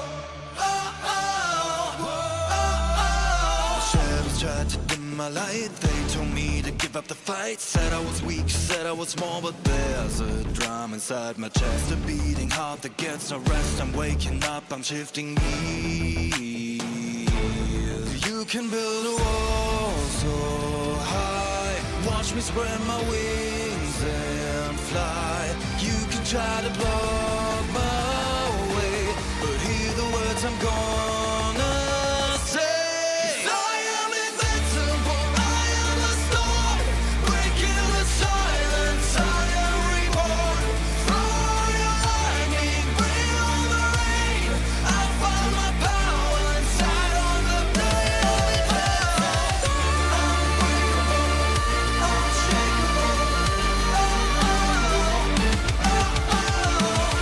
Unbreakable, unshakeable.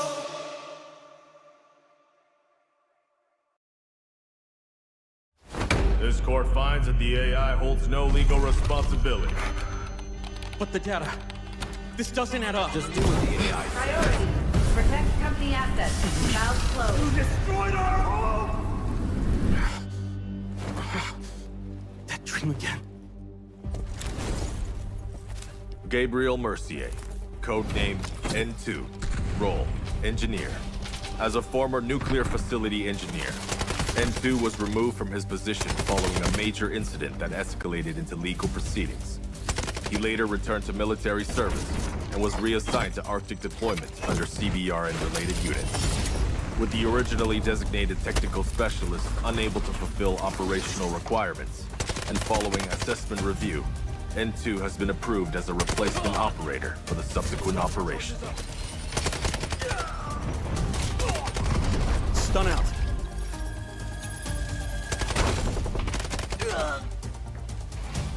Throwing stun. Stun hit.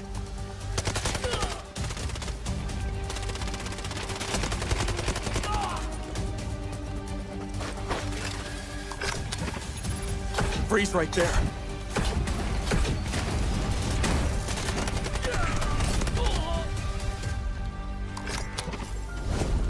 It's getting cold. N2 is equipped with a modified grenade launcher, capable of firing up to 6 LN2 grenades. Upon impact, each round detonates and releases a burst of cryogenic gas, dealing area damage and significantly impairing enemy mobility. Sustained hits can fully immobilize targets through extreme low temperature exposure.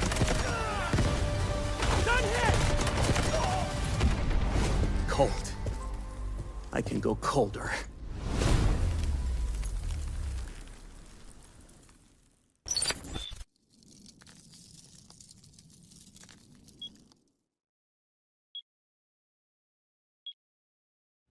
Should we really be sending her the front lines in her current state?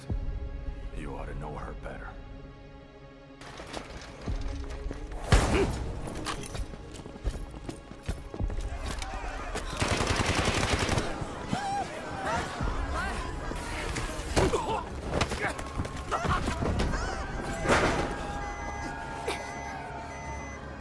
Stop!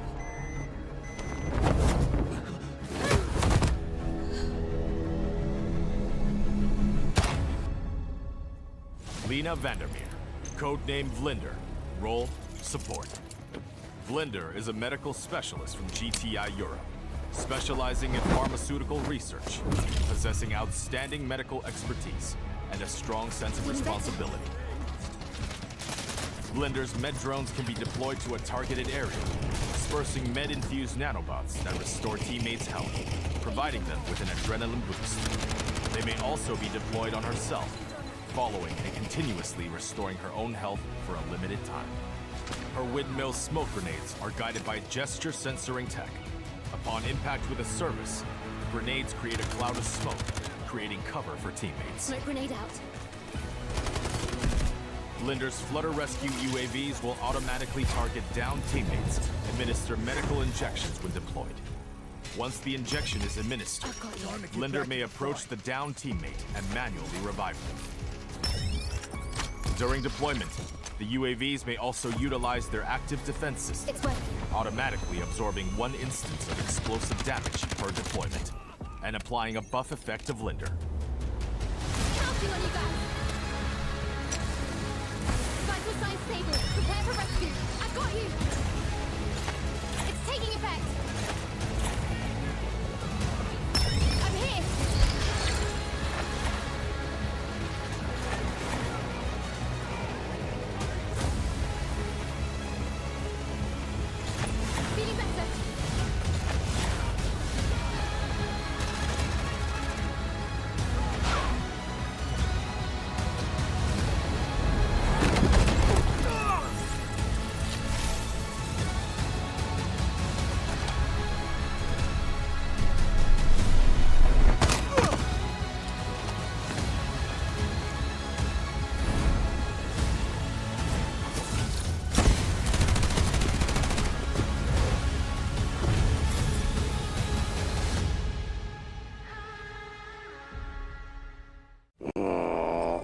Can't I just have 5 minutes, peace? Everly, we've picked up abnormal acoustic signals in the Eastern Sea. Just dolphins mating. It's that time of year, after all. You won't get away. Luke Everly, codename Morse, class Recon. Morse is a former Navy acoustic intelligence specialist with deep expertise in maritime acoustic environments, making him highly skilled in the analysis and exploitation of sound waves and portable sonar equipment. As an operator, Morse excels in the use of his jammer, a portable sonic device that disrupts enemies by reducing their audio detection range.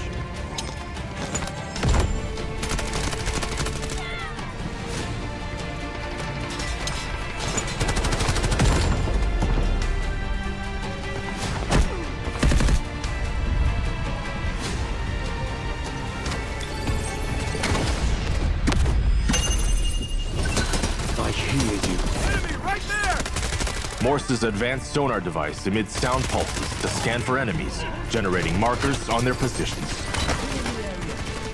No more secrets!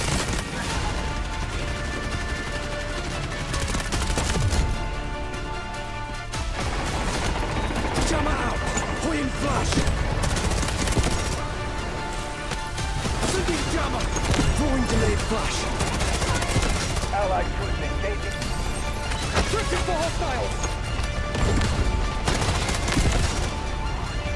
Throwing delayed flash!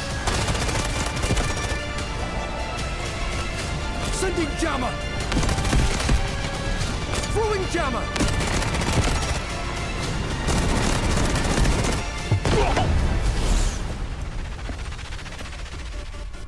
Shh. The storm is coming.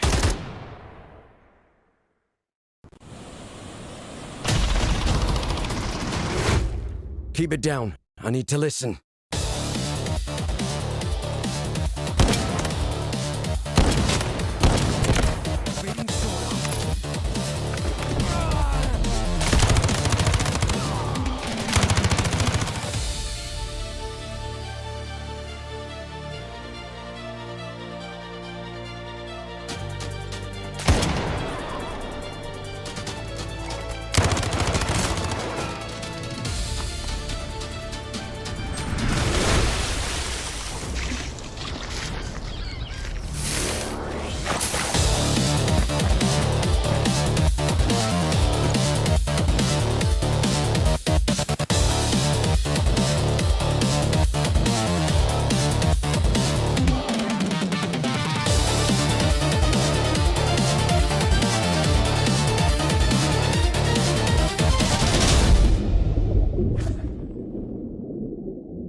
my light. They told me to give up the fight. Said I was weak, said I was small, but there's a drum inside my chest, a beating heart that gets no rest. I'm waking up, I'm shifting gears. You can build a wall so high. Watch me spread my wings and fly. You can try to block my way, but hear the words I'm gonna say. 'Cause I am invincible, I am the storm, breaking the silence, I am reborn. Throw your lightning, bring on the rain. I find my power inside on the blade. Unbreakable, unshakeable. Unbreakable, unshakable.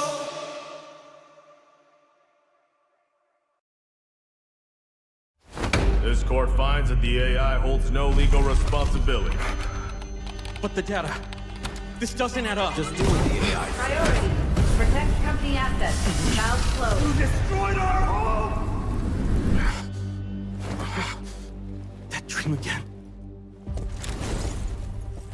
Gabriel Mercier, codename N2, role engineer. As a former nuclear facility engineer, N2 was removed from his position following a major incident that escalated into legal proceedings.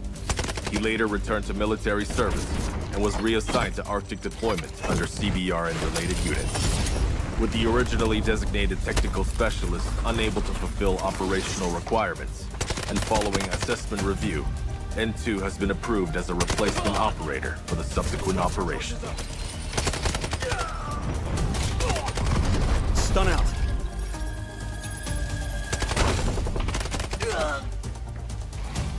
Throwing stun. Stun hit.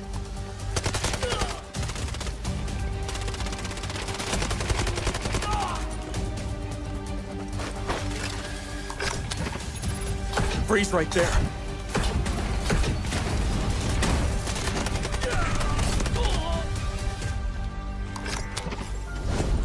It's getting cold. N2 is equipped with a modified grenade launcher, capable of firing up to 6 LN2 grenades. Upon impact, each round detonates and releases a burst of cryogenic gas, dealing area damage and significantly impairing enemy mobility. Sustained hits can fully immobilize targets through extreme low temperature exposure.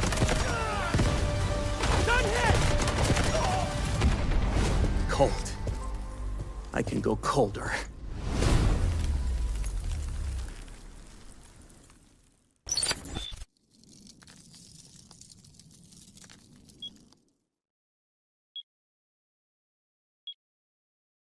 Should we really be sending her to the front lines in her current state?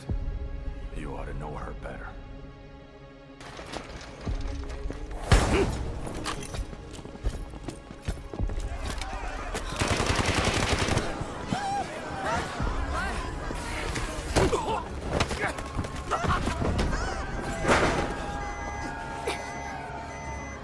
Stop!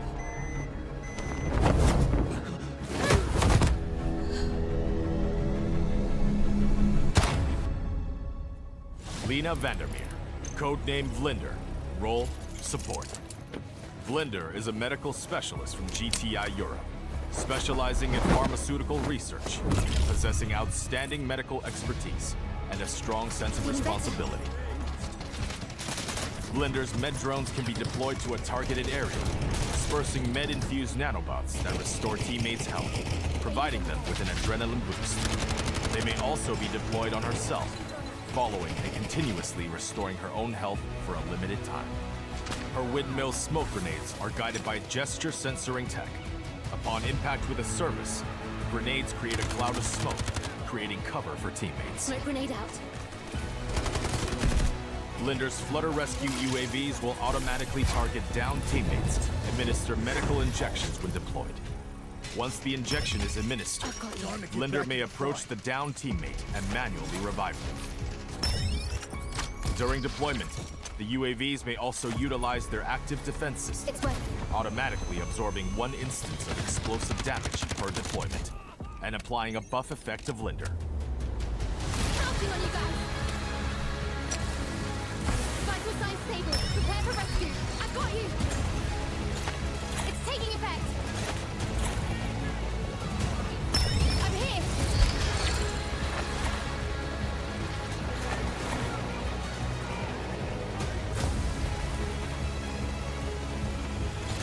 Feeling better.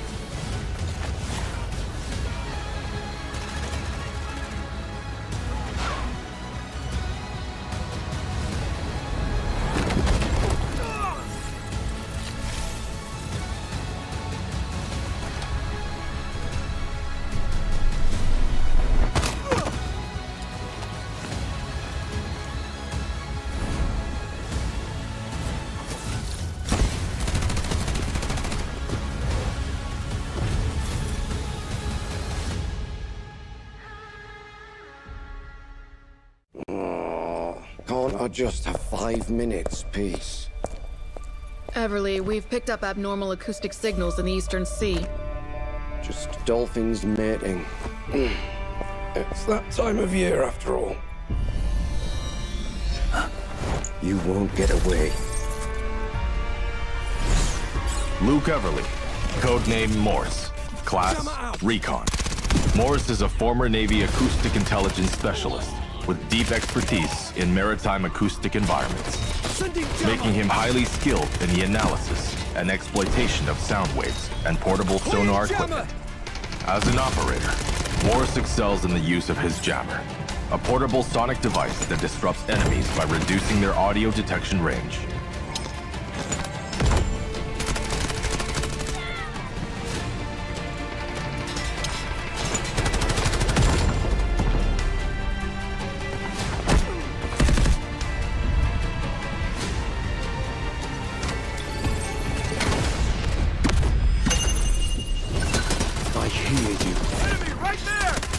Morse's advanced sonar device emits sound pulses to scan for enemies, generating markers on their positions. No more secrets!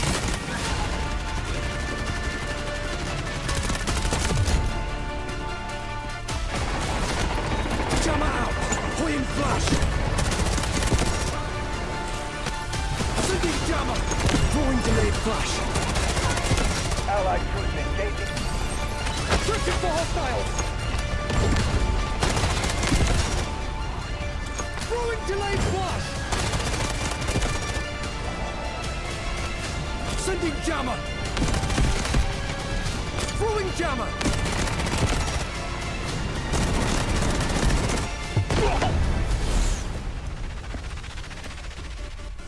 Shh. The storm is coming.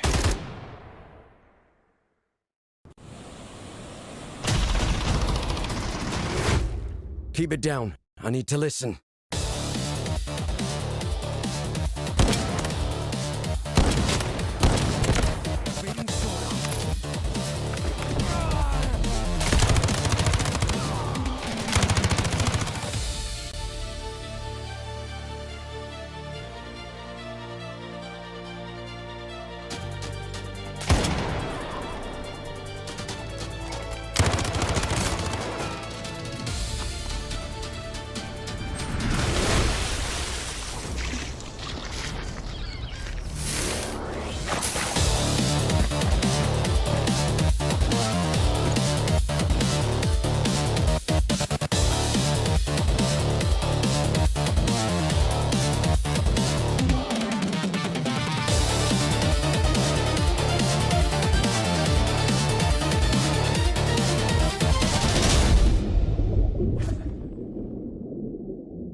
Unshakeable.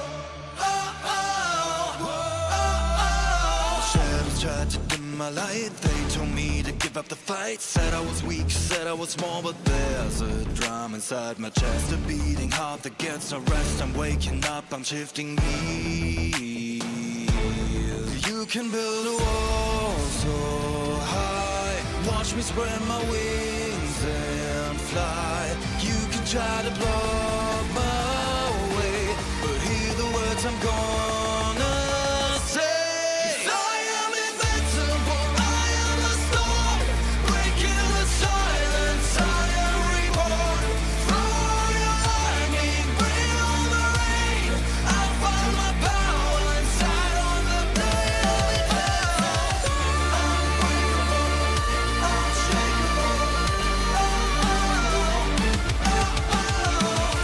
Unbreakable, unshakeable.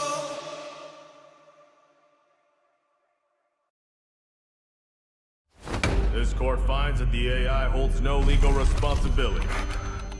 But the data. This doesn't add up. Just do what the AI says. Priority. Protect company assets. Valve closed. You destroyed our home! That dream again. Welcome back to the Delta Force Invitational Warfare 2026. Coach Vivid, we are here for our last best of 3 of the day. Only 2 best of 3s today because there's only 3 teams left, folks, and it's time for another elimination round. We're down in the lower bracket finals. RRQ unfortunately loses in a banger game 3 on fault against LT, and they're going to be joining the likes of HAN down in the lower bracket finals, Vivid. This is going to be a lot of fun to watch, and RRQ still has a lot to give. Let's take a look at that path to get here. Lower bracket finals, our last elimination round, and the last chance for a team to make the grand finals. Yeah, we remember, how could we forget the first match of the entire tournament? That was LT versus HAN on Cyclone. It went the distance. It was a nail biter. It was a banger, but it unfortunately set HAN down to the lower bracket. But ever since, they have absolutely bounced back 2-0 against RBN, 2-0 against HYD, and then 2-0 against TXD just yesterday. But now RRQ, they're going to have to go ahead and face them. And I'm sure RRQ have one thing in mind. Well, actually, now that we take a look at it, both of these teams have one thing in mind. It's going to be revenge on LT, man. It's the only team to kind of beat these guys. That's exactly right. Both teams want revenge, and LT extremely happy that they've already beaten both teams. Maybe a bit of mentality shift, whatever you want to call it. Here's today's matches. Again, it's very simple. We went 4 matches day 1, 4 matches day 2, 3 matches yesterday, and we only have 2 matches today to figure out who's going to be joining the likes of the undefeated LT in the grand finals. Tomorrow will be a best of 5. These are all best of 3s. This is it, folks. Let's talk about HAN. We've been hyping up this roster for a while now because they've been 2-0 stomping everybody in the lower bracket, namely on the back of their incredible commander, Wanza, incredibly well-spoken as well. Got a great squad behind him with Hodu on his squad, Mayang and Jinman, all prioritizing engineering and being in vehicles. Big happy birthday again to Hodu, whose birthday was yesterday. But some other heavy hitters on this roster that we always hype up. Artyom, usually the top slayer for this team, but if vehicles go well for them, watch out for Sarah Jin as well. Bow in hand or in vehicle. Talk to me about RRQ, though. Team we just saw up there on the stage, Krauser was getting loud. He's going to be leading this team as their commander. We know kind of the role of Javier, who's going to be a part of that squad as well. Drive those tank destroyers and drive them well. He does. Taking a look at some of the other squads, I feel like Popey was just a little bit quiet. We saw Mazera popping up, Arixa popping off. Ragnarsson has been a standout performer for this team as well. But all in all, the entire squad, the entire team of 20 is going to have to perform just a little bit better. Let's take a look at how things are going to boil down today. HAN in this matchup. They banned Trainwreck, RRQ banned Cyclone. Thank you, RRQ. I appreciate it. And randomly, Ascension was chosen. Talk to me about why Ascension is maybe an uh-oh if you're an RRQ fan. Talk to me about what HAN has been able to do on this map. Well, HAN have actually only played 2 maps in this competition. Cyclone, they've played 3 times, and Ascension, they played once. Ascension was against RBN, and it was a 2-0, and it was absolutely filthy, especially on the back foot of a performance like Sarah Jin had. Yeah, and HAN are also starting the attacking position, which, you know, it's kind of here nor there. Usually you're going to swap sides. It is what it is. But I do like the attacking position for HAN here because they are such a strong attacking team on Ascension. If they get some early momentum and they somehow obliterate RRQ in the first round because, frankly, the helicopter efficiency and Sarah Jin picking up like 90-something kills in the helicopter, things could be pretty upside down for RRQ. However, Vivid does not agree with me. Take a look at our caster predictions, folks. I finally have been right. Vivid has finally missed one. He was perfect until the last round, and now you are doubling down, and even more so doubling down on RRQ. Quick shout, 2-0 RRQ against HANY. I don't know. I'm just feeling it. That's crazy. This is a feel it moment for me, and it's also one that I feel like I have to stick to my word. 2 days ago, I said that I felt like RRQ were going to win this whole thing. That's right. You did say that. If they're going to win the whole thing, they're going to need to win this one because, again, this is an elimination match. So how could they win the whole thing if they lose this? I also think they're going to do it in dominant fashion. I mentioned that HAN, yes, of course, they did play Ascension. It was a 2-0, but in my opinion, it was against RBN, who are not as good of a team as RRQ. So I think RRQ is going to be able to put up a little bit better of a fight. Caveat to what you said earlier, we also have seen RRQ play Ascension. Now, granted, it was only one singular time, and it was only from the attack when they were against TXT, but they were dominant there. So I feel like Ascension, they got to feel comfortable on. I don't know. It at least was close. 2-0 just feels right. The only thing that is haunting my dreams, the only thing that's crazier than the Ian helicopter plays and the crazy PZ Dog 90 bomb is Sarah Jin in the helicopter because of how much impact it made on the map without the assistance of a jet. I am just a little bit scared for RRQ here, but let's see how they're feeling in their introductions. All these players are walking onto the stage. Let's check in. 2026三角洲行动全面战场国际邀请赛。 Welcome to the 2026 Delta Force Invitational Warfare. 有请 HAN 战队。 Please welcome Team HAN. 一队一心，剑指巅峰。 One team, one goal.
有请 RRQ 战队。 Please welcome Team RRQ. 荣光归于 RRQ。 Viva RRQ.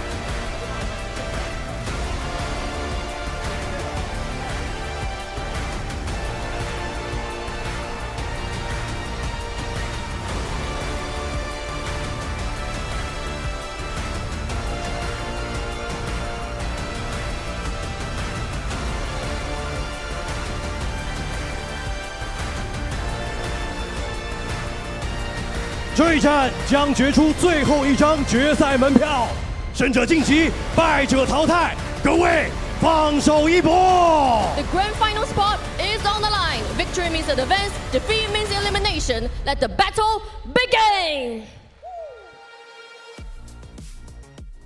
Lose and you're eliminated. Win and you are in the grand finals. The crowd is excited about this. The hometown team has already made it there, but who will be joining them? Vivid, we already did predictions. I do want to bring up that conversation again, though, because you still are saying RRQ's 2-0. What do they need to do on the defense? They are starting on the defense. What do they need to do to shut down this HAN team, aside from the obvious, which is take down the helicopter early and win that war? What's the key to their success, do you think? I think before we even get into the gameplay specific side of things, if you would have asked me before those walkouts what RRQ needed to do, that would be, of course, a giant mental reset. I mean, they just took an L on the stage, right? They're going to be feeling that. But those walkouts make me feel even better about picking them to be 2-0. I mean, they were dancing, they were smiling, they were excited throughout, so they're still feeling good. So the mental reset appears to have been there. Okay, now specifically gameplay-wise, what do they need to do? Well, I guarantee you if they could somehow like rub the lamp and get 3 wishes, I guarantee you they would use all 3 wishes on the fact that they want to go ahead and destroy that helicopter. That's right. That has been a very difficult task across the board, no matter who's playing in the helicopter for the side of the defense. Very, very hard. Can they do it? I don't know. I think they can. It's a matter of will they? I mean, listen, it's just a coin flip sometimes it feels like, especially when you pull that lob out, how fast does it go down? What do you have under your toolkit to keep it alive? How many engineers are you invested in keeping it alive? We know how insane stacks in Sarah Jin are in the skies. That's absolutely and obviously who is going to be up there. So then I turn my eyes back to the same combo we always have with Ascension, is some of these win con positions on each of these sectors. We talk about the high ground position that overlooks A. While the big battle's going on with the helicopter, who wins that early? Do we see HAN kind of stuck at the line at the A sector and RRQ is able to hold here?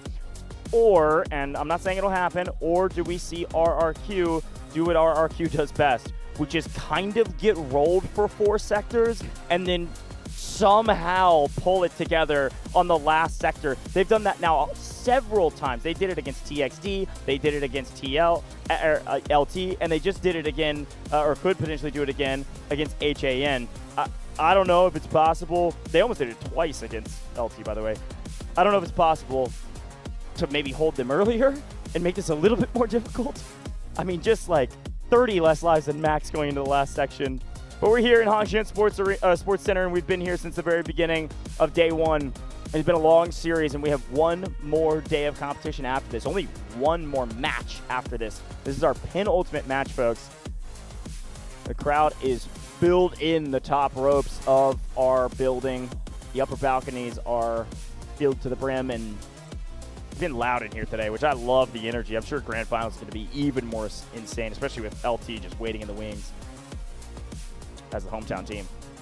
Quick reminder, HAN are one of those teams who have actually played every single one of these days of competition over the last 4, including today. They haven't obviously played yet, but they are going to be, so they might be feeling it. RRQ, the conversation on the other side of the stage for us earlier on was that, yeah, RRQ kind of had that rest day yesterday as they have been in the upper bracket. Whether or not that is an advantage probably is a reference thing amongst every single one of these players up there on the stage. But one thing that is obvious, and one thing that Goj is going to love to talk about, is that we have only seen it 2 times now. Well, we're about to see it for the 2nd time, where these teams that are up there on the stage have only had about 30 minutes to prepare for their specific matchup. Yep. Yeah, I mean, we pulled that during the break. You all saw the big break timer we had. That was just getting the players prepped. We were pulling new teams on. We were doing the picks and bans. We were doing the whole 9 yards. And, you know, I don't know if that matters on a map like Ascension. I think if it was something like Vault, maybe, which, you know, I'm not sure whether or not these teams would have been excited about that. But on a map like Vault or a map like maybe even Cyclone or some of these like longer, kind of newer, technically maps, you'd like to kind of think about your strats a little bit more. You'd like to break it all down and give yourself time to prep and VOD review. These teams have played Ascension an unfathomable amount of times. It was literally one of the first maps put into the game during the alpha for this game mode. So with that in mind, most of the meta strategies, if you will, have been revealed. And if they've got some strat cooked up, it's cooked up no matter who they're playing. Everybody knows what the win conditions are. It's just a matter of who executes better on a map like Ascension. There is no secret plays. There is no, you know, let's try this rather than the normal stuff. And if there are any surprises, again, it'll be something that they've been prepping for a while. So I'm not sure that on this map it'll really matter. We do see, by the way, again, as a reminder, that HAN are attacking first, which I believe to be a nice boon for them, a nice advantage to start things off, because they'll get the early momentum if they win the helicopter battle against the AA. But looks like we're jumping straight into the game, Vivid. No more hypotheticals, no more what-ifs. This is it. One single best of 3 stops either of these two teams from making it to the grand finals. Let's get into it. No surprise, Stax is going to be piloting the helicopter alongside Sarah Jin in the gunner seat. Flushing out some of these initial boots on the ground on that mountain that oversees Sector A is, of course, going to be a big help. The Lob is trying to make something happen, and I can't lie, Stax is actually very, very low right there in terms of verticality. Missiles are going to be incoming as well. Hodu off in the distance is actually going to get destroyed. Oh, wow. Nice, so they're going to be losing the boat. Usually the attacking side has it available for quite some time, but take a look at Stax. Very, very low. One more shot from anything might do it. No way! Heli goes down. That is an early win for RRQ. That was our win condition for this team. They could potentially get another one. But holy cow, what an early victory. An early stop to what could have been a lot of bleeding in the very beginning of this game. First win condition achieved. The second win condition is now this hill, and RRQ still have control of it. Wow, what a win. With that helicopter out of the skies, RRQ's vehicles on the ground are going to be unleashed. They're going to be feeling a little bit free. They can kind of float around. Usually that Lob is forced into a defensive position underneath, right, taking cover. But now it's going to be able to take a position that is a little bit more forward, right, advanced, which is going to make this push, or at least I should say this hold for RRQ, a lot better. There's Miang on the attacking side, trying to keep their tank alive, just kind of shelling up on top of the point. I like the slowed out choice to be able to put some tank shells up on top without... Oh my gosh, just picked up. Watson just picked up like 7 with that shot, by the way. That was a crazy total in the kill feed. And again, we don't talk about this often in the game, or that often in the game, if picking your vehicle loadouts and how important that is, just because it's mostly standardized across the board. But that's a showcase right there of you have to have the right types of rounds and the right types of shots you can take with the vehicles and make a huge difference like that. Being able to shell over the top, stay safe while doing a ton of damage has actually afforded HAN the ability to win the high ground position overlooking A. This is a nice little retake of some energy and some momentum. Ooh. Heli's back in the sky. Heli goes down immediately. What? RRQ know exactly what they have to do to win. That is 2 down. You should see my face right now. Complete and utter shock. Well done, RRQ.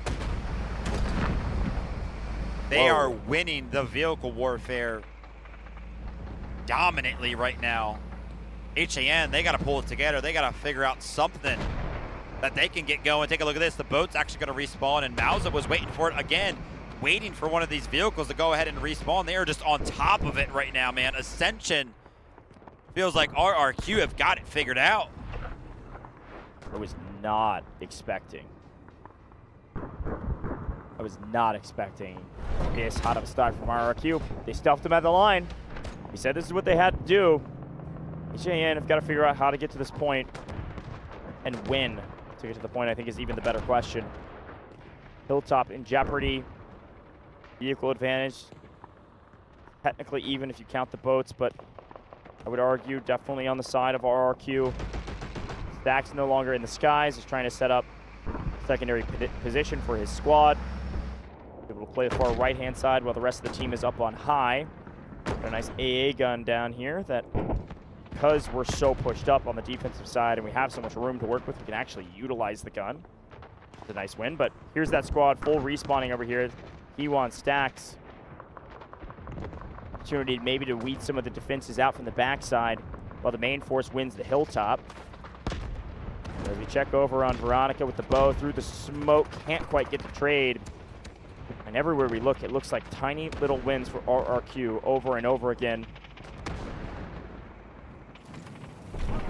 Just be careful, though. Obviously, it seems as if the tides are in favor of RRQ, but when there are members on the side of HAN, like Artyom, like Sarah Jin, who, by the way, yeah, has pop-off performances when he's able to find himself inside of that helicopter gunner seat. One thing that we always talk about Sarah Jin, he's so flexible, can kind of jump on the bow, can be an absolute nuisance on the ground, can also jump in vehicles like tank destroyers, tanks, and find incredible value as well. So the flexibility is there for the side of HAN. But RRQ right now, we're denying them at every single door. Pretty good job here again. That stack squad is going to be the point man. If they're not in the air, they're going to be up front and personal, getting some frags and getting on the objective. So a nice job to put it into the neutral zone and at least force the defense off their high horses and jumping onto the points to get dirty with them. One way to get dirty, though, is a couple splatters from both vehicles. They full send this, full jump it because they believe they have a huge advantage, which they certainly do. Great job with the Lav getting extremely aggressive and making sure that the neutral zone becomes green yet again. And that is a lot of folks having to go to respawn timers, not able to get revived. So a lot of tickets invested there for what would have been a solid push turned into one that is completely thwarted. Yeah, that's what's scary about taking that forefront position right behind that Sector A hill. You can kind of hide behind it, right? The attacking side has that little bit of an advantage to where they can kind of creep up on the sector, but if you all go down and nobody can get there in the medics, it's a no man's land to get back, so all of those lives are just instantly lost. We're seeing the full effect of that from the side of HAN as they lose about 10 to 15 from that push from the side of RRQ. We'll be able to get one more helicopter, I believe, at some point. It's kind of when for the attacking side. Could they really go 0-3 in this battle? Lob back and way off now, taking quite a bit of damage. They're focusing on that. You can see the tank trying to take some shots over the top as well. But right now, the Reds' win con was the hill. They have gained that, and we see a lot of red lighting up the kill feed, so they're going to push back onto the point. I would expect to see this Lob get much more aggressive again, to go help out the team. An attack vehicle, go get Mixie, go for some splatters. Not a crazy amount of engineers up here, mostly stingers playing or support operators playing up close and personal. Here's a flanking squad. Here's a strike team. Krauser, the commander, trying to make a play. They lose attack vehicle, but a couple rockets, and Miang is in a bit of trouble. Full sending away from here. A great job to stay alive. A couple of Lulu rockets get it very weak. More. Is there another one of Wansa? Yeah, Miang, great job. Able to jump out. They're able to heal this thing up. Nice save from the side of HAN. Nice try from the side of RRQ. We have seen that work before.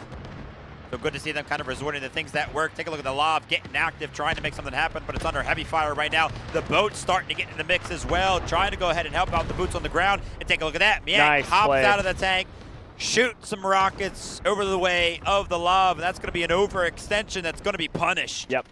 I don't even think that was necessary, and frankly, not worth it. I mean, even if you hold A for a little bit longer, I mean, I guess they're trying to have this team not have max lives going into B, but a big mistake, I think, from the side of RRQ.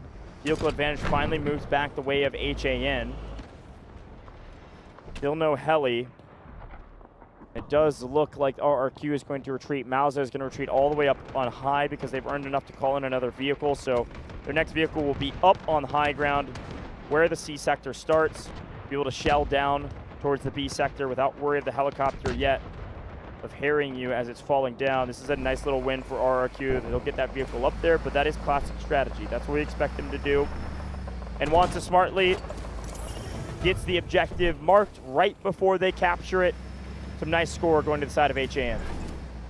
I am greedy, man. I wish RRQ would have put up a little bit of a better defense there. I mean, obviously they held them for quite some time, but as you can see, HAN are right back up to 180 tickets, so effectively lost nothing outside of course, that helicopter, which will be a giant talking point. So that in general was a win for the side of RRQ, but again, I feel like they had a giant opportunity to make it hurt a lot more. One single mistake, it feels like, and HAN immediately took advantage of that one. Yeah. But, I mean, still RRQ are obviously in a very good spot. No helicopter in the sky, and then you can kind of put this vehicle, this lob, all the way up top and continuously kind of rain down for forever, it'll feel like.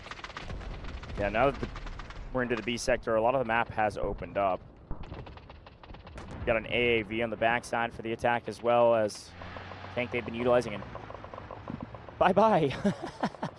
Mauser just full sins off the top rope. Doesn't actually want to stay up there. Maybe a bit surprising. Maybe calling it in just to keep it safe. That is so far away that the Lav is not going to get shot down from up there, especially when there's just a tank shooting at it. It's going to be very difficult to hit all of their shots and more, and the Lulu rockets can't go that far, so maybe just the play was to keep it safe and then come down into the mix to make sure they can have the most effective play that they can. Hodu here in the AAV looking to gun some folks down. But in general, it's going to be a slow push. That's the way HAN operates. They will slow push together as one without their advantages. Team Mauser is actually taking this vehicle back inside. Early. Taking potentially it up the elevator very early. Interesting play. Maybe it's to stall out the elevator timing for the eventual attackers, but this feels early to me. Maybe By the way, maybe just hiding. Yeah, I think just hiding.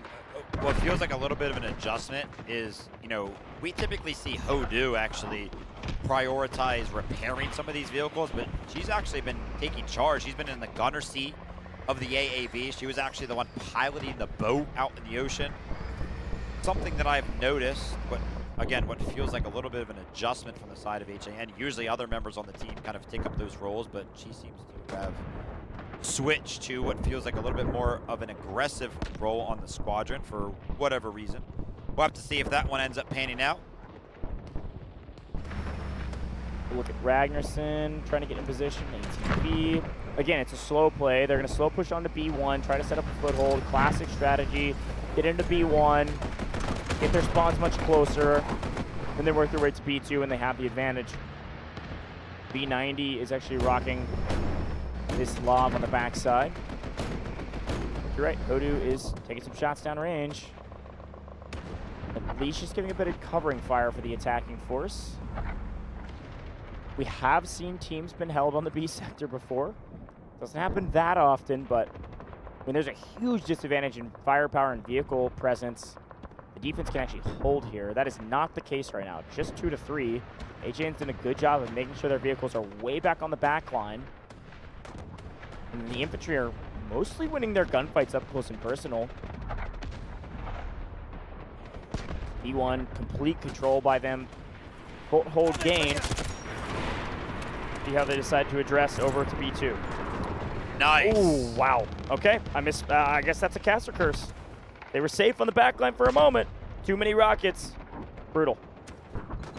Let's talk about the overall objective for both of these teams when it comes down to the first couple of sectors here on the side of Ascension. Obviously, Sector C will follow Sector B. It will go all the way up that mountain, and Goj was kind of already mentioning the fact that there is an elevator that can take your ground vehicles up to Sector C from Sector B.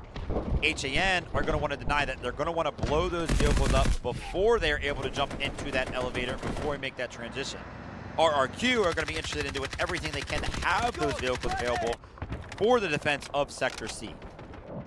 That'll be pretty much the decider of what feels like who wins this map in general. Yeah, I mean, we're already into the B sector too. You're not getting another helicopter at this point. It's all going to be forced through the ground. I think we're going to be stalled out here for a while. Yeah, I mean, the tickets are going down pretty slowly. HAN are playing pretty passively. Here are the vehicles that they needed. There's 3 falling at the same time. They know they're going to probably lose at least one. What do they lose? They lose the Lav, and IFV goes down. And the assault vehicle that was kind of put on the front side of this to hopefully tank some of those shots actually got skipped, which was a well-executed shot, well-aimed, to be able to sneak one through and grab that Lav, but an assault vehicle and a tank nonetheless. So let's see what the attacker are able to do with it. good strategy. Vehicles are falling down. Kind of use them simultaneously to incorporate a little bit of a shield. RRQ are actually looking to go ahead and re-aggress onto the side of B1, which is actually usually odd. As soon as you lose B1, you never really find yourself back onto this zone. But they were looking to see if they could kind of make something happen there, and they are quickly denied. HAN go ahead and clear out the boots on the ground. They were trying to make that happen. But again, we're pretty much at what feels like a standstill between B1 and B2. There's kind of some kills being traded amongst and some vehicles being called in. Nice. This one very, very safely, of course. That one's like way back there. Yeah, it's in the C sector. They're going to drive it up to the entrance and take some shots over the top, probably. Again, it's going to be a slow one, folks. A brutal one. They lost their helis in A. Can't get any more. And so it's going to be all infantry all day. Here comes the push finally, though. The attackers cresting the hill, making their way over to B2, trying to gain an advantage, and they're winning their gunfights right now. Riptra, the last remaining player on the hilltop, isn't even able to trade out one. There's a lot of boots on the ground that have made nice progress over to B2 and are setting up another nice line. What I love about these free cam shots over the top, as there's Mousa, by the way, did take the elevator, if I'm not mistaken, just FYI. I think the elevator was picked up earlier, and then they dropped the tank through the top side. But either way, has a high ground position from Mousa, still shelling these points. Still doing damage, but the attackers are on it. Battle tank down for the side of the attack. A nice little win for RRQ, but they also feel the pressure. An urgent redeployment happening. Deep kill, by the way, on that tank. Urgent redeployment should be able to save this B2 sector. Yeah, most of that damage is actually being found by that tank that is all the way up top. But take a look at the vehicles all the way at the bottom right now. All the vehicles are disappearing from the side of HAN. They only have one left remaining. That was actually very low. Shout out to the engineers for keeping that one alive. But take a look at the mix. Take a look at Javier in the tank. He's also under heavy fire right now. A couple more rockets might land. I see the Allure rockets in the sky, but I think that last and final one actually got shot out. So shout out to the efforts of the side of RRQ to keep that tank alive. And like I mentioned, Mousa all the way up here on the mountain is finding so many different sight lines onto the vehicles of HAN, doing a great job at keeping them at bay. Yeah, it's just a ton of damage that you basically can't really answer, especially when the defense has this much presence down on B2. Javier getting mixy. May not be a tank destroyer, but still a pretty agile light tank. Finding some nice value down on the B2 point. That urgent redeployment was perfectly timed, and they've got a respawn beacon on the backside. You can see it on your screen now. Team respawn beacon will allow the team to spawn up close and personal on B2 in case things get too crazy. Sarah Jin holding the distance, or holding the line rather, while off in the distance. Niang and Hodu repair this tank. The only tank that they have, they've got to be careful with it. Sarah Jin actually is over there on the engineer. I remember I mentioned the flexibility. Typically the one finding the kills, but when required can also jump over to the engineering role side of things. But unfortunately, if you take a look at the B2 zone, everybody has been cleared out for the side of HAN, and as a result, whenever we see a big clearance of those types of groups, we see a big clearance in terms of the tickets as well. I think 15 just got disappeared, and we're looking to get aggressive. Javier is way past where he needs to be. The defensive line is way behind this. He's looking for an angle onto this tank right here from Niang. And how many times have we actually gotten the POV of this tank being half HP or lower? They are applying so much pressure. They want to destroy it, man. They really, really do. It's the win con. It's what I was just talking about with B section. These sectors inside of this zone is very difficult to take. Only difficult to take when the defense has the vehicle advantage, which they currently do. If they take down the last remaining vehicle of the attack, they may have it in the bag here. It's going to be a stalemate. And the slow push from the attack was working. But without vehicles, that push has completely failed. And all they have left is to restabilize on B1, lick their wounds, slow way down, wait on a couple more vehicles, and hope that that's what you need in order to push onto this B2 sector. An overwhelming win so far for RRQ in the grand scheme of Ascension. If somehow, some way, HAN were to just magically capture B2. There they are. Trying to make this happen again, doing the same exact play. The shots are coming in. So many vehicles available to the side of RRQ to do so much damage. Oh my One more hit goodness. onto the Lav would do it. Ewan's trying to drive it to safety. Mauza waiting for the recharge of the shot. Does he hit it? It's so close, but so far away. Oh my gosh. One well-placed shot, and that vehicle goes down. A small win for the side of the attackers. Barely able to avoid Mauza's shot. 2 vehicles now join the likes of the remaining tank that they've had for a while, HAN. Trying to figure out, now that they have these vehicles, how can we utilize them to take this B zone and take the sector. Mauza is going to punish them anytime they come out into the open. Gosh, and they're grouping because they're looking for one big push. It's got to be perfectly timed. It's got to be probably everything you've got while your infantry push forward as well. But this artillery barrage and equipment that's flowing over the top, the barrage is on point. But the amount of shots landing on the backline feels like it's an artillery barrage of its own. It's Javier from a distance, just peppering these tanks, assault vehicles, and everything in between. But the setup here from the attack, I feel like this artillery barrage may be a bit early. The entire HAN team just respawned. Oh my gosh, they did. And that's because they've been cleared out of B1. They have nothing left.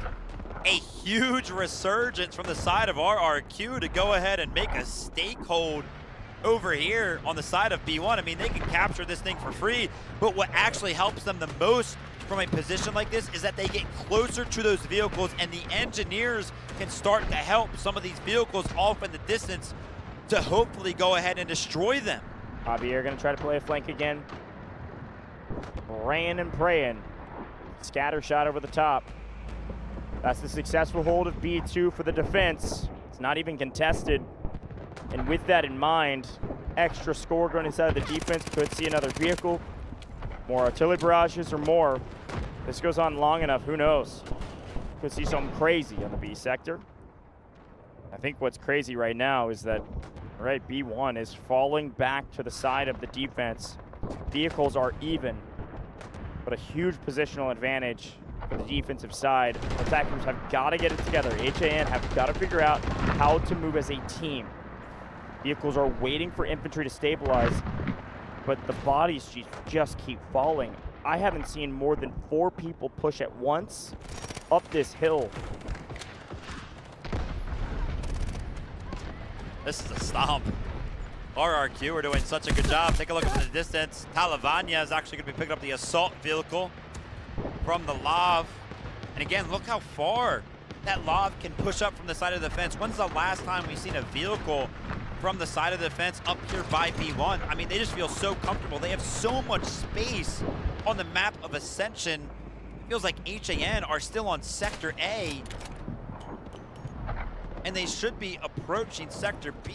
I mean, everything is going the way of RRQ, even though they've equalized, or at least almost equalized in terms of the vehicles available, right? It's 3-4 right now. The positions of the vehicles from the side of RRQ are just way too strong. Yeah, I really like Mauza's position with the tank up on high. Playing this high ground position, almost like a super powerful AA gun from up here, just shelling down on the point. Look at Miang, by the way, from HAN, 104 in the engineering category. That's how much, yes, some damage, but that's how much repairs Miang is having to do. Yeah. That's that one tank that's been alive for the entirety of the game almost. Or actually, I think the entirety of the game.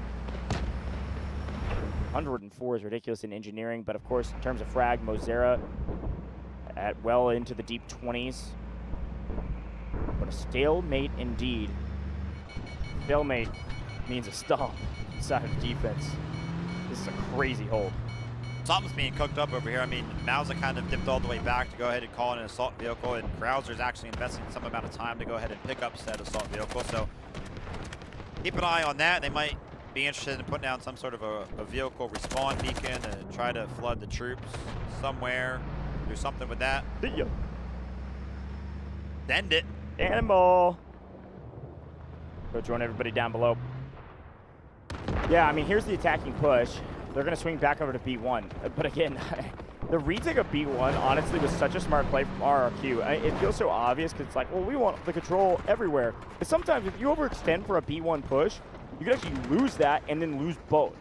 But it was a smart play because they recognized that HAN was low in numbers. They had the opportunity to do this. And B1 basically gives them breathing room. It gives them this giant amount of time that HAN, whenever they feel like they have an advantage, have to use it for B1, which they've already captured, that they lost before. Then once they capture B1, RRQ can figure out how they actually want to address the full push. Here it is. Here we go. A couple well-placed Lulu rockets, many of which either don't connect or were shot out of the sky at the last second. Well done from the repairs to keep that tank alive. I'm blown away it did not go down. Yeah, I think they were getting shot out of the sky by maybe the tank gunner himself, actually. So great work there. And again, a great try from HAN. I mean, those rockets were shot at the exact same time. Just RRQ playing that much better. I mean, even every single time we tune into the boots on the ground, like the storyline has obviously been that the vehicle gameplay has been entirely inside of RRQ, but every time we tune into the boots on the ground, they're also winning their fights as well. Dude, RDM's on 42 kills. I mean he's putting in the work. He's different. You know what I mean? He's putting in the work. It's just, we're just not seeing the rewards of it. Well, we're doing the same push we did last time.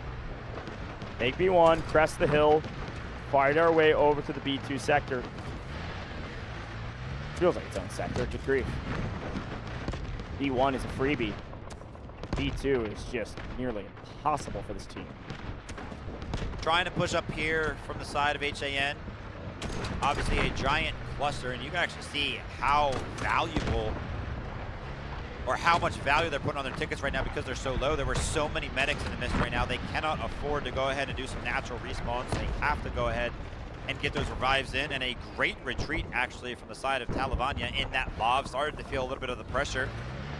Goes ahead and takes a little bit more of a passive position, can still get into the mix. And Goj, we have a guided missile at what feels like a play of desperation. I mean, where 100%. could this possibly land to where it would find value?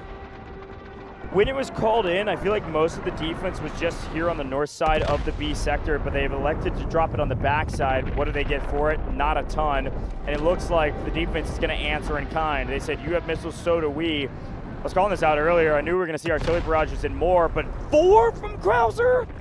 4? We know where it's landing. Feels like a mistake from HAN. I mean, maybe there was nowhere to run and nowhere to hide, but there was only one place it could land, and everybody on HAN just hit the, golly, I guess I respawn now button, and we're losing lives. Uh-oh. HAN about to be under 50 right now. Maybe finally getting a lick back. Finally, Talavania goes down. A small win, and they need many more of those. They are running out of daylight for them. Honestly, I don't even know how HAN, it kind of feels like daylight robbery. They pushed B2 and they approached with 55 tickets. They got blown up by a guided missile. They lost all of their lives, but they only lost like 5 tickets. Now Jappy, after going ahead and destroying that vehicle, is going to try to make something happen, trying to go ahead and find some value with this guided missile. 10 seconds before it lands, but again, nobody's even close to B2. Everybody can just clear off of it for the side of RRQ as they do.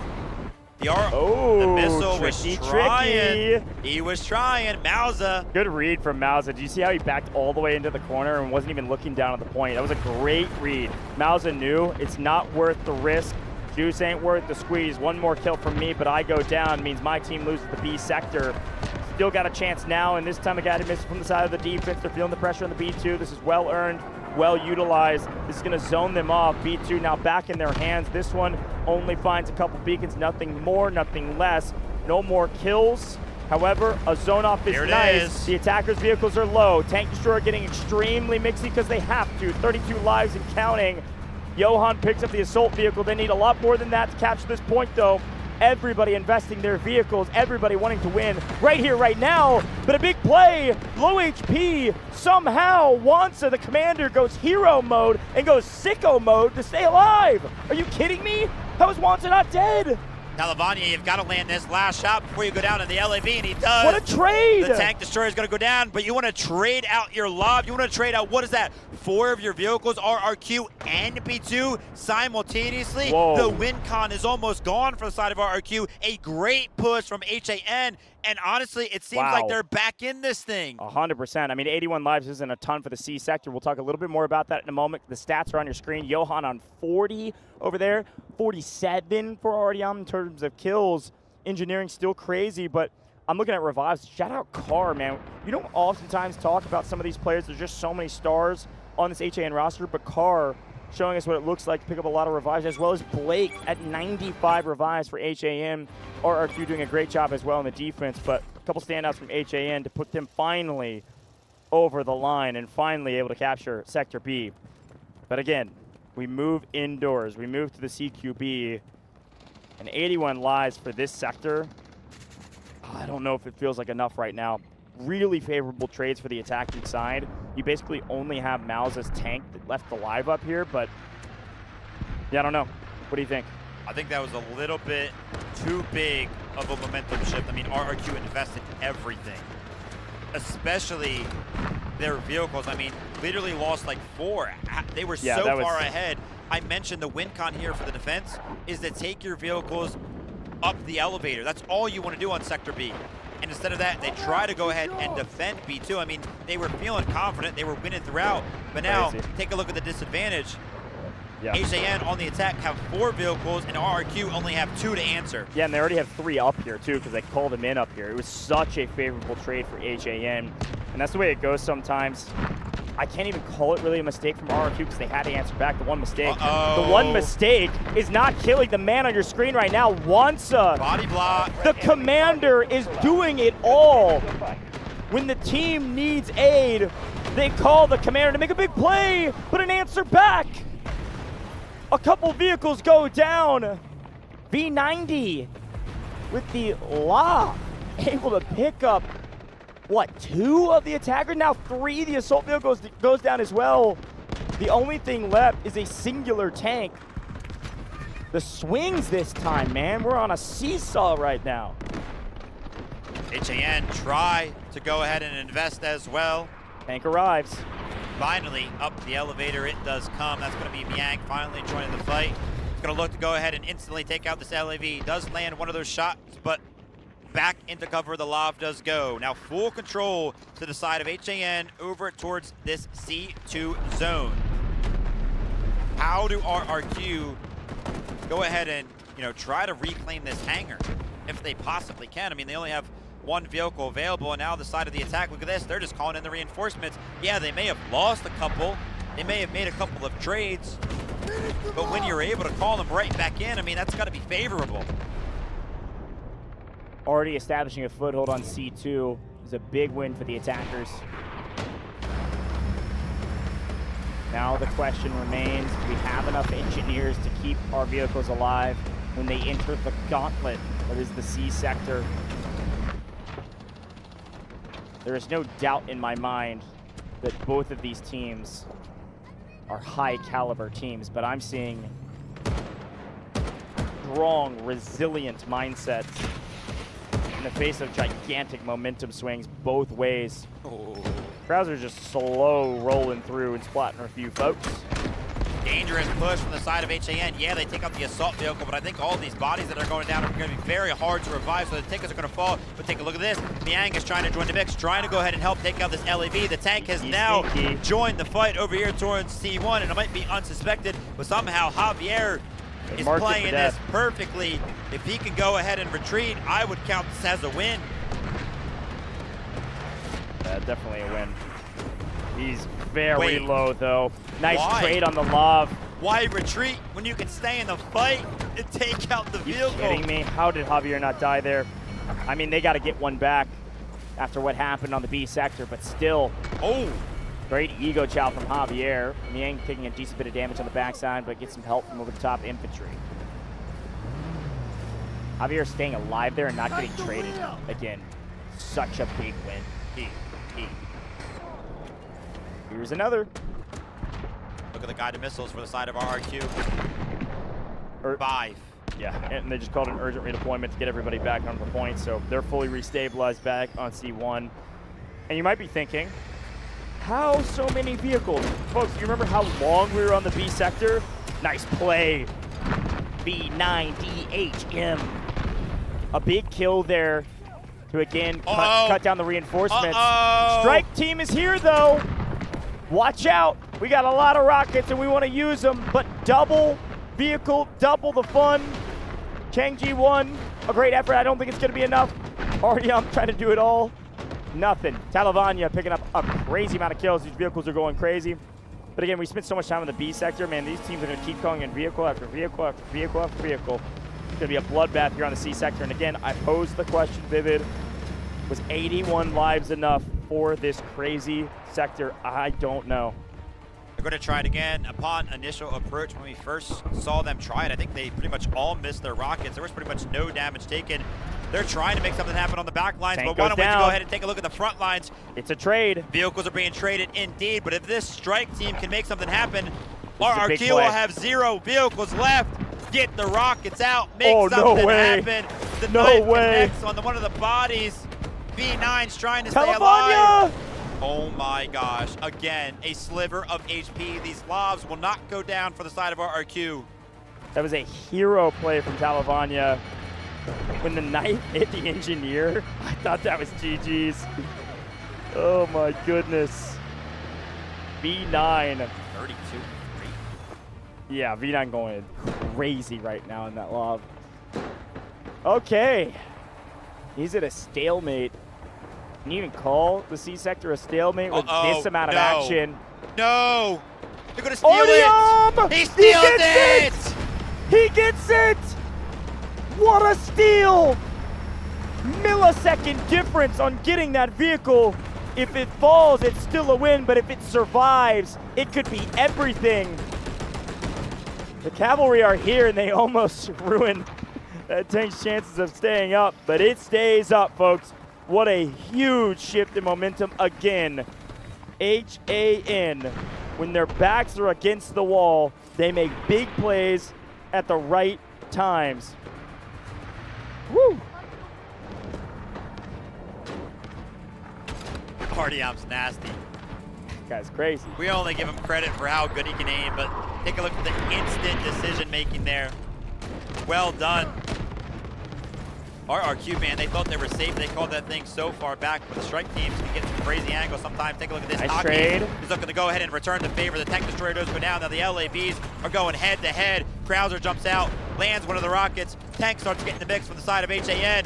They're going to be successfully finding the defensive lob right there. Krauser's trying to make something happen, trying to make the trade happen, but will be unsuccessful.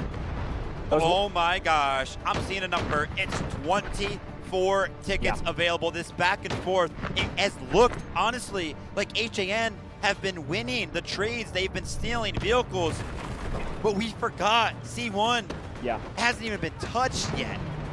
Yeah, I mean, that was a big win there for HAN. They were able to trade vehicles out, but there was only one vehicle on the side of RRQ. So now with all the advantages, you're going to see probably all 4, if they survive, all 4 of these vehicles full send on a C1. I mean, you have to at this point. 18 lives. You've got to make a move. All of the defense besides the far squad that are picking up the one now vehicle that they will find are here. It is going to be a full frontal assault. It's going to be a bang out, and you need your firepower to be here when everybody moves together.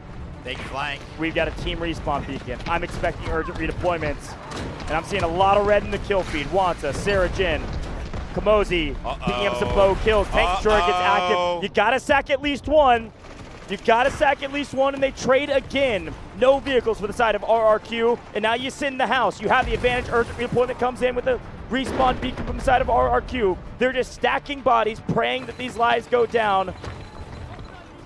But this is looking like HAN will yet again sneak away another sector.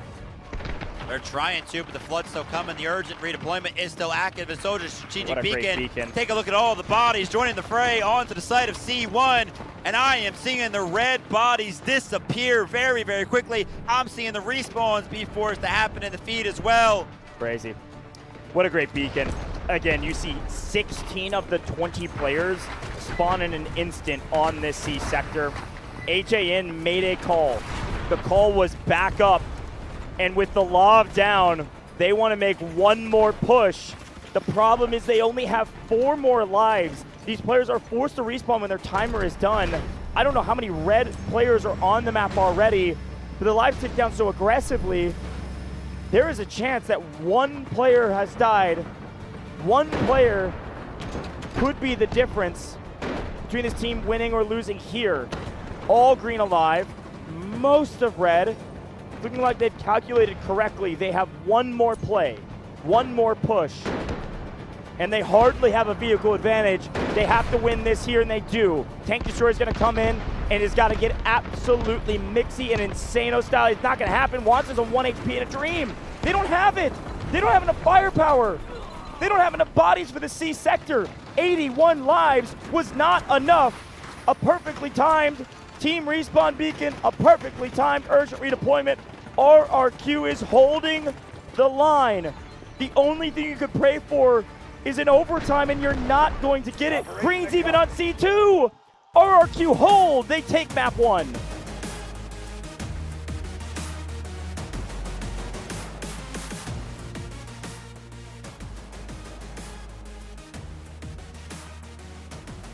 I mean, we've seen some incredible holds. We have seen matches and rounds that we have coined as dominant. We are in the lower bracket finals. There are only 3 teams remaining, and RRQ put up a defense like that. Really strong, man. I'm really excited to look back on these highlights because there was a couple key moments. Again, we have 20/20 vision, maybe better than that up here in the booth because we can see everything. It felt like on the C sector, 81 lives probably wasn't going to be enough, but for it to be enough, they had to send the house. It felt like every vehicle needed to be on the point. Every vehicle and every player needed to be on the point for that last remaining push, and it felt like the vehicles were a hair too timid or a hair too slow. But we don't have all the info. What info we do have is on your screen now. 146 still from Yang in the engineering category catches my eye first, but then you look over at RRQ, you see 159, 133, 130, 120. They won the vehicle war. Top to bottom, RRQ crushed the competition by winning in the vehicle gameplay. Some hero plays from HAN Vivid, and we can shout out a couple of those individuals that go big. Artyom picks up 58 kills and a vehicle steal. I'll throw that in as a stat line. But at the end of the day, RRQ, they just outplayed them. The first domino fell of taking down the heli. The second domino fell of taking down the second heli. And then the dominoes, I don't know if gravity was turned off or what, but they just sat there for a while. A huge stalemate. And then they had vehicle advantage. Dominoes began to fall. Boom, boom, over and over and over again. HAN, hero play here, hero play there, but the dominoes were still falling. You're not stopping gravity. And it was just too little too late. By the time HAN got some momentum, they couldn't capitalize on it. I pose the question, is 81 lives too little for Sector C? I think 100%. A team like RRQ, they made big plays, HAN did, but it all started at the beginning of the game. What an incredible defense, man. Ascension is such an awesome map. So many different ways for it to be played. No helicopter this time for the side of the attack. And RRQ take full advantage of that. I feel like they won it, obviously, from that, like you mentioned. But just so many incredible efforts from all the vehicles that were able to sit so far back after it went down. Dude, I love this for RRQ, man. They just took a loss on the stage. Yeah. And the immediate bounce back is super incredible. Yeah, I mean, look, RRQ, there is zero doubt in anyone's mind now, if you somehow had a doubt already, that they are an incredible team. But it all started here. I don't want to beat a dead horse, but losing the helicopter twice in a row, it felt like it was going to be near insurmountable for this HAN team. I mean, the B sector, we thought that the game was over on the B sector, Vivid. Like, that's how bad it was. Yeah. I can't lie. I mean, just wins all around the board. We did get a little bit worried a couple of times from the side of RRQ. They did have a little bit of an overextension on A when they lost that lob. As soon as they did lose it, like we mentioned, it went down. But HAN, man, they kept fighting back. They tried to get some stuff going, right? Strike teams all across the board. The Virons get mixy. And then B2, right? Crazy. RQ and HAN trading guided missiles on Sector B on Ascension. Pretty crazy. But then the full-on investment from RRQ with their vehicles, they were left with almost nothing after this, and it failed. Look at what Wansa's HP in his tank destroyer was less than 20%, and he had 2 full health vehicles on the opposite side, and an artillery barrage landing on his head. He was able to stay alive to 1 HP, and with the help of some infantry, trade out both vehicles, and they capture the point. Big play from Wansa to be able to push us forward. And then we get here, again, there was so much score on the line that it felt like HAN actually had enough momentum that maybe 81 lives was enough. They had a ton of vehicles, and then there was a couple unfavorable trades, and their huge advantage in vehicles went out the window. I mean, there it is, 2-1 there. More vehicles come in, still couldn't get in and get over to take both of these C zones. We know this sector can be difficult, Vivid, but it felt like RRQ just had a complete handle on some of these sight lines. They were winning some nice favorable trades. They lost a vehicle to getting stolen. And I don't know if it was RRQ's huge success or HAN mistake. They had, HAN basically didn't touch the second zone of C sector until the last 10 lives. Yeah. I mean, they've really tried. Individual efforts across the board, like you mentioned earlier on. We just saw Artyom steal that vehicle. He got out with that tank, but somehow it just wasn't enough. I mean, we keep saying, yeah, HAN did this, but RRQ responded every single time. And frustration does indeed settle in for the side of HAN. Best squad, Krauser going to be joining Stomplot, Javier, and Boonjet, which is no surprise. I mean, Javier, we constantly saw him in the vehicles, kind of driving those things, finding incredible value, 70 engineering score. Boonjet, 130 engineering score. Krauser, obviously commanding the entire team, picks up a bunch of score. The engineering is there, driving the vehicles here, there, and everywhere. So good. Yeah, really strong squad. They worked together really well. They played off of each other really well. And the engineering score tells the whole story of what this squad was able to accomplish. So many vehicles down, and those vehicles so valuable. In this best squad, you know, the one player that's missing is probably Mauser. I mean, yeah, crazy amount of value from the tank up on high. And so maybe that's the MVP if they're not on our screen now. But Krauser picking up 44,000 score on Ascension is crazy. Ozera with 50, 43 assists, and 72 rescues. That is a nice, healthy stat line and is being given the MVP. Yeah, I mean, competing, you mentioned 44,000 score line for the commander, who, as we do know in Victory Unite, is constantly find themselves at the top of the leaderboard because all of the objectives they're able to mark. And Ozera is actually going ahead and competing with that. Yeah. 44,000 of his own. I mean, that is like, we call those Mario stats. Yeah, that's well-rounded right there. You hit every single one of them across the board. Really strong performance there from Mozera. I still think my MVP's Mausa, though. Yeah, I think Mausa's ability from up on high to hit shots over the top with the tank, how much pressure they put down range against multiple vehicles. It was basically like one vehicle doing the same amount of value as like the 3 vehicles that HAN ended up picking up. So in general, I think Mozera, both players extremely valuable as well. But looking forward at this next map, swapping sides, folks, do you think HAN can hold? I mean, you don't think so because you're thinking RRQ goes 2-0, but HAN going to be on defense. I predicted 3 games. We've had banger matches today, as expected, with top 3 teams left in this competition. HAN back against the wall. Again, this is an elimination game. Loser goes home, winner goes to the grand finals. I'm feeling good about this. I feel like RRQ, the harder side, was going to be the defense. I feel like I like them on the attack here to go ahead and take it home 2-0. And I'll go ahead and mention, we actually have seen RRQ on the attack of Ascension before, and they won. It was up against TXD, actually. Yep. Big note on that win, by the way, they did that when they won on the attack, they did it without a helicopter. Their helicopter went down instantly. Yep.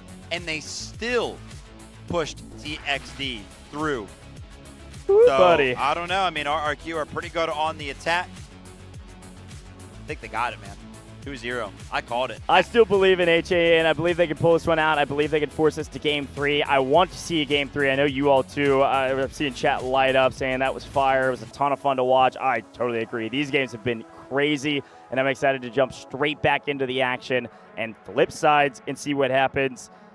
I will also give credit to RRQ. We gave them the early win condition. You got to kill the helicopter. Second question or quandary I gave to them at the very least was, hey, can you stop them early rather than rely on your defense on the very last zone? And they did exactly that, man. B was crazy.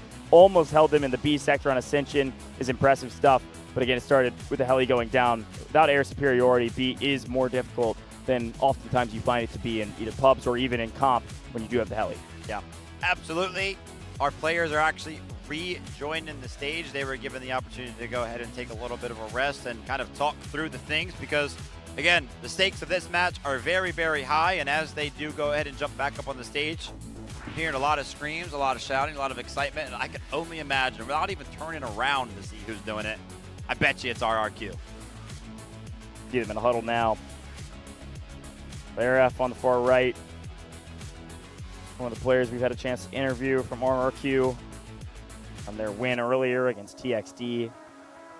Again, the big story with this roster is a lot of folks out there said that their win over TXD in their regionals was maybe a fluke or they got lucky or it was like TXD still the better team and they rebeat them and said it wasn't a fluke. Larif was like, look, we came here to prove something. It was not a fluke. We are that good. And so far, that's definitely the case. Obviously, we know they lost to LT, but they are proving that they are resilient as well. Great mental fortitude to be able to turn a loss around and immediately win the next round, especially on defense on Ascension. That is still a difficult task. Yeah. Especially against a team of the caliber of HAN. I mean, that's big stuff right there. I mean, they're a top 3 team already. They've already proven a lot, I think, but a lot more to prove to make it to the grand finals. That being said, listen, I got to go ahead and bring up all the possibilities. If HAN are able to go ahead and tie this thing up, you would imagine, remember, the tiebreaker when it comes into play, who does better on the side that both teams kind of win from. RRQ did very, very well in the defense right there. Sure. So HAN would have to put up a better defense to go ahead and they have to win. They have to basically hold them on the B sector. I mean, the priority pick. Yeah, I don't even know what you pick here. I don't want to get too deep into the weeds because we'll conjecture about it if we get there. But, yeah, it is a tough question because oftentimes when you think about that third place, or that third game, rather, you think about, okay, what map can we pick where when we're probably given the attack we can succeed on? Ascension is actually one of those usually, right? So that's kind of off the table. And then we got some bans as well. But we'll get there if we get there. HAN have to hold the line here. They will win priority side selection if they hold before Sector C, or at the very least better on Sector C. Otherwise, they will lose that, and we'll figure it out when we get to Game 3 of what map we could play. The only maps, by the way, we still haven't seen. Threshold. Yeah. And I think that's it now. That's it. Just Threshold, because we've seen Fault and Trainwreck now today. Yep. So Threshold, which is, again, I bring this up because it's so funny. In Vietnam 6 months ago, we basically only played Threshold. It was we played 7 best of 3s, I think, in a row on Threshold. It was ridiculous. This event has been mostly Cyclone, but we're now seeing a lot of variety. But I haven't seen Threshold one time. The randomizer giving us a little bit of a breather, I guess. I like it. Still a lot of opportunity to clutch up and see Threshold. But as you can see, the teams are loading in. This is an elimination game. Winner goes to the grand finals tomorrow to go ahead and re-challenge LT. Both of these teams, by the way, have lost to LT, and that's the reason why they're in the lower bracket final. Both teams want revenge, but of course, they both still stand in each other's way. The loser will, of course, go home. RRQ currently have the advantage. They are up 1-0 after an incredible defense up against HAN on the defensive side of Ascension. But now they got to prove that they really did deserve it. They got to prove that they are the better team by swapping sides and doing it from the attack. They've done it before against TXD. But HAN have also proven to us that they can win on the defensive side of Ascension.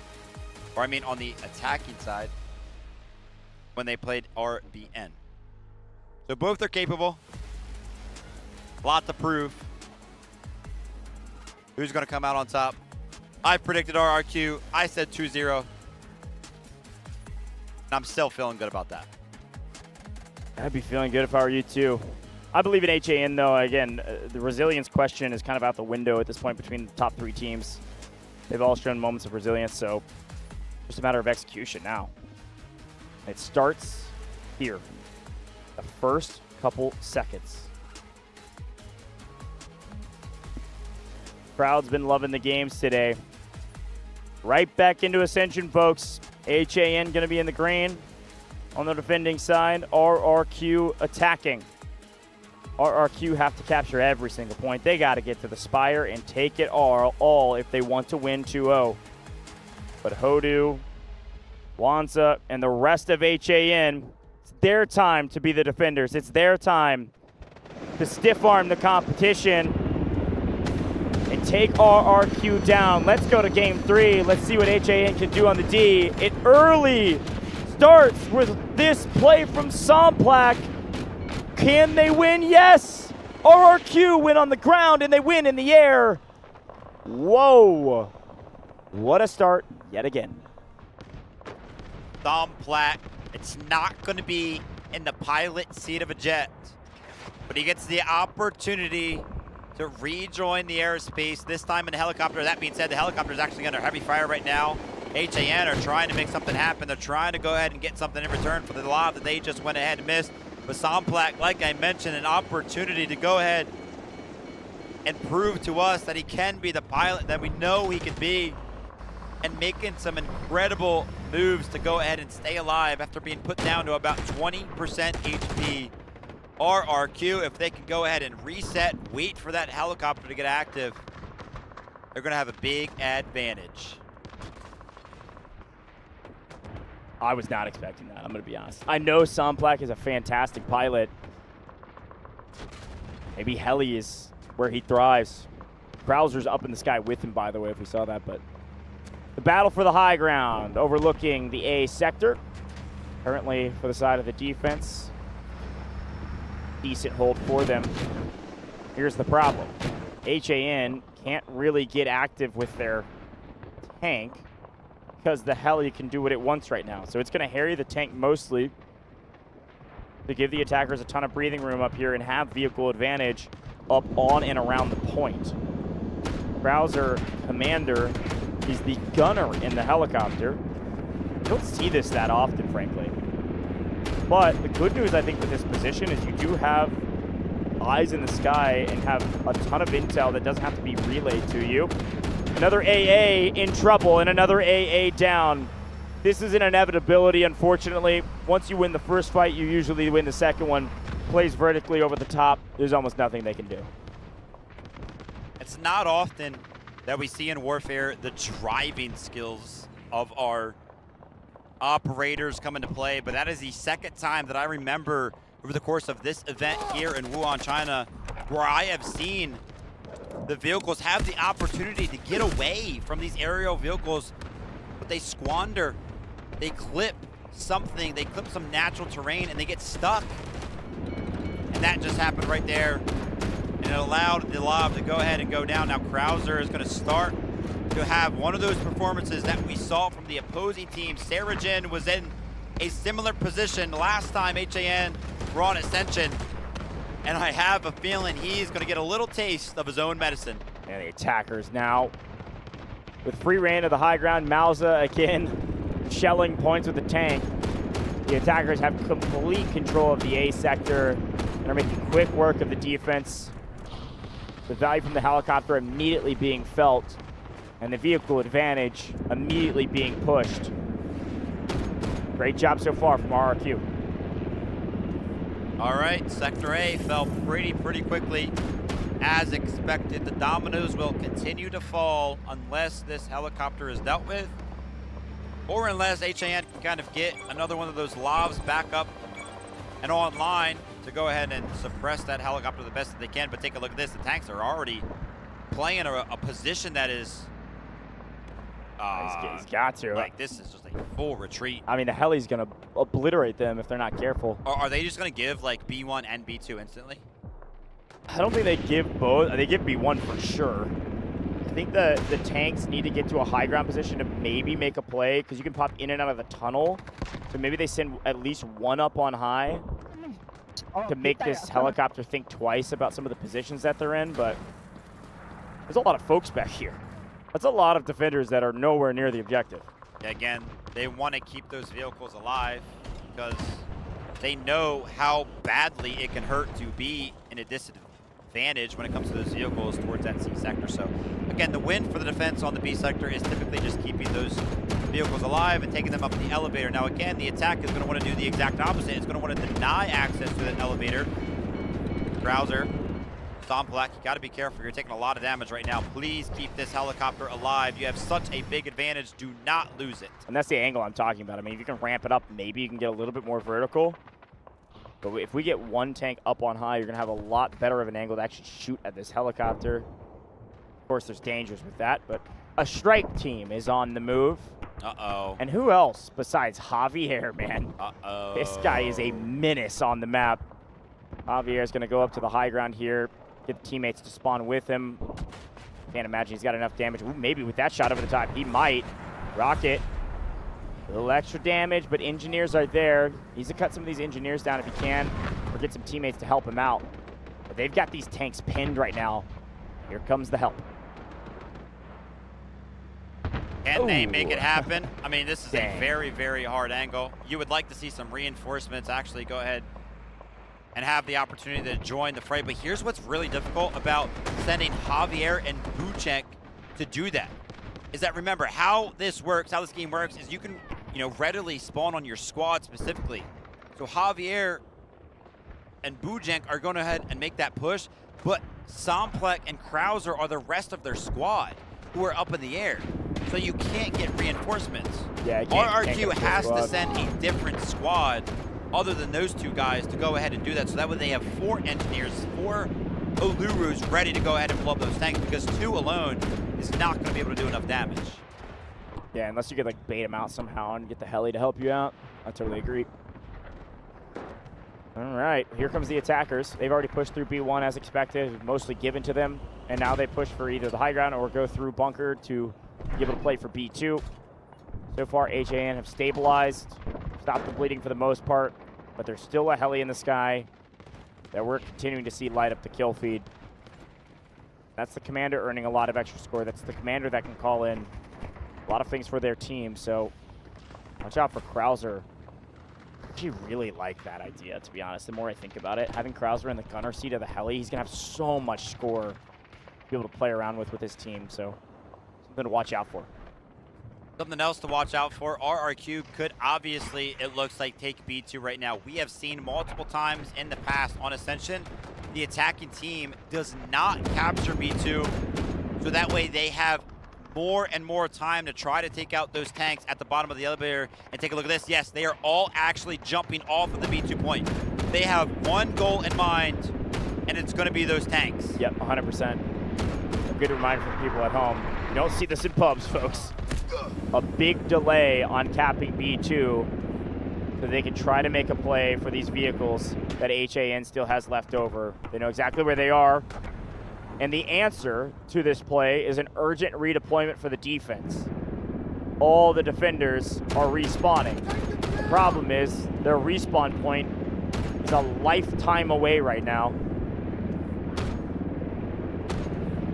I mean, what do they even do?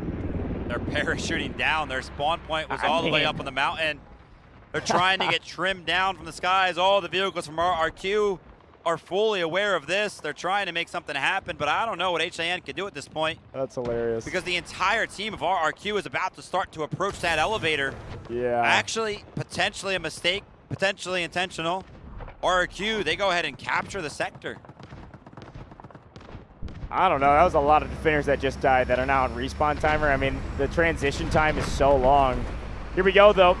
We got a lot of engineers in here. That is a very weak tank walking up trying to get a single shot in to maybe help out the team. That is way too many defenders there. A small mistake, but the AAV cleans up the herd down below as the tanks down below are waiting, desperately wanting to get up in this elevator. Our heli operator is about to be chilling for a little while.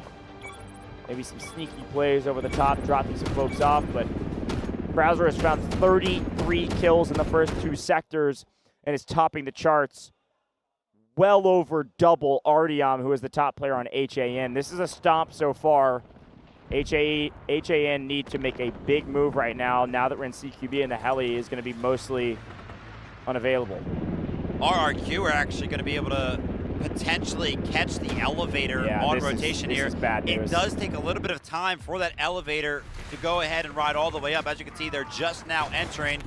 So HAN have to go ahead and defend this. The tank destroyer is trying to get into the mix. It's trying to go ahead and deny access to the C sector. Trade. But a big win from Sarah Jin is going to go ahead and take out the tank destroyer instantly. That was a big one.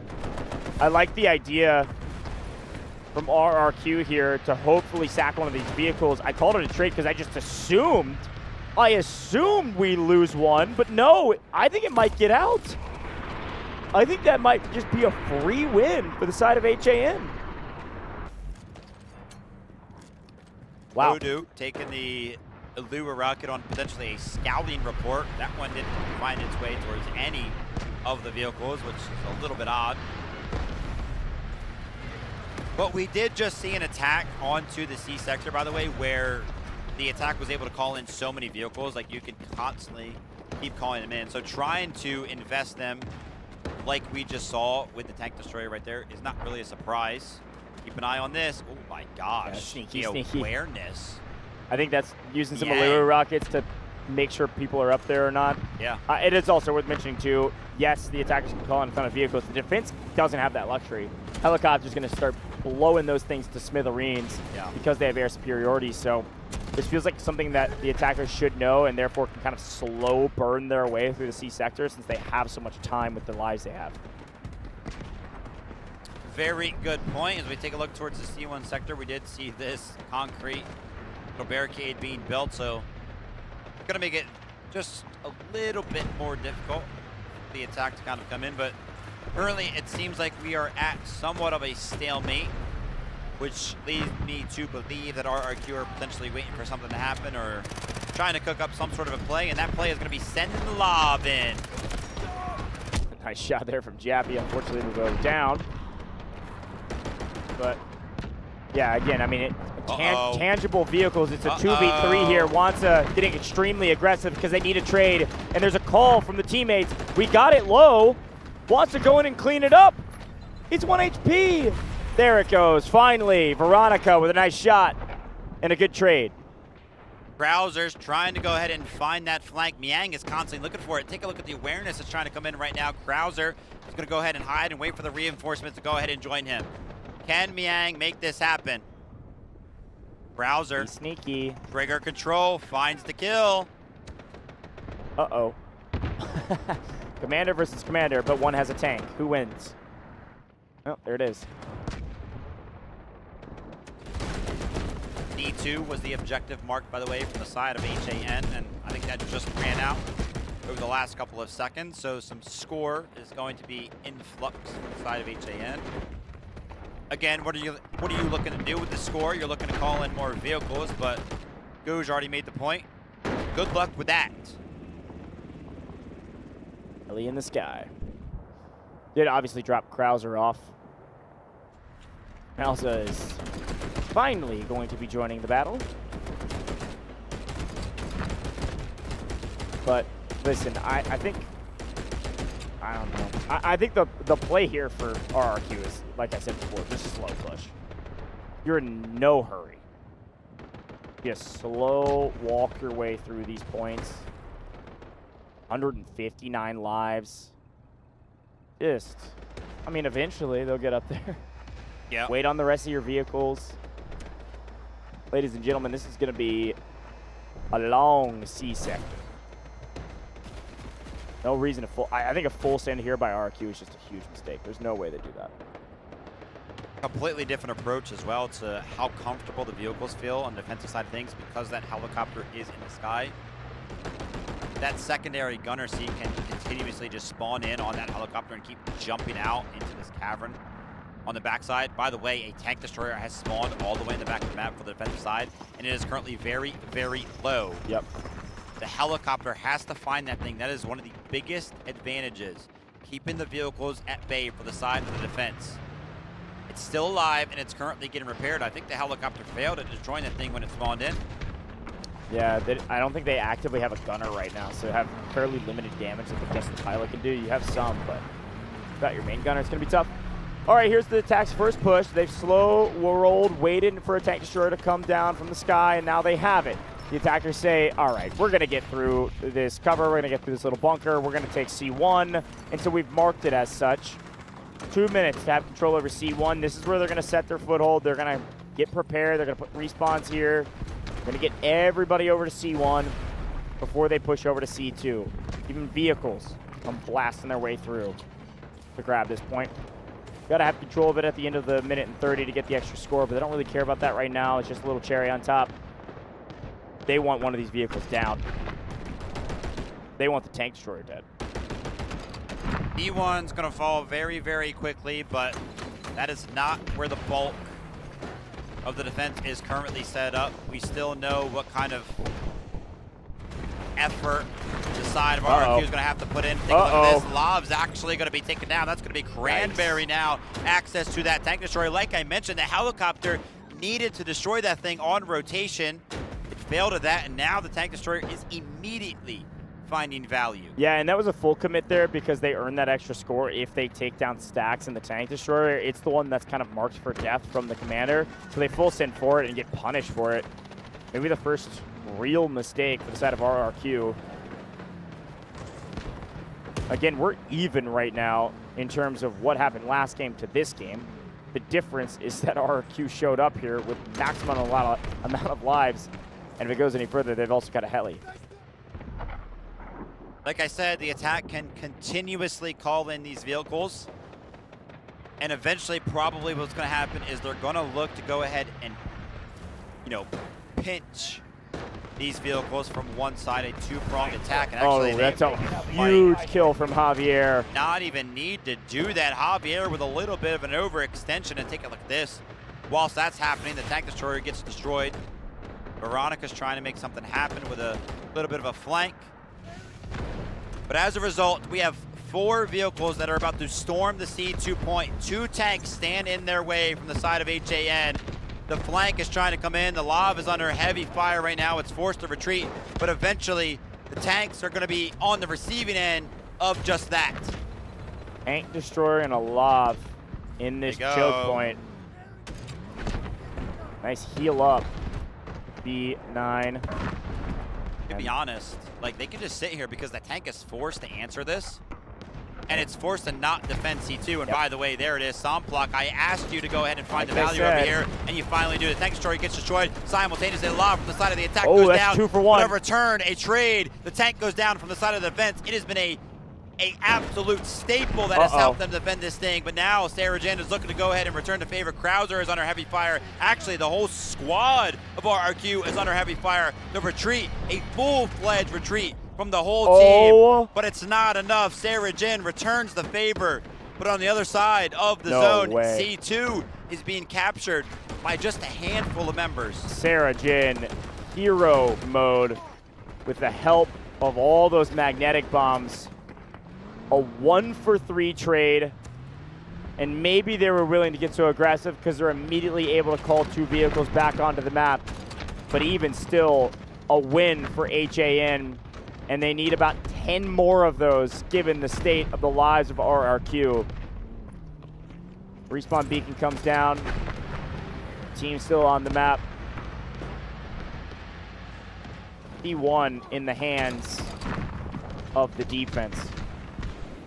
They've got everything they want. It's just all about when. When do RRQ go ahead and call in the full-fledged attack? There is only one tank that stands in their way and capturing the C sector. Got to be careful. We don't want to see them overstep. but it feels inevitable at this point. You just got to play it right. Feels inevitable because the runway is so dang long. We could be here for another 20 minutes at least. RRQ's got time. Got nothing but. What? Doing a great job of What can revives. HAN do, man? Little stuff like this. I think they really have to get some more favorable trades. They've got to keep getting these vehicles down. Unfortunately, it's just like, you've got to do that like 5 more times. Because all the while, the attack are getting their revives, so they're keeping their lives up. They're getting still a ton of score and have plenty of score to keep calling vehicles down, and you don't have that luxury. So the war of attrition always goes to the side of the attack here because the attack still have their helicopter up. Totally different story if Heli wasn't in the sky. Darajin has to be feeling like there are 2 100-pound dumbbells on his shoulders right now. He is the last remaining vehicle, what feels like the last remaining hope for HAN to try to defend the C sector, man. The tank, and by the way, after this, on the rotation, the Sector D, HAN are basically going to have no more vehicles for the rest of the game because the helicopter is obviously going to prioritize destroying all of them after that. So C1 feels like what'll make the difference, if any, if possible.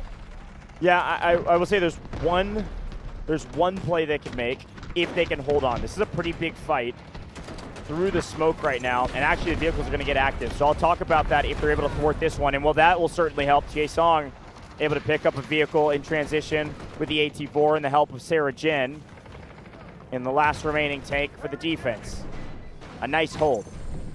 So while we've got a moment, I think here's the win con for HAN. Because the battle is happening in the C sector so aggressively, the helicopter operator right now, his only job is to shoot vehicles out, and he doesn't have a gunner. If you call in 3 vehicles at the exact same time, there's no way just a helicopter pilot can kill all 3 vehicles before they hit the ground. I think that's their only play. Otherwise, they lose the war of attrition, and they're just going to slowly lose this game on the C sector eventually. Good shout. Talavanya, by the way, has just been sitting in his AAV, pretty much just holding down with the rotation points over towards this C2 sector. Absolute denial from that, of course. So when you do take a look at the vehicles available for the side of RRQ, in terms of flexibility, they really only have 2 that can push. That being said, one of them was actually just respawned, so now they have that LOV back available. There are 3 vehicles available that can push over towards this C1 point and try to go ahead and take down this tank. They have the advantage in numbers, but running into this squadron of 20 people who are going to have engineers available is just very, very scary. They're trying to take their time. But even though they're trying to take their time, I mean, the tickets have started to dwindle a little bit. Yeah. Still a lot of work to be done. A lot of work to be done, and given... Nice angles. I listen, Stomp Black. You don't got to show off like that, all right? We know you're him. All right. I get it now. I think they're going to go. Javier on the backside in the tank destroyer. Looked like he was trying to get aggressive. Looked like he was thinking about making a play. They're just trying to get this barricade down. Yeah, V9. Nice shots. Mouse is picking up 2 pieces on Artyom.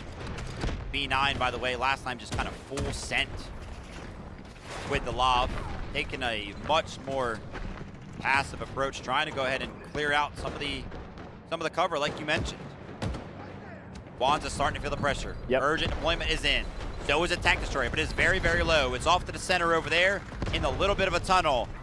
Artyom is going to actually find the connection with the bomb, and that's going to get blown up. Look at this beacon.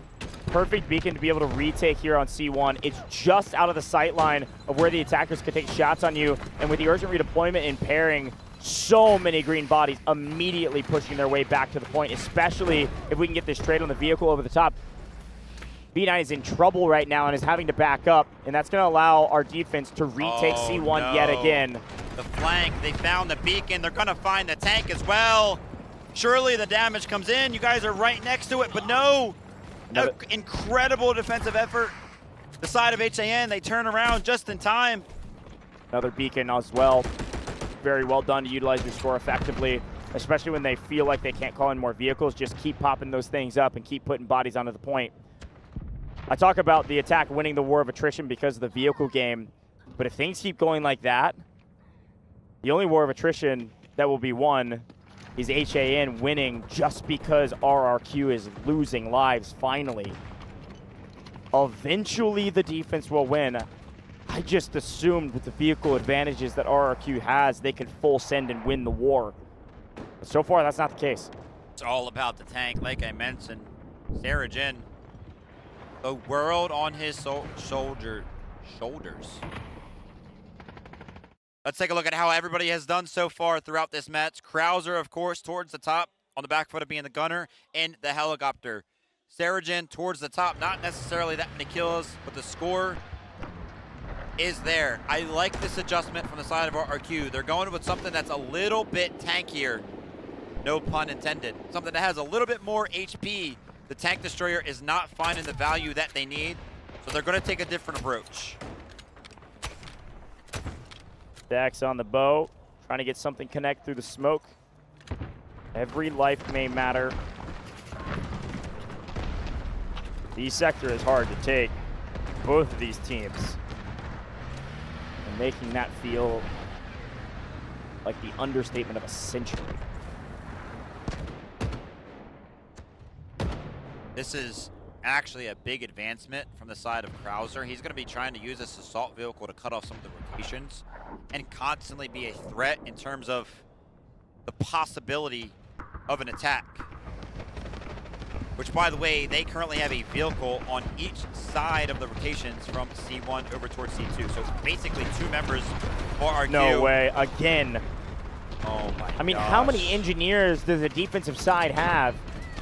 Insane. And immediately when they feel the pressure, a team respawn beacon goes down. They're only using the score for beacons and urgent redeployments. They get more and more expensive, but they have the score to spare because they're not buying vehicles.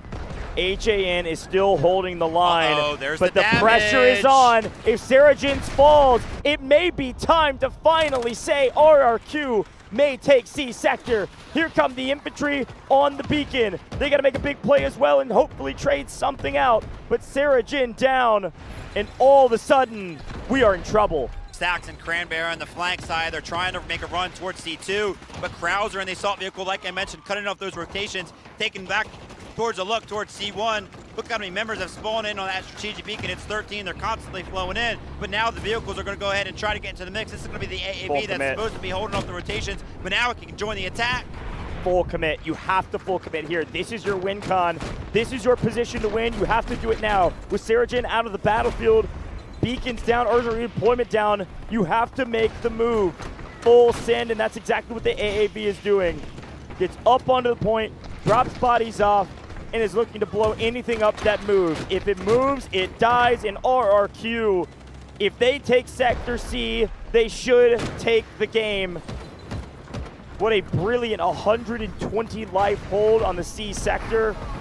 But it feels like this is the end of the road for HAN. They have fully restabilized to trade in the tug of war over to C2. It was their only play, and they did it to perfection with another beacon. And now the question in my mind is now what? You don't have a vehicle. Everybody pull out your rockets. Did you see how many rockets just shot down lane? How many engineers are playing the game right now? But RRQ is going to have time to go ahead and respawn the vehicles, and they do just that. Javier back in the tank destroyer, trying to make something happen, trying to be the difference maker. But like you mentioned, the rockets keep finding value. HAN, they keep landing urgent redeployment on the back foot of all the momentum that they're finding. The strategic beacons have been the MVPs. All vehicles off the battlefield besides a heli in the sky. I called it too early. HAN have stood the test of time on the C sector, and they're still in this. I cannot believe it. They have saved their score for only team respawn beacons and urgent redeployments, and in the C sector, that is all you need right now. More vehicles rejoin the battlefield, and another gigantic push from RRQ that is going to be so dang tough for HAN to withstand. without a vehicle of their own. Yeah, now they have such a big advantage. No more Saracen in the tank. They're looking to go ahead and end things right now. They waste no time. They're just swarming the point. Every vehicle on. There's going to be no urgent deployment this time around for the side of HAN. Yeah, the tank's going to be destroyed, but so is the beacon from the side of HAN. That is the only way they can get back to the point. But RU1B actually puts down another beacon. They're going to go ahead. They're going to try to go ahead and jump in. But take a look at this. The individual efforts from the side of RRQ. They jump back onto the point. They find the other beacon that is placed down, and they cut off the rotations. What?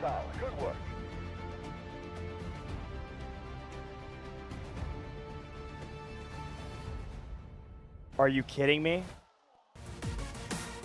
Ladies and gentlemen, if I'm reading that correctly, there's one thing that's missing on our overlay when we're in game, and only one thing. The game clock. If I'm reading that correctly, that is a win because of time. What? A game clock win?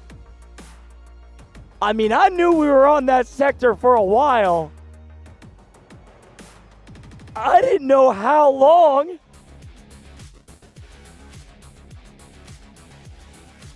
Oh, I'm speechless. It was the only calculation we didn't have because we couldn't see it. I mean, I got a timer down here, but the time changes.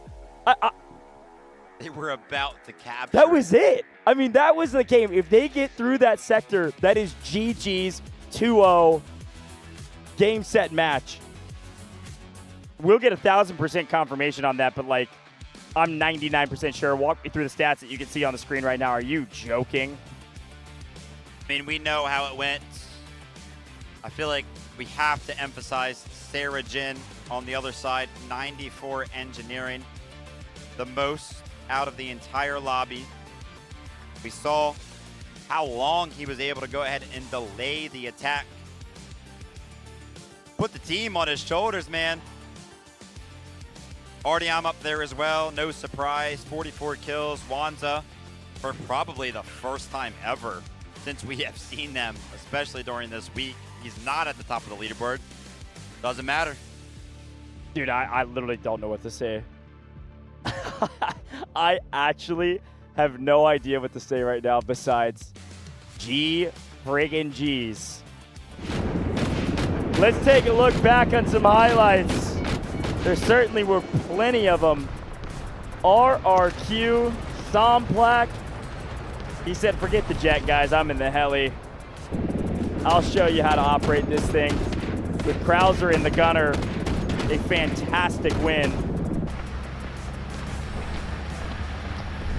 And the shots over the top here were able to just clean every vehicle up on the early sectors. This looked like an RRQ massacre when they got this huge advantage. And then even the stall out to try to get the tanks. But when we got to the C sector, Vivid, we call it the war of attrition because that's exactly what it was. The vehicle wins on the side of RRQ, besides that one. The vehicle wins on the side of RRQ, and the fact their heli was in the sky meant likely an eventual victory for the attackers, or so we thought. But the efforts from Sarah Jin and the last remaining tank, and the millions of AT-4 rocket launchers from the side of HAN held the line. Man, I thought RRQ had that for sure. I mean, yeah, they did.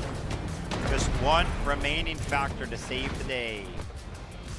The helicopter reigned supreme once more for the side of RRQ. As you can see, just constantly went ahead and denied those vehicles. RRQ did such a good job at preventing them from getting back into the game, at, you know, destroying them initially. But as you can see right here, on the initial approach towards this last remaining vehicle, 120 tickets. It took RRQ all the way until they had 20 available to finally destroy it. I listen, I felt like I was in a time loop during this C sector anyways. The whole time I was like, man, it feels like we've been here a lifetime and only for 5 minutes. But we were here for a lifetime. But look how close these C sectors are being captured. Over and over again, HAN traded point after point. And when they lost all vehicles, they full sent to the other point and said, it's time to play tug of war. I don't care how much firepower you have. We can shoot back as well. And here's the very end of the game. They had the beacon down. The capture looked like it was going to go their way. But frustration from RRQ, because they felt it too. They were like, how did we not win there? How did we not seal the deal? If we just get through this sector, we win the game. And the excitement from the defenders is self-evident that they knew they could just hold on, burn the clock, and win the game. My gosh, man, I don't even know what to say. Best squad indeed. I mentioned it before, I'll have to mention it again. Sarah Jin, always finding value in ways that is hard to quantify, can do pretty much anything that you want. We have seen him be MVP from the gunner seat. We have seen him pop off with the bow. We have seen him pop off in all types of vehicles. And now we have seen him be the absolute backbone of delaying an attack long enough that they win on the clock. Wanza is going to be your MVP, and no surprise there, because the calls from a commander in a game like that are, of course, going to be the difference. Wow, what a match. Folks, we told you that today was going to be full of nail-biters and game threes and close games and maybe overtimes. The one thing we didn't mention was, well, I guess, time of the game. We just run out of time. It's so close. Unreal. Okay, a couple updates from the back end, folks. We can tell based on mathematics of who gets the priority side based on who did better on the defense. Technically speaking, in the match, both sides were won by the defense in the same number of zones, but RRQ did better, so they have priority side selection. And so I assume they're going to be picking the side, and then picking side, and the other team, HAN, will pick the map. So I ask you the question while we wait on the final confirmation. What map do you pick if you're HAN? You know that you're not going to be given the right side that you want, or maybe not the side that you expect to have. HAN has to pick a map, and it can't be Ascension, which is usually kind of the pocket pick right when you're expecting to get the attack side. There's only a couple other maps where it feels like the attacks feel super balanced or maybe have a slight lead or edge over the defensive side. Anyone's come to mind for you? So, I mean, first and foremost, obviously RRQ have kept Cyclone banned throughout this competition, so Cyclone cannot be picked. Trainwreck is banned by HAN, cannot be picked. Like you mentioned, we just played Ascension, so cannot be picked. I immediately go ahead and turn to the history that we have for the side of RRQ, right? They played TXT. It was Trench Lines and Ascension is what they kind of played over there. They did win that matchup 2-1, so maybe Trench Lines? Who knows? They were most dominant in their match against HYD, and that was on the map of Cracked. But again, HYD, obviously not in the competition anymore. It went out, earlier. Can pretty much quantify them as not necessarily a team that is on the level of a team like HAN. So you're feeling confident on Crack, but maybe not so much against a team like HAN. And then they lost on Trainwreck and Fault to LT. So you know what, man? They're just going to pick Threshold. Because we haven't seen it yet. Because we haven't seen it yet? Yeah. I like your That's what I thoughts. got. I like the breakdown. Folks, we're going to wait and see officially on what the selections were. By the way, our hunches were correct. I did get confirmation. Yes, you cannot see the game clock in this patch. We did see it in previous patches. But because you couldn't see it, we were all caught unaware in a moment. The players were not, though, and their celebrations were candid because it was a game clock hold. A fantastic hold from HAN.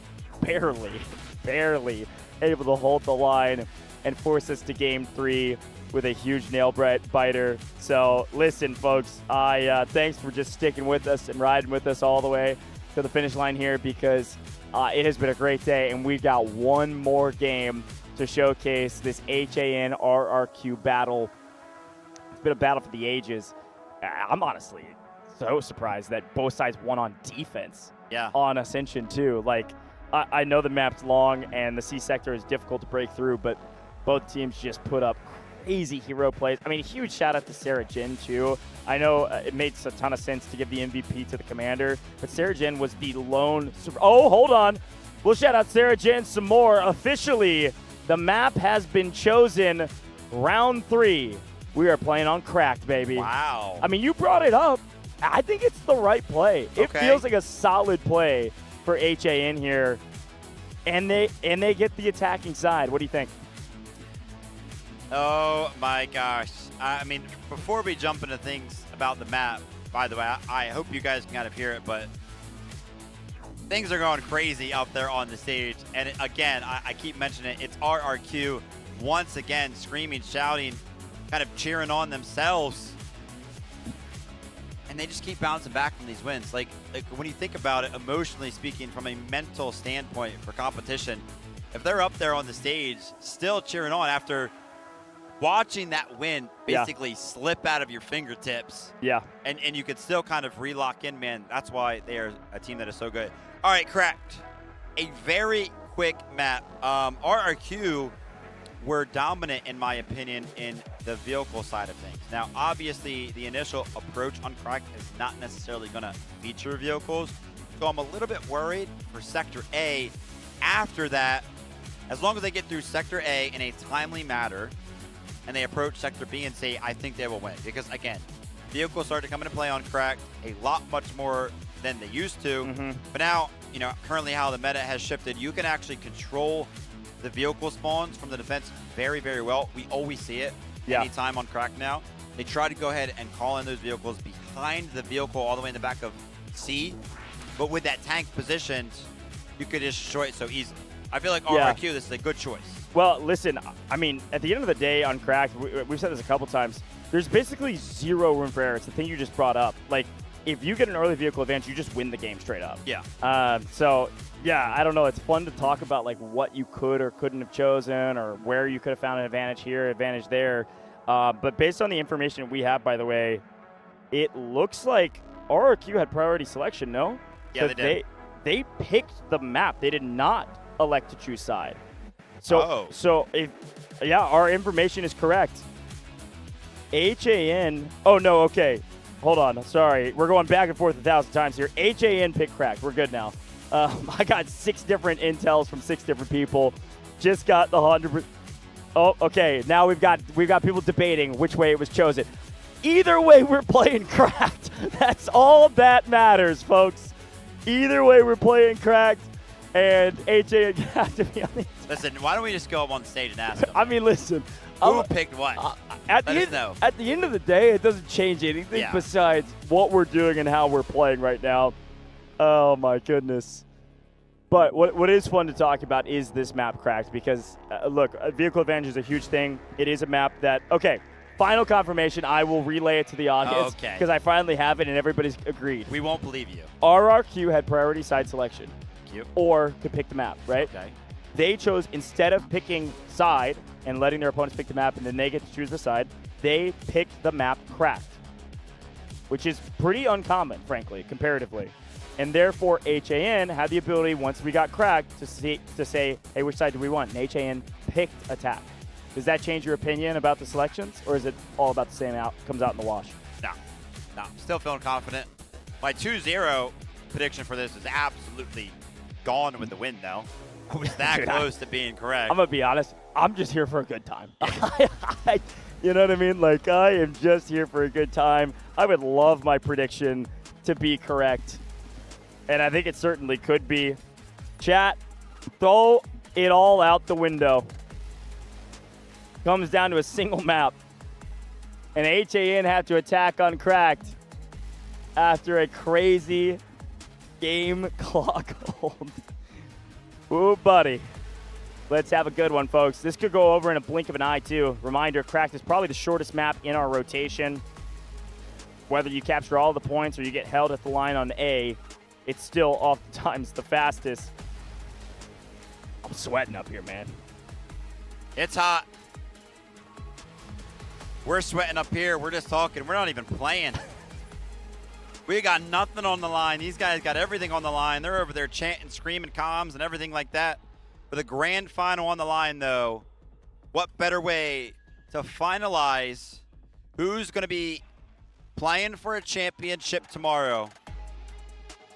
And I mean, shout out to both of our finals, our upper bracket final and our lower bracket final, both going to distance, which just puts a giant statement, an exclamation point, if you will, on the fact that these 3 remaining teams really do deserve to be here. But only 2 can make it, and eventually only 1 will win. Golly, man. Here we go, folks. See this graphic again. That means we're about to jump straight into game, baby. HAN on the attack. You can see it there. I got 9 seconds, if my little eyes don't deceive me. 9 seconds for the final map of Dfiw 2026 for one of these 2 teams. The other team making it to the grand finals. The stakes literally could not be any higher, folks. It's time to kick it off. HAN going to be on the attack. No more swapping sides. Game 3 is here. The last match of the day. Let's see what they can do. What is going to be the approach here for the side of HAN? We've seen a lot of different strategies here for the approach. A lot of rundown mids, a lot of focus on the flanks.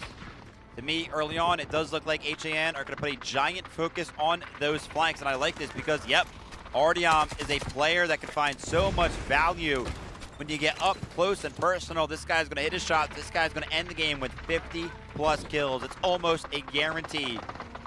And on a map like Crack, this is what I mentioned, right? RRQ picking a map like Crack on Sector A, you're pretty much allowing a beast on the gunny like Artyom to just pop off and find incredible value. We'll see if the map choice paid off. Cracked. Map that RRQ feels comfortable on, assuredly. But you're right. One thing we love about Cracked is that our fraggers, our infantry, it's kind of go buck wild for a little while before the vehicles get into it. Odu on a much different role, by the way. That was a stinger. Usually a constant Alluru right there, but again, playing to the map's desires. No real need for the engineers initially, so play for those tickets. Very, very smart, and RRQ right now are pretty much successfully holding the line right now, but can't lie, HAN are seemingly making some progress. They're trying to go ahead and jump into the smokes, prevent some of these reses from coming out. Take out these stingers as quick as they possibly can. It's going to be a Rixa in the mix, in and out of the smoke, rolling here and there, but eventually going to be going down. I'm seeing a lot of bows, as per the usual. You'll see a couple folks swap back over to the engineers once vehicles decide to join the party. But for now, I'm seeing a lot of assaults, a lot of bows, a lot of secondary shotguns still. Here comes our commander Wanson, an ATV and a dream. The battle for Sector A always goes this way. It's a choice of, do we play high ground only? Do we make a split push? It's looking like a split push here actually from HAN. They've got one low side squad. I want to say maybe even 2 squads. At least one over here. Veronica, Sarah Jin leading the charge. Again, Sarah, if you see entry fragger, it's Sarah Jin. Every time. Hero of HAN trying to make hero level plays on the low side while the rest of the team's fighting on high side, and it's working. A big wipe and gaining control of the point right now. This is going to allow the high side team to shoot down on the last remaining members of the defense, and the last remaining members of the defense are actually playing the flank, trying to cut down the high side. But there are no defenders anywhere near the point right now. This is a free sacked A, and we're preparing for the B sector. Respawn beacons are close enough, though, for the side of RRQ. If they can spawn in and win every single one of their gunfights, they might be able to make something happen. But I'm taking a look at the top right. There is a lot more red than there is green on the left side of that, which means that HAN are currently fending off the resurgence from the side of RRQ. But one push up the middle here, smoke to go ahead and allow them a little bit of cover. They're trying to make something happen. They're trying to jump on the Sector A, but I think HAN have done it. They have so many bodies on the point. Yeah, free low. And this is going to be a quick one. A quick capture. We'll see if it was a mistake or not, allowing HAN to attack on Cracked. Who knows? Maybe with Cracked chosen RRQ wanted to defend anyways, so it didn't really matter either way they did it, but so far it's looking like HAN are having whatever they want on the menu. And now they find their first vehicle. The defense finds theirs. Niang in one, Televania in the other. Classic strategy for both teams, and immediately the attackers full send B1, and there's no way the defense have enough firepower to deal with the onslaught. We'll begin the tug of war very early in this game. Did see Johan there with a sneaky little play. See if that pays off. Likely looking to take down the tank on the back line. Here's the strike team. Tank is getting word a hair too late. Televania on the run, 1 HP in a dream. Where's the Alulu rocket to finish things off? Mauza down below trying desperately to repair, and here comes the rocket over the top. The tank's 1 HP. It's still up though. Mauza keeping this thing alive. A hero play from Mauza. That could have been game. Yeah, very, very close there to a dramatic start. Good shout to Johan for finding that position, putting that beacon down, and spawning in Artyom, RU1B, Chang G1, who have always, for the side of HA1, done a great job of switching operators over to those engineers whenever it does call for it, and a big swarm from the side of HAN over here towards the side of B1.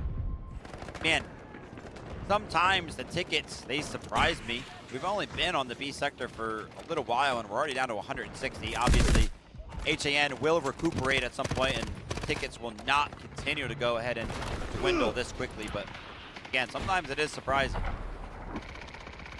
Got to get their foothold in B1. They have to have complete control over it in order to assess the game plan on how do we get into B2 effectively. Look at the B2 sector. You see that green is scattered all about.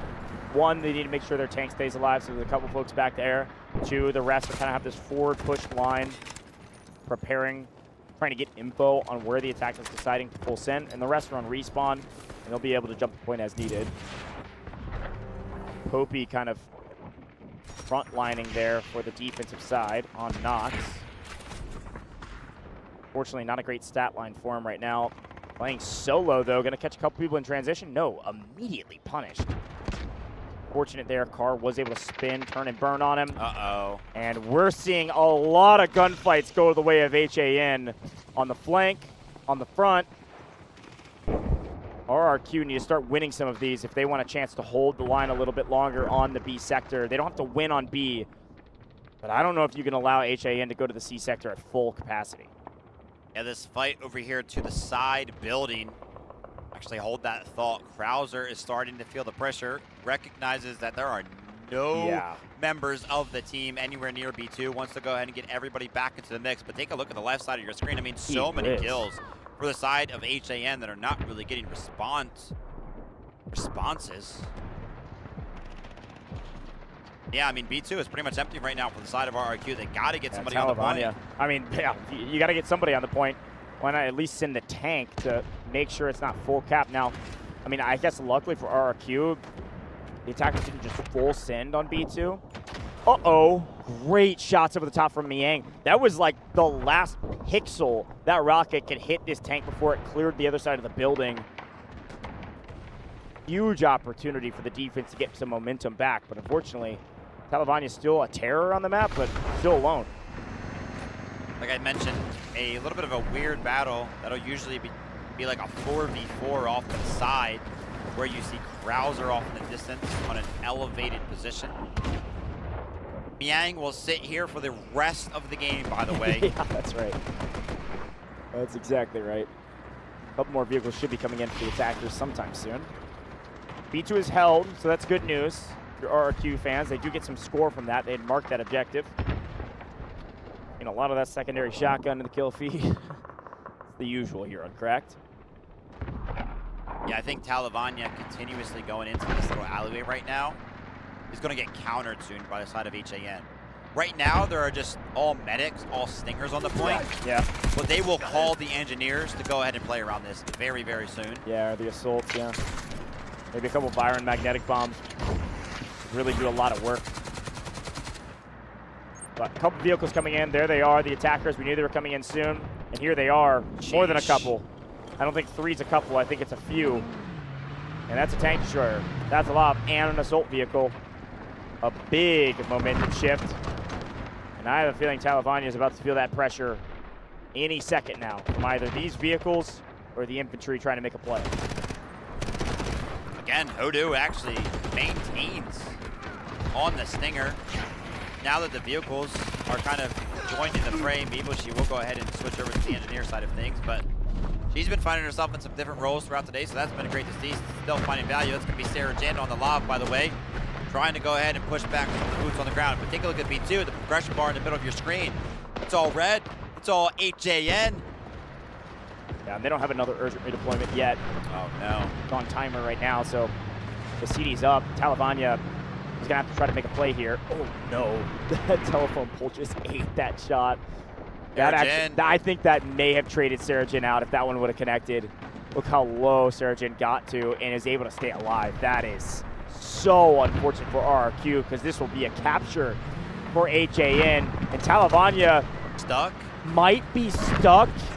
Or there's no, yeah, Talavania was stuck. Look how much damage came through. Another mistake. RRQ is crumbling. And so are their dreams of going to the grand finals. Oh no. Full lives going into the C sector. Goj mentioned it before. For the side of RRQ, one thing that we have seen them do time and time again is find a way to defend when they have nothing. When it goes all the way down to the last sector, they have made it happen time and time again. You're right. If anybody can hold C sector on crack for 180 lives, it is RRQ. I can't believe I'm about to say this, but I guess another small silver lining is that they've gotten stomped so bad on A and B that you're not going to see a bunch of guided missiles blow C1 up completely out of the map. Probably and maybe until the very last part of the game if you can hold to then. I mean, that's, I guess, a nice thing. But C's hard to hold, man. I tell you what, you're also not going to see probably any vehicles for the remainder of the map for the side of RRQ. Dude, if RRQ pulls this out, they're literally the greatest team ever. I will literally be, I'm buying RRQ merch if they win this. This is insane. Nails could go up big here. Tickets have to go down immensely before that happens, though. Tank destroyer from Wanza is going to make things so difficult for the side of RRQ, just in and out constantly, but that's a lot of damage. A little bit of a kiss on the way out with the lob. It might have saved Sarah Jin there. I think them running into each other might have saved Sarah Jane from hitting those mines in the bush. That is hilarious. Oh. I don't know. Y'all probably can't hear it, but the crowd, every time a vehicle gets close to these mines, they go, oh. We're having fun out here for the last game of the day. A low tank destroyer, Wanza. Oh, that missile barely missed. Don't you see that? Still an opportunity here. It's at 50% HP, seemingly disabled. Oh, yeah. Nice job, Krauser. Couldn't move. Well placed shot from Krauser right there. A little bit of a win for the side of RRQ, but we know how this works. The attack is basically just delayed because they're going to be able to go ahead and reset and call that vehicle in once more. Artyom's getting active. This is his comfort pick, by the way. Dfiw is where we see him find the most amount of kills. Genman is in a very strong position. Very, very hard to deal with this because there's not a lot of ways up to the top of this building. Take a look at Artyom in the feed. Yeah. That's a 3-piece, by the way. New vehicle for Wanza. Another tank destroyer. And like you mentioned, I mean, listen, we said what the win count was. If you get the early advantage in the vehicles, you just win the game. And that's what it feels like right now. Again, I believe in RRQ. I think it is possible, but they need a miracle. I've said that a couple times, but this might be the time that I mean it the most. I mean, they need a miracle right now. they have lost every single advantage that they could. Oh my okay. Oh, gosh. sound plaque. All right. Tap in sound plaque. Nice shot. That was on Ardian, by the way. Had insult to injury just a little bit. Wanza again under heavy fire in this tank destroyer. Again disabled, not able to go ahead and move. Oh, nice spot though. Yeah, but the repairs do come in. Nice spot. Really good save. Nice heads-up play from Wanza. I mean, C1 is theirs. So they've got that under control. Then they'll slow work over to C2. Oh, great molly. Really strong. Javier. Javier's a menace, man. Yeah, proving to be very, very good in other roles. I mean, we've pretty much only exclusively seen him in vehicles, but he's currently doing very, very good on cracked with access to absolutely 0 vehicles. So good to see that. Some flexibility there from the side of RRQ as well. Artillery barrage coming in for the side of the attackers, setting up maybe for a push.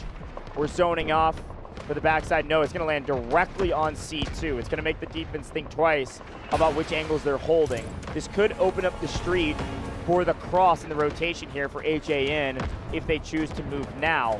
Or they're just trying to thin the herd a little bit as these vehicles come flying in. They will not land. There is no chance that a single vehicle will fall. Now, I do like the idea of changing up the drop spot of where the vehicles fly in. I mean, they chose basically back corner of the map instead of behind the main building that everybody else calls them in on, so might as well try something different. Take a look at the kill feed, though. It's Miang, it's Wanza, just ripping everybody to shreds. I'll say it once, I'll say it 1,000 times. On cracked, there's no room for error, and we've had too many errors here for RRQ.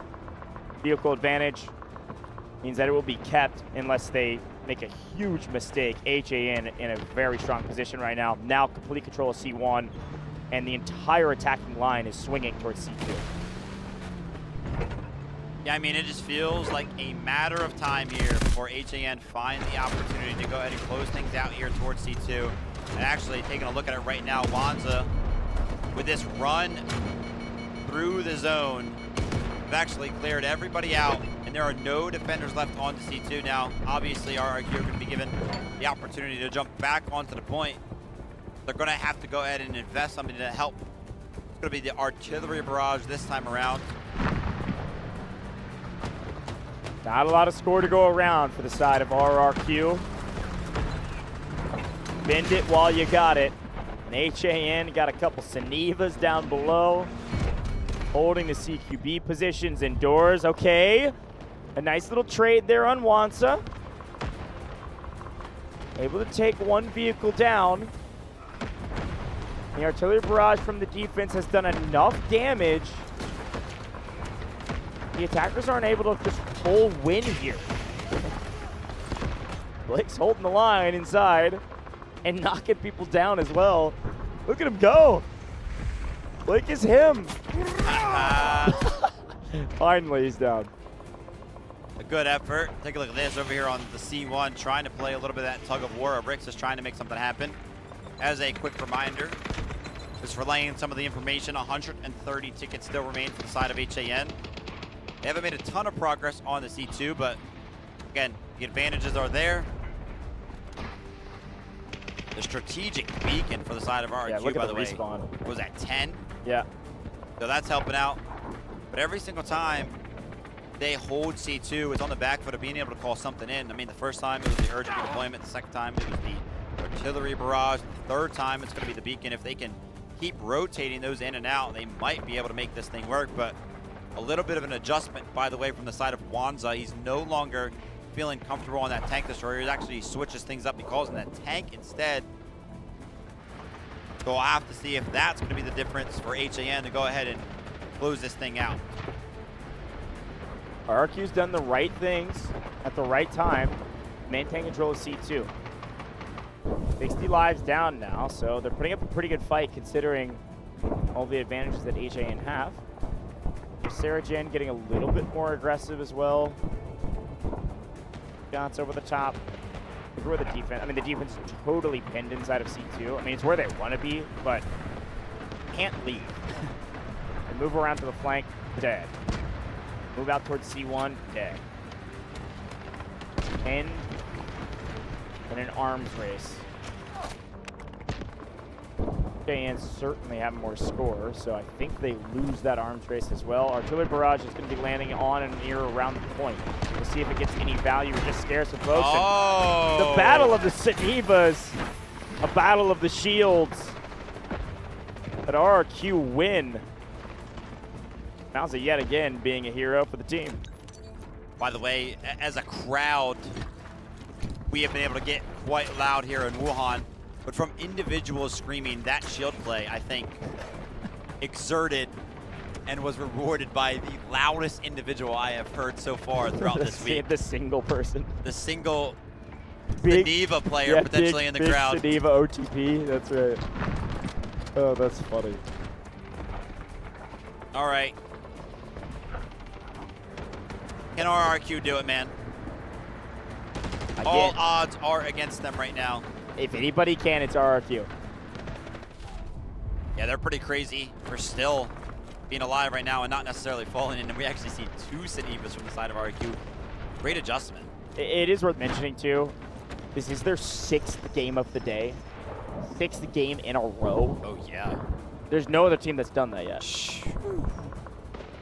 That's a lot of warfare, folks. I mean, we would know. We've casted all of them, but still. For players playing at the highest level, 6 games in a row. Yeah, you think that toll is hitting them right now? They haven't been playing the entire time, but it's been 5 hours, basically, since we started that first game. There's been some breaks in between. Yeah, a long session indeed. HAN are down to 100 tickets.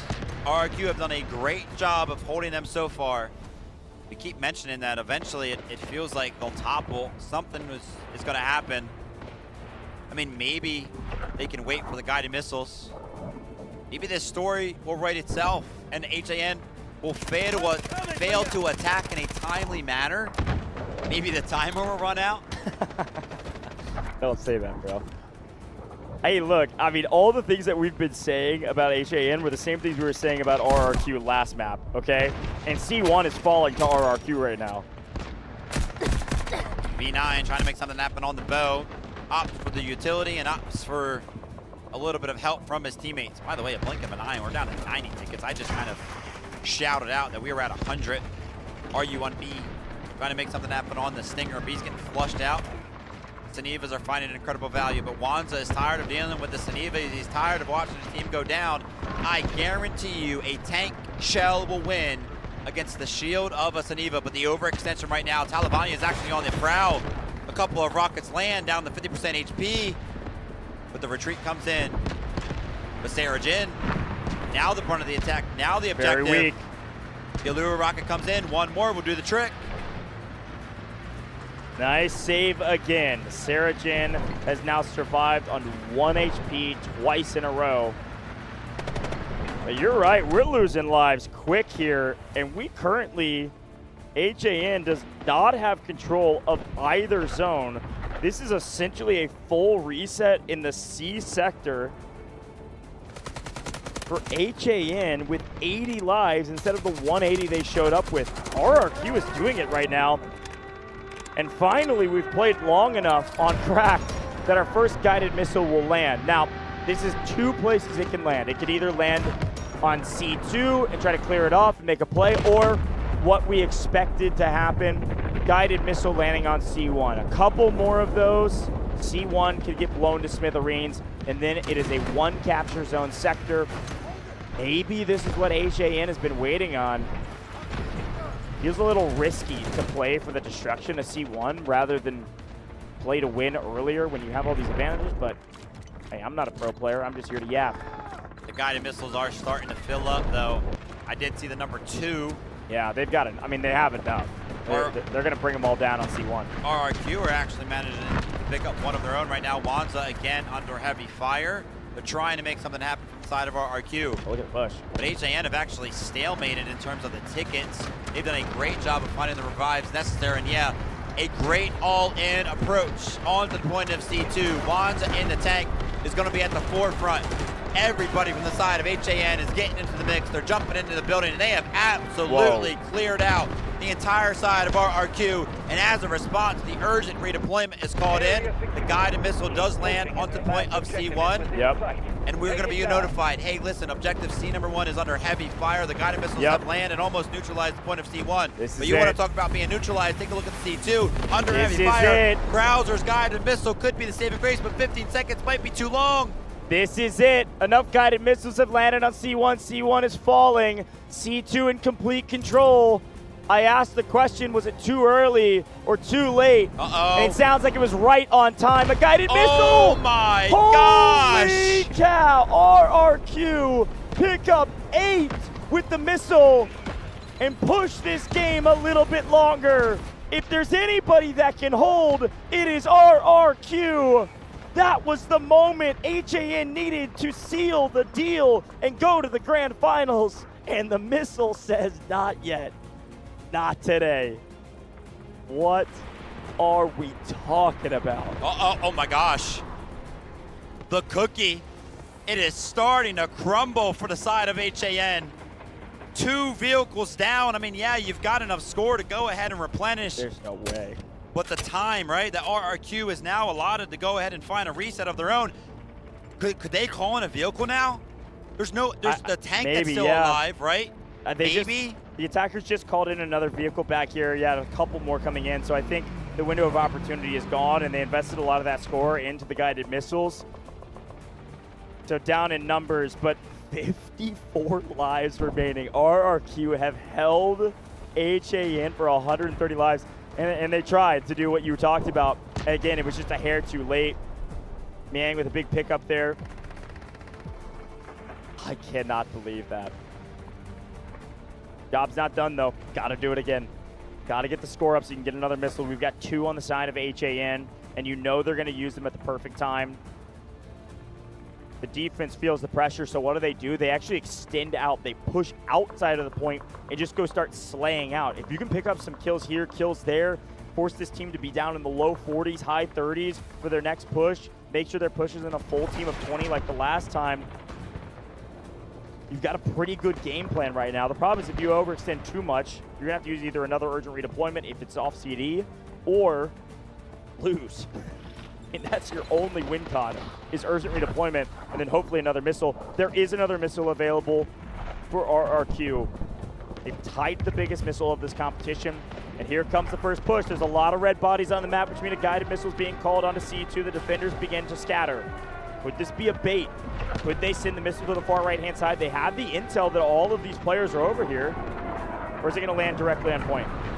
Would be some incredible insight, but no, they go for the standard approach. Stacks lands a guided missile on the C2. It does find 1 kill, but again, it acts as a giant get off the point notice for the side of RRQ. They're trying to make something happen. The Senevas are going head to head, and Blake is going to win on that side of the approach. HAN are flooding the point. Correction, nobody is on the point right now. When does RRQ decide to invest? Both teams invested artillery barrages. Both teams put a team respawn beacon down. But only one team calling in a guided missile right now. If RRQ can hold here, if this missile does not loosen the game, yes, they can answer with a missile of their own. Here we go. 1 missile will fall, not find much. Ragnarsson goes down by it. But the second missile could find a ton. It will probably land directly on point. And therefore, you can see HAN knows that. They're going to back way off. They're actually getting killed just by the gunny of RRQ. And this one does land for 2. And with that urgent redeployment, it's all green on the point. This is going to be a solid amount of respawns, by the way, from the side of HAN. I'd expect to see their lives go down. They're all going to come through this respawn beacon. That's 3 at least. And this respawn beacon is completely shielded from the side of the defense. Defense will not get to that beacon. There's going to be a lot of attackers coming flying through right now. And with another missile, there is now a response, though. RRQ can drop 1 back the other direction. 0 kills from the missile. No green bodies. 1 missile in pocket for RRQ, but they got to move, and they got to move right now. The guided missile does get called in, but I think it might be a little too late. They're trying to flood the point. They're trying to make a defensive effort. They're trying to hold, but HAN, they're just a little bit too quick. They beat RRQ to the punch. RRQ had the resources necessary to do it. But HAN with a well-timed approach. They snuck onto the point. They dropped the strategic beacon and they caught RRQ off guard. They put 20 people onto the point and the capture rate was just way too quick. So RRQ fast. have been defeated. They have been eliminated. 3rd place after an incredible run. Unreal, man. It was the perfect call by Wanse at the end of the game. Drop the beacon, everybody go. We've got the numbers, and they can't answer in time. A slight delay on the missile call. Does that change it? Maybe. But that zone was captured so dang quick. HAN certainly earned it. And they'll take one bow to the crowd. And they're getting a standing ovation up in the upper balconies right now. A lot of folks cheering for HAN. Folks, HAN going to the grand finals, but it does not take away what this RRQ roster was able to accomplish at today's competition and in this entire week's competition in Dfiw 2026. RRQ, an incredible team. I'll still buy the merch, gentlemen. You guys are insane. I'm blown away, too, that on a map like Crack, they were able to hold HAN for 140 lives just on C2. It almost feels like that might be their game plan a lot of the times for RRQ. Let's just wait till we've got nothing and our backs are up against the wall. Then let's give them the real fight. Unfortunately, unreal. The real fight wasn't enough this time, barely. Can you believe that HAN just won lower bracket finals based on a game clock? Oh, buddy. You've done it, and now you gotta go do it again. HAN going to the grand finals where they get a chance to get revenge on LT. This is a rematch. The last match of the tournament tomorrow is a rematch of the first match in the entire event. What a cool story for HAN to head to the grand finals and try to get some revenge. Undefeated.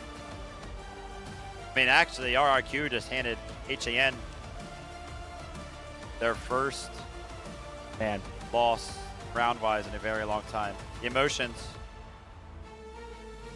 For the first time from the side of RRQ, I keep mentioning, every single time they have stepped up on that stage, it's been all smiles. They've been excited. Yeah, they've been cheering. They've been loud. And I think for the first time, we can see it. And appropriately speaking.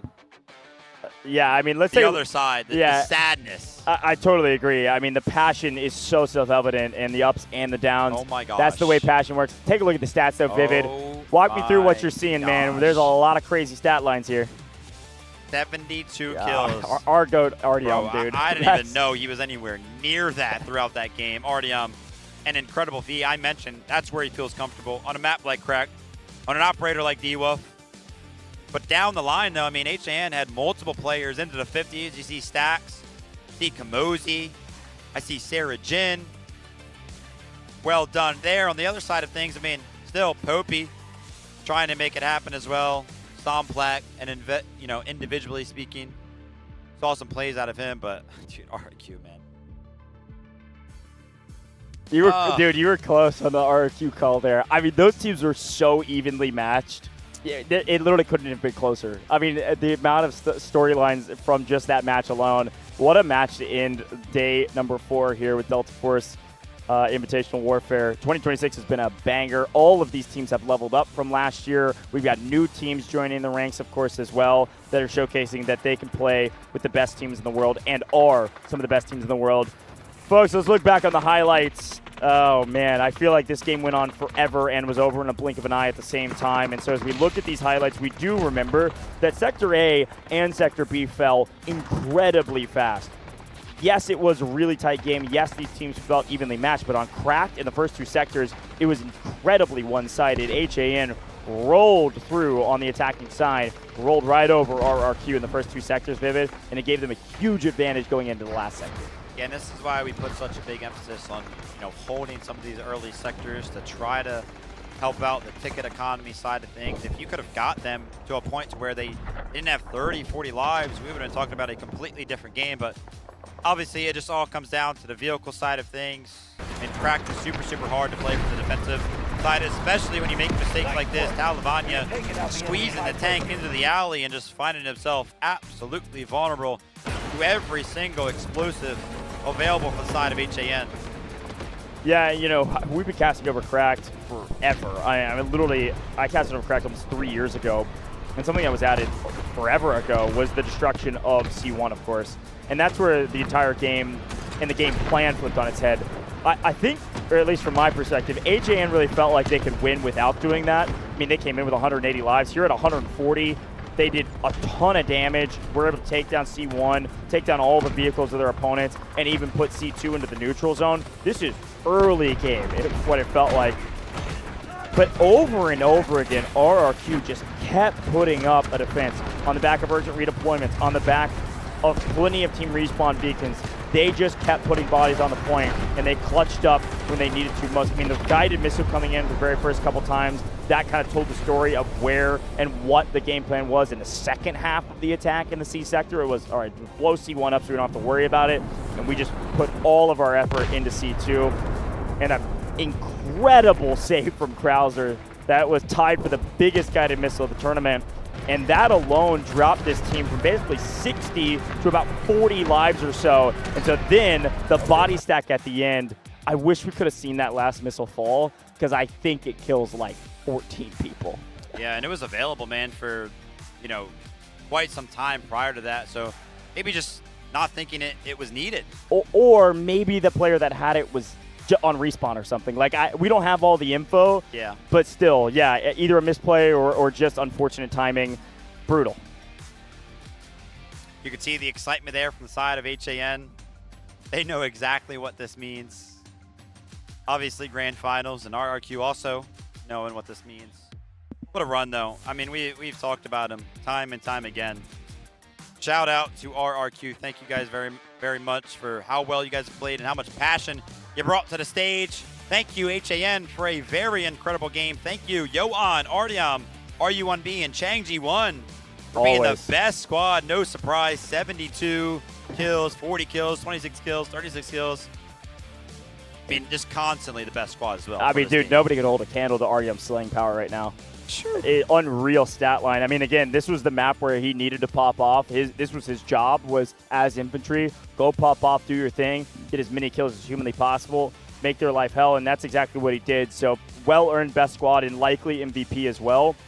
But even still, I mean, this is great support lines here from the rest of his squad. 55 assists from RU1B, 43 assists from another player on his squad. But they give the MVP to Wansa, and I think that's well-earned as well. It's funny when we talk about who could or couldn't be the MVP, but the commander oftentimes is given the huge shout here of being the most valuable player because they're the ones making the call. They're the ones giving all the strategies to the team, and the rest of the team is following those orders effectively. Sometimes, like a man like Artyom, going above and beyond, certainly putting up crazy stat lines. But Wansa's great calls on Cracked worked near flawlessly all the way through into the C sector. So big congratulations to Wansa, big congratulations to HAN. And it sounds like we're about to hear from them down on the stage in a second. I'm sure it's going to be another Wansa interview, the third or fourth time we've had one, where Wansa says, hey, job's not done. We executed the game plan. We'd say it's like a 90 out of 100. The whole thing that we always hear, which is that they are calm, cool, and collected. They have a strategy. And I think there's going to be some emotion, but it's down on stage. So let's hear from them and stop hypothesizing about it.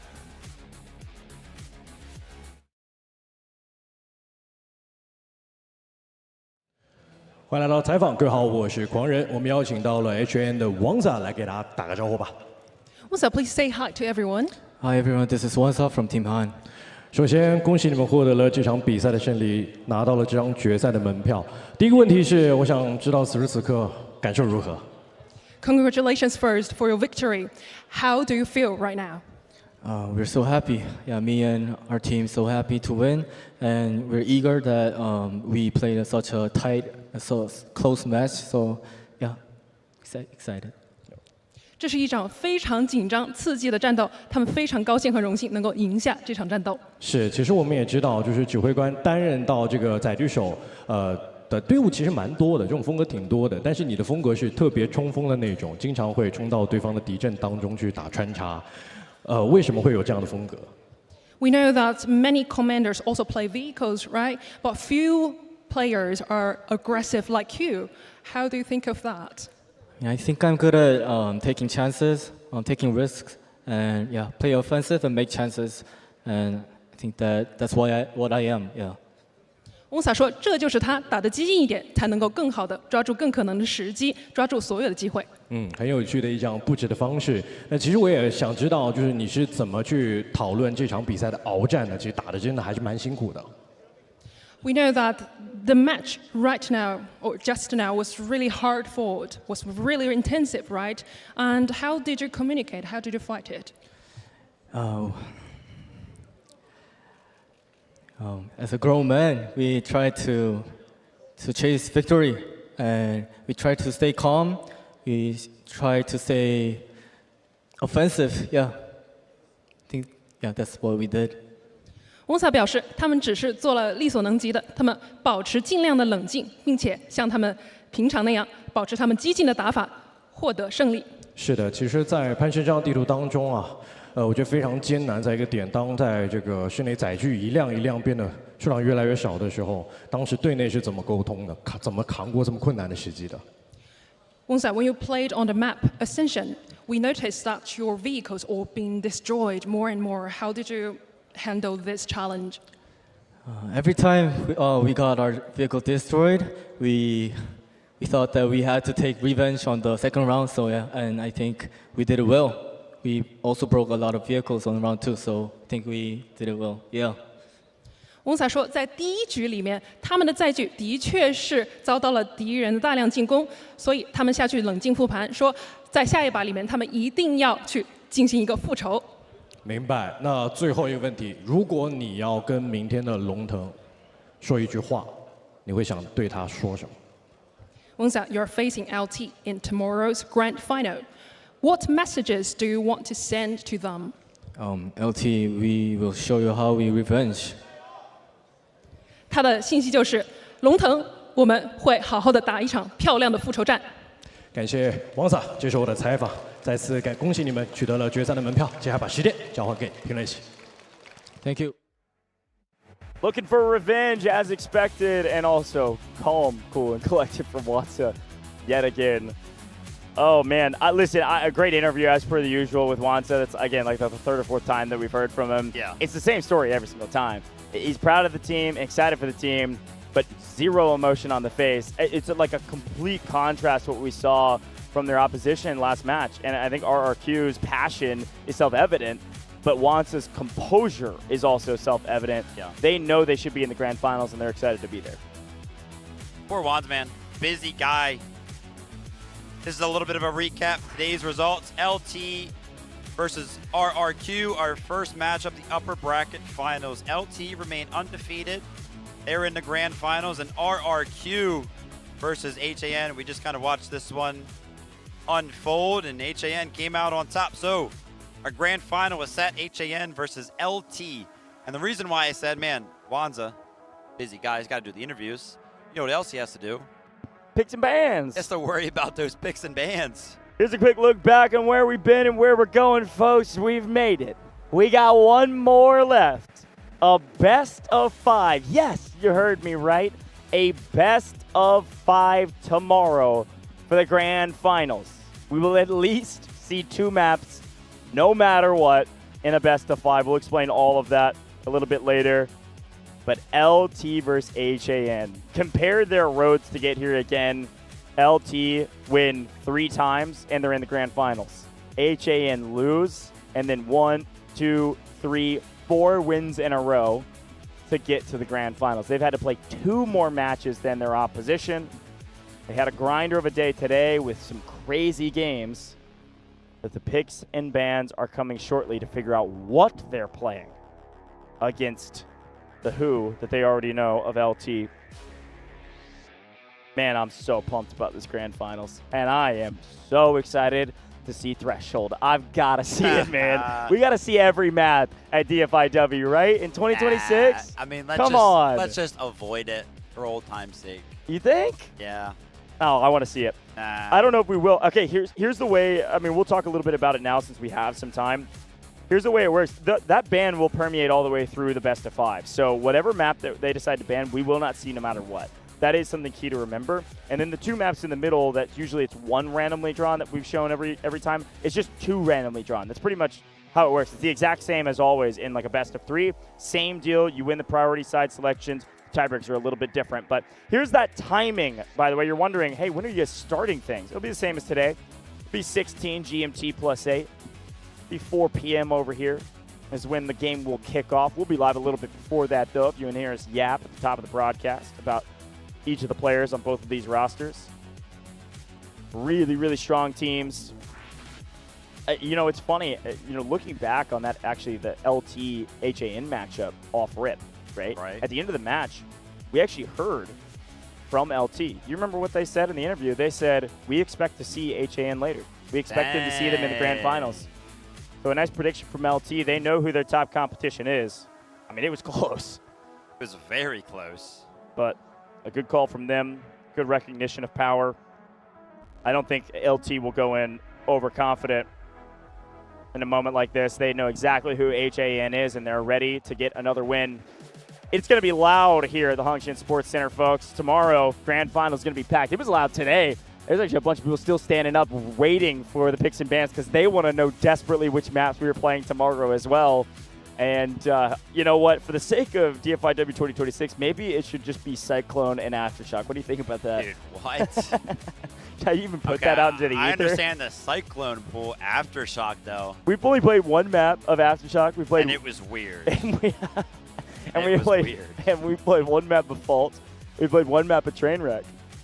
Everything else has been a decent mod. I mean, a lot of Cracked and a lot of Ascension and a lot of Cyclone. That's the way she goes. But we'll get a read on all of those picks and bans here in a little while. Also, a big shout out. We don't get a chance to say this often, but we have a moment here. A big shout out to the whole production team for putting this all on. This has been an unbelievable event. We have, obviously, the English broadcast you all have been tuning into, whether on YouTube, I think we're on Facebook, we're on X, we're on TikTok, we're literally everywhere, and of course on Twitch, where I've been paying attention to the chat.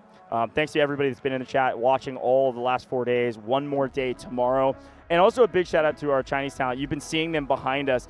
Incredible commentators and analysts. I got a full team over there doing telestrators and everything. I know you guys were watching that as well while Vivid and I were yapping. Great people over there, great hosts. So big shout out to everybody that's been working behind the scenes throughout the course of the last several days of competition. I think tomorrow is going to feel quick, man. It is a best of 5. We could go to game 5, but we played 6 games today, and today went pretty quick in my mind, or at least it feels that way. Max we play tomorrow is 5. It's going to be shorter than today, even if we go the distance. I think it might be just 3 games. You think it's a 3-0? What are you? You're the guy that likes to be right on the predictions. You've been wrong twice, and now you're just going crazy. Yeah. You think it's a 3-0 who? I'm not going to say that until tomorrow. Oh, okay. If you want to see who I'm going to predict and apparently be wrong, because my last 2 have been wrong. You're way up on me anyways. I mean, listen, I've actually only ever been wrong when I predicted RRQ, so. Okay, fair enough. RRQ are really hurting my... Hurting your style? Hurting my style here. Technically speaking, if you believe anything about seeding, which, I mean, it's kind of all made up anyways, but the power rankings that we had on paper, everything technically has gone to script. Not one thing has been an upset. Now, there have been many upsets here and there. There have been crazy moments here and there. But technically, I think what we have heard at least, it wasn't actually seeded this way, which is why they fought in the first round, because it was randomly seeded. But in terms of power ranking, it was LT, HAN as the top 2, and here they are in the grand finals. So no big surprise maybe for the people at home. No big surprise for the people that have watched their regional finals and see how strong they are to get this stage. But it's going to be a lot of fun. Chad, I want to hear from you. What maps do you want to see tomorrow? We will see 2 tomorrow no matter what. Remember, because it's the best of 5, the team has to win by getting 3 wins, which means we'll assuredly see 2 maps. You all can do math. which maps do you want to see tomorrow? We have 2 that can possibly be pulled, but they are randomized. Both of them are randomized, and we've got a ban apiece. Vivid, since we do have that moment, talk to me. Bans. What do you think the bans are going to be? Any ideas? Is it going to be some target bans, or is it going to be a comfort ban? I think there is a 1,000% chance that Aftershock is banned. Okay. I don't actually know what the second map ban is going to be. I mean, LT have looked best on what? Cyclone, I guess? It's really like only one of like two by maps. happenstance, though. Yeah, exactly. Like, because we played it. They haven't played a lot of maps. I think LT will make sure that Aftershock is banned. HAN, man, they've kind of been banning everything. Taking a look, last time they were up against LT, they banned Ascension. So maybe Aftershock Ascension, probably. That's actually not a bad idea. Yeah. Yeah, it's a good call. Vivid the big brain. Listen, I've got a little insider info, by the way. I've been looking over my shoulder often because they've been set up. They've been set up with the picks and bans. You see who's not over there? Wansel's not over there. The reason for this is. Oh, is he now? Okay, he's just joining. Okay, I think we're about to be picks and bans folk. The reason it was taking a while, Wansel went over there. They said they were doing it, and he said, "No, I got to go talk to my team first." And then he came back over. But a quick look, by the way, we've already explained this. We'll explain it one more time because they're about to do it on stage or right in front of stage just in a moment. Same thing that I just told you. Basically, it's the exact same thing as a best of 3. Each team get a ban, and then we'll just roll 2 maps. So everybody will shuffle around the balls. If you watched this before, we'll draw 2 maps out of there, and then map 5 is chosen the same way. Priority side gets to pick either side, or they get to pick map based on how they did. So if we do go to Game 5 tomorrow, don't worry, we'll break it all down of who gets what and how they got it.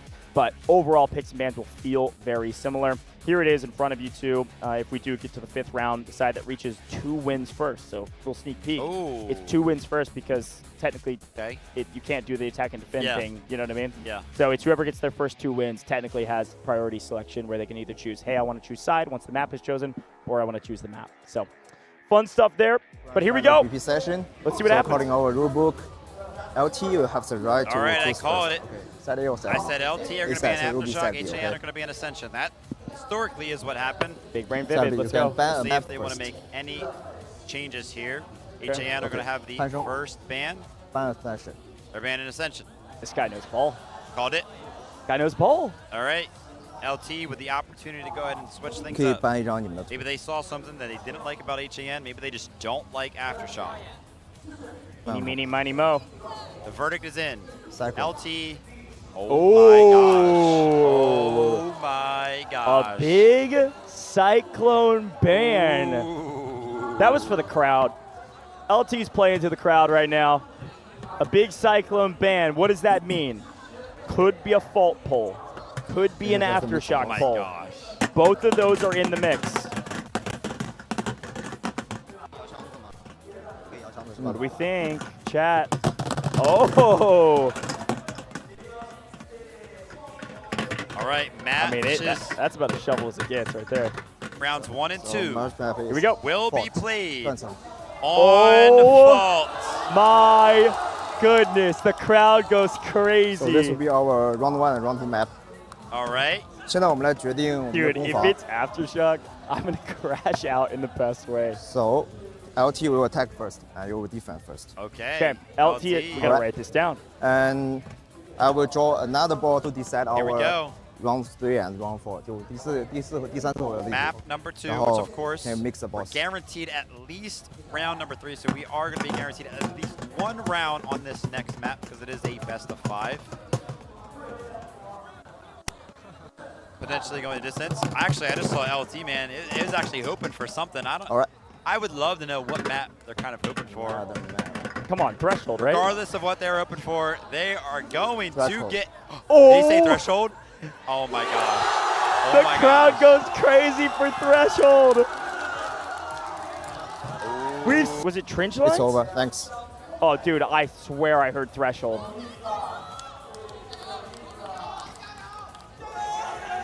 Dude, everybody went crazy. Surely it was threshold. 结束了吗？ Wait a minute. Think Hold. We're getting some final confirmation on that one. You know what? This is what I'm gonna do. I'm literally peek behind the curtain here unless they tell me to send it. I'm gonna watch back the stream. Okay. Because we're on a delay, dude.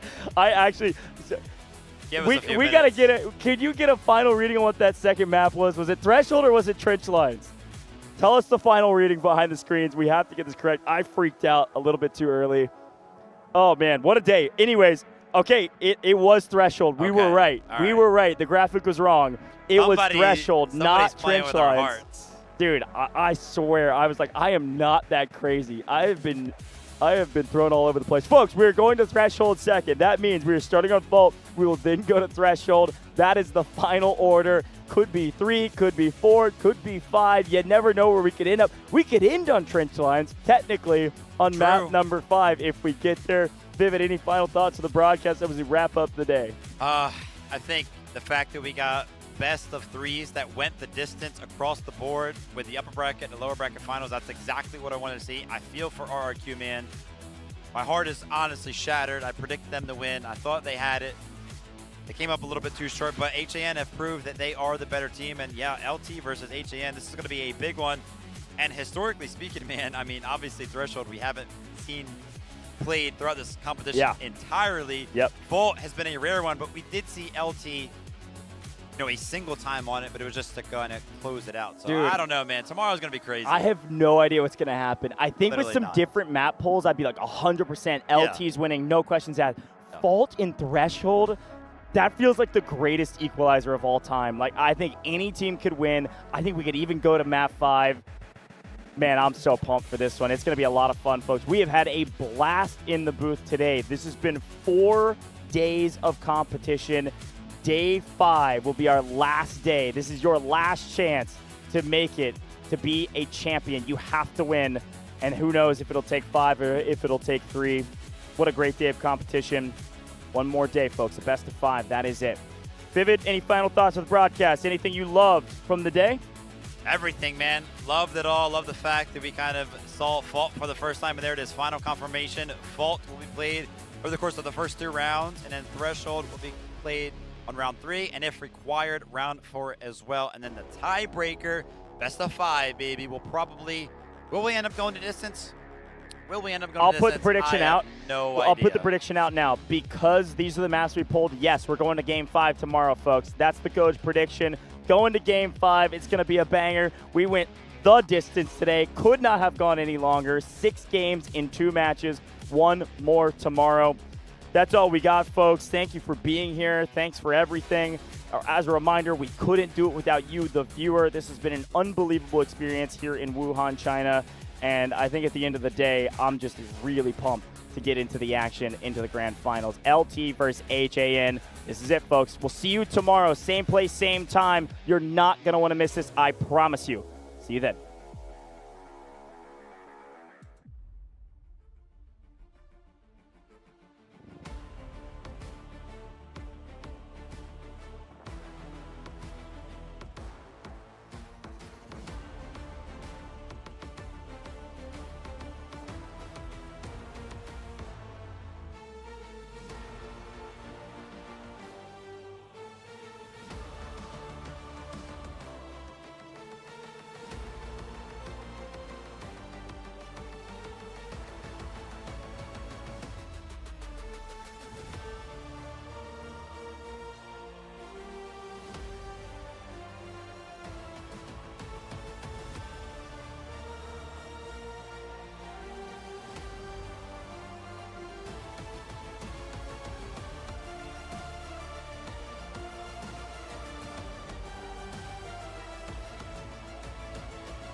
Just be careful. I don't want you cutting yourself and getting blood all over it.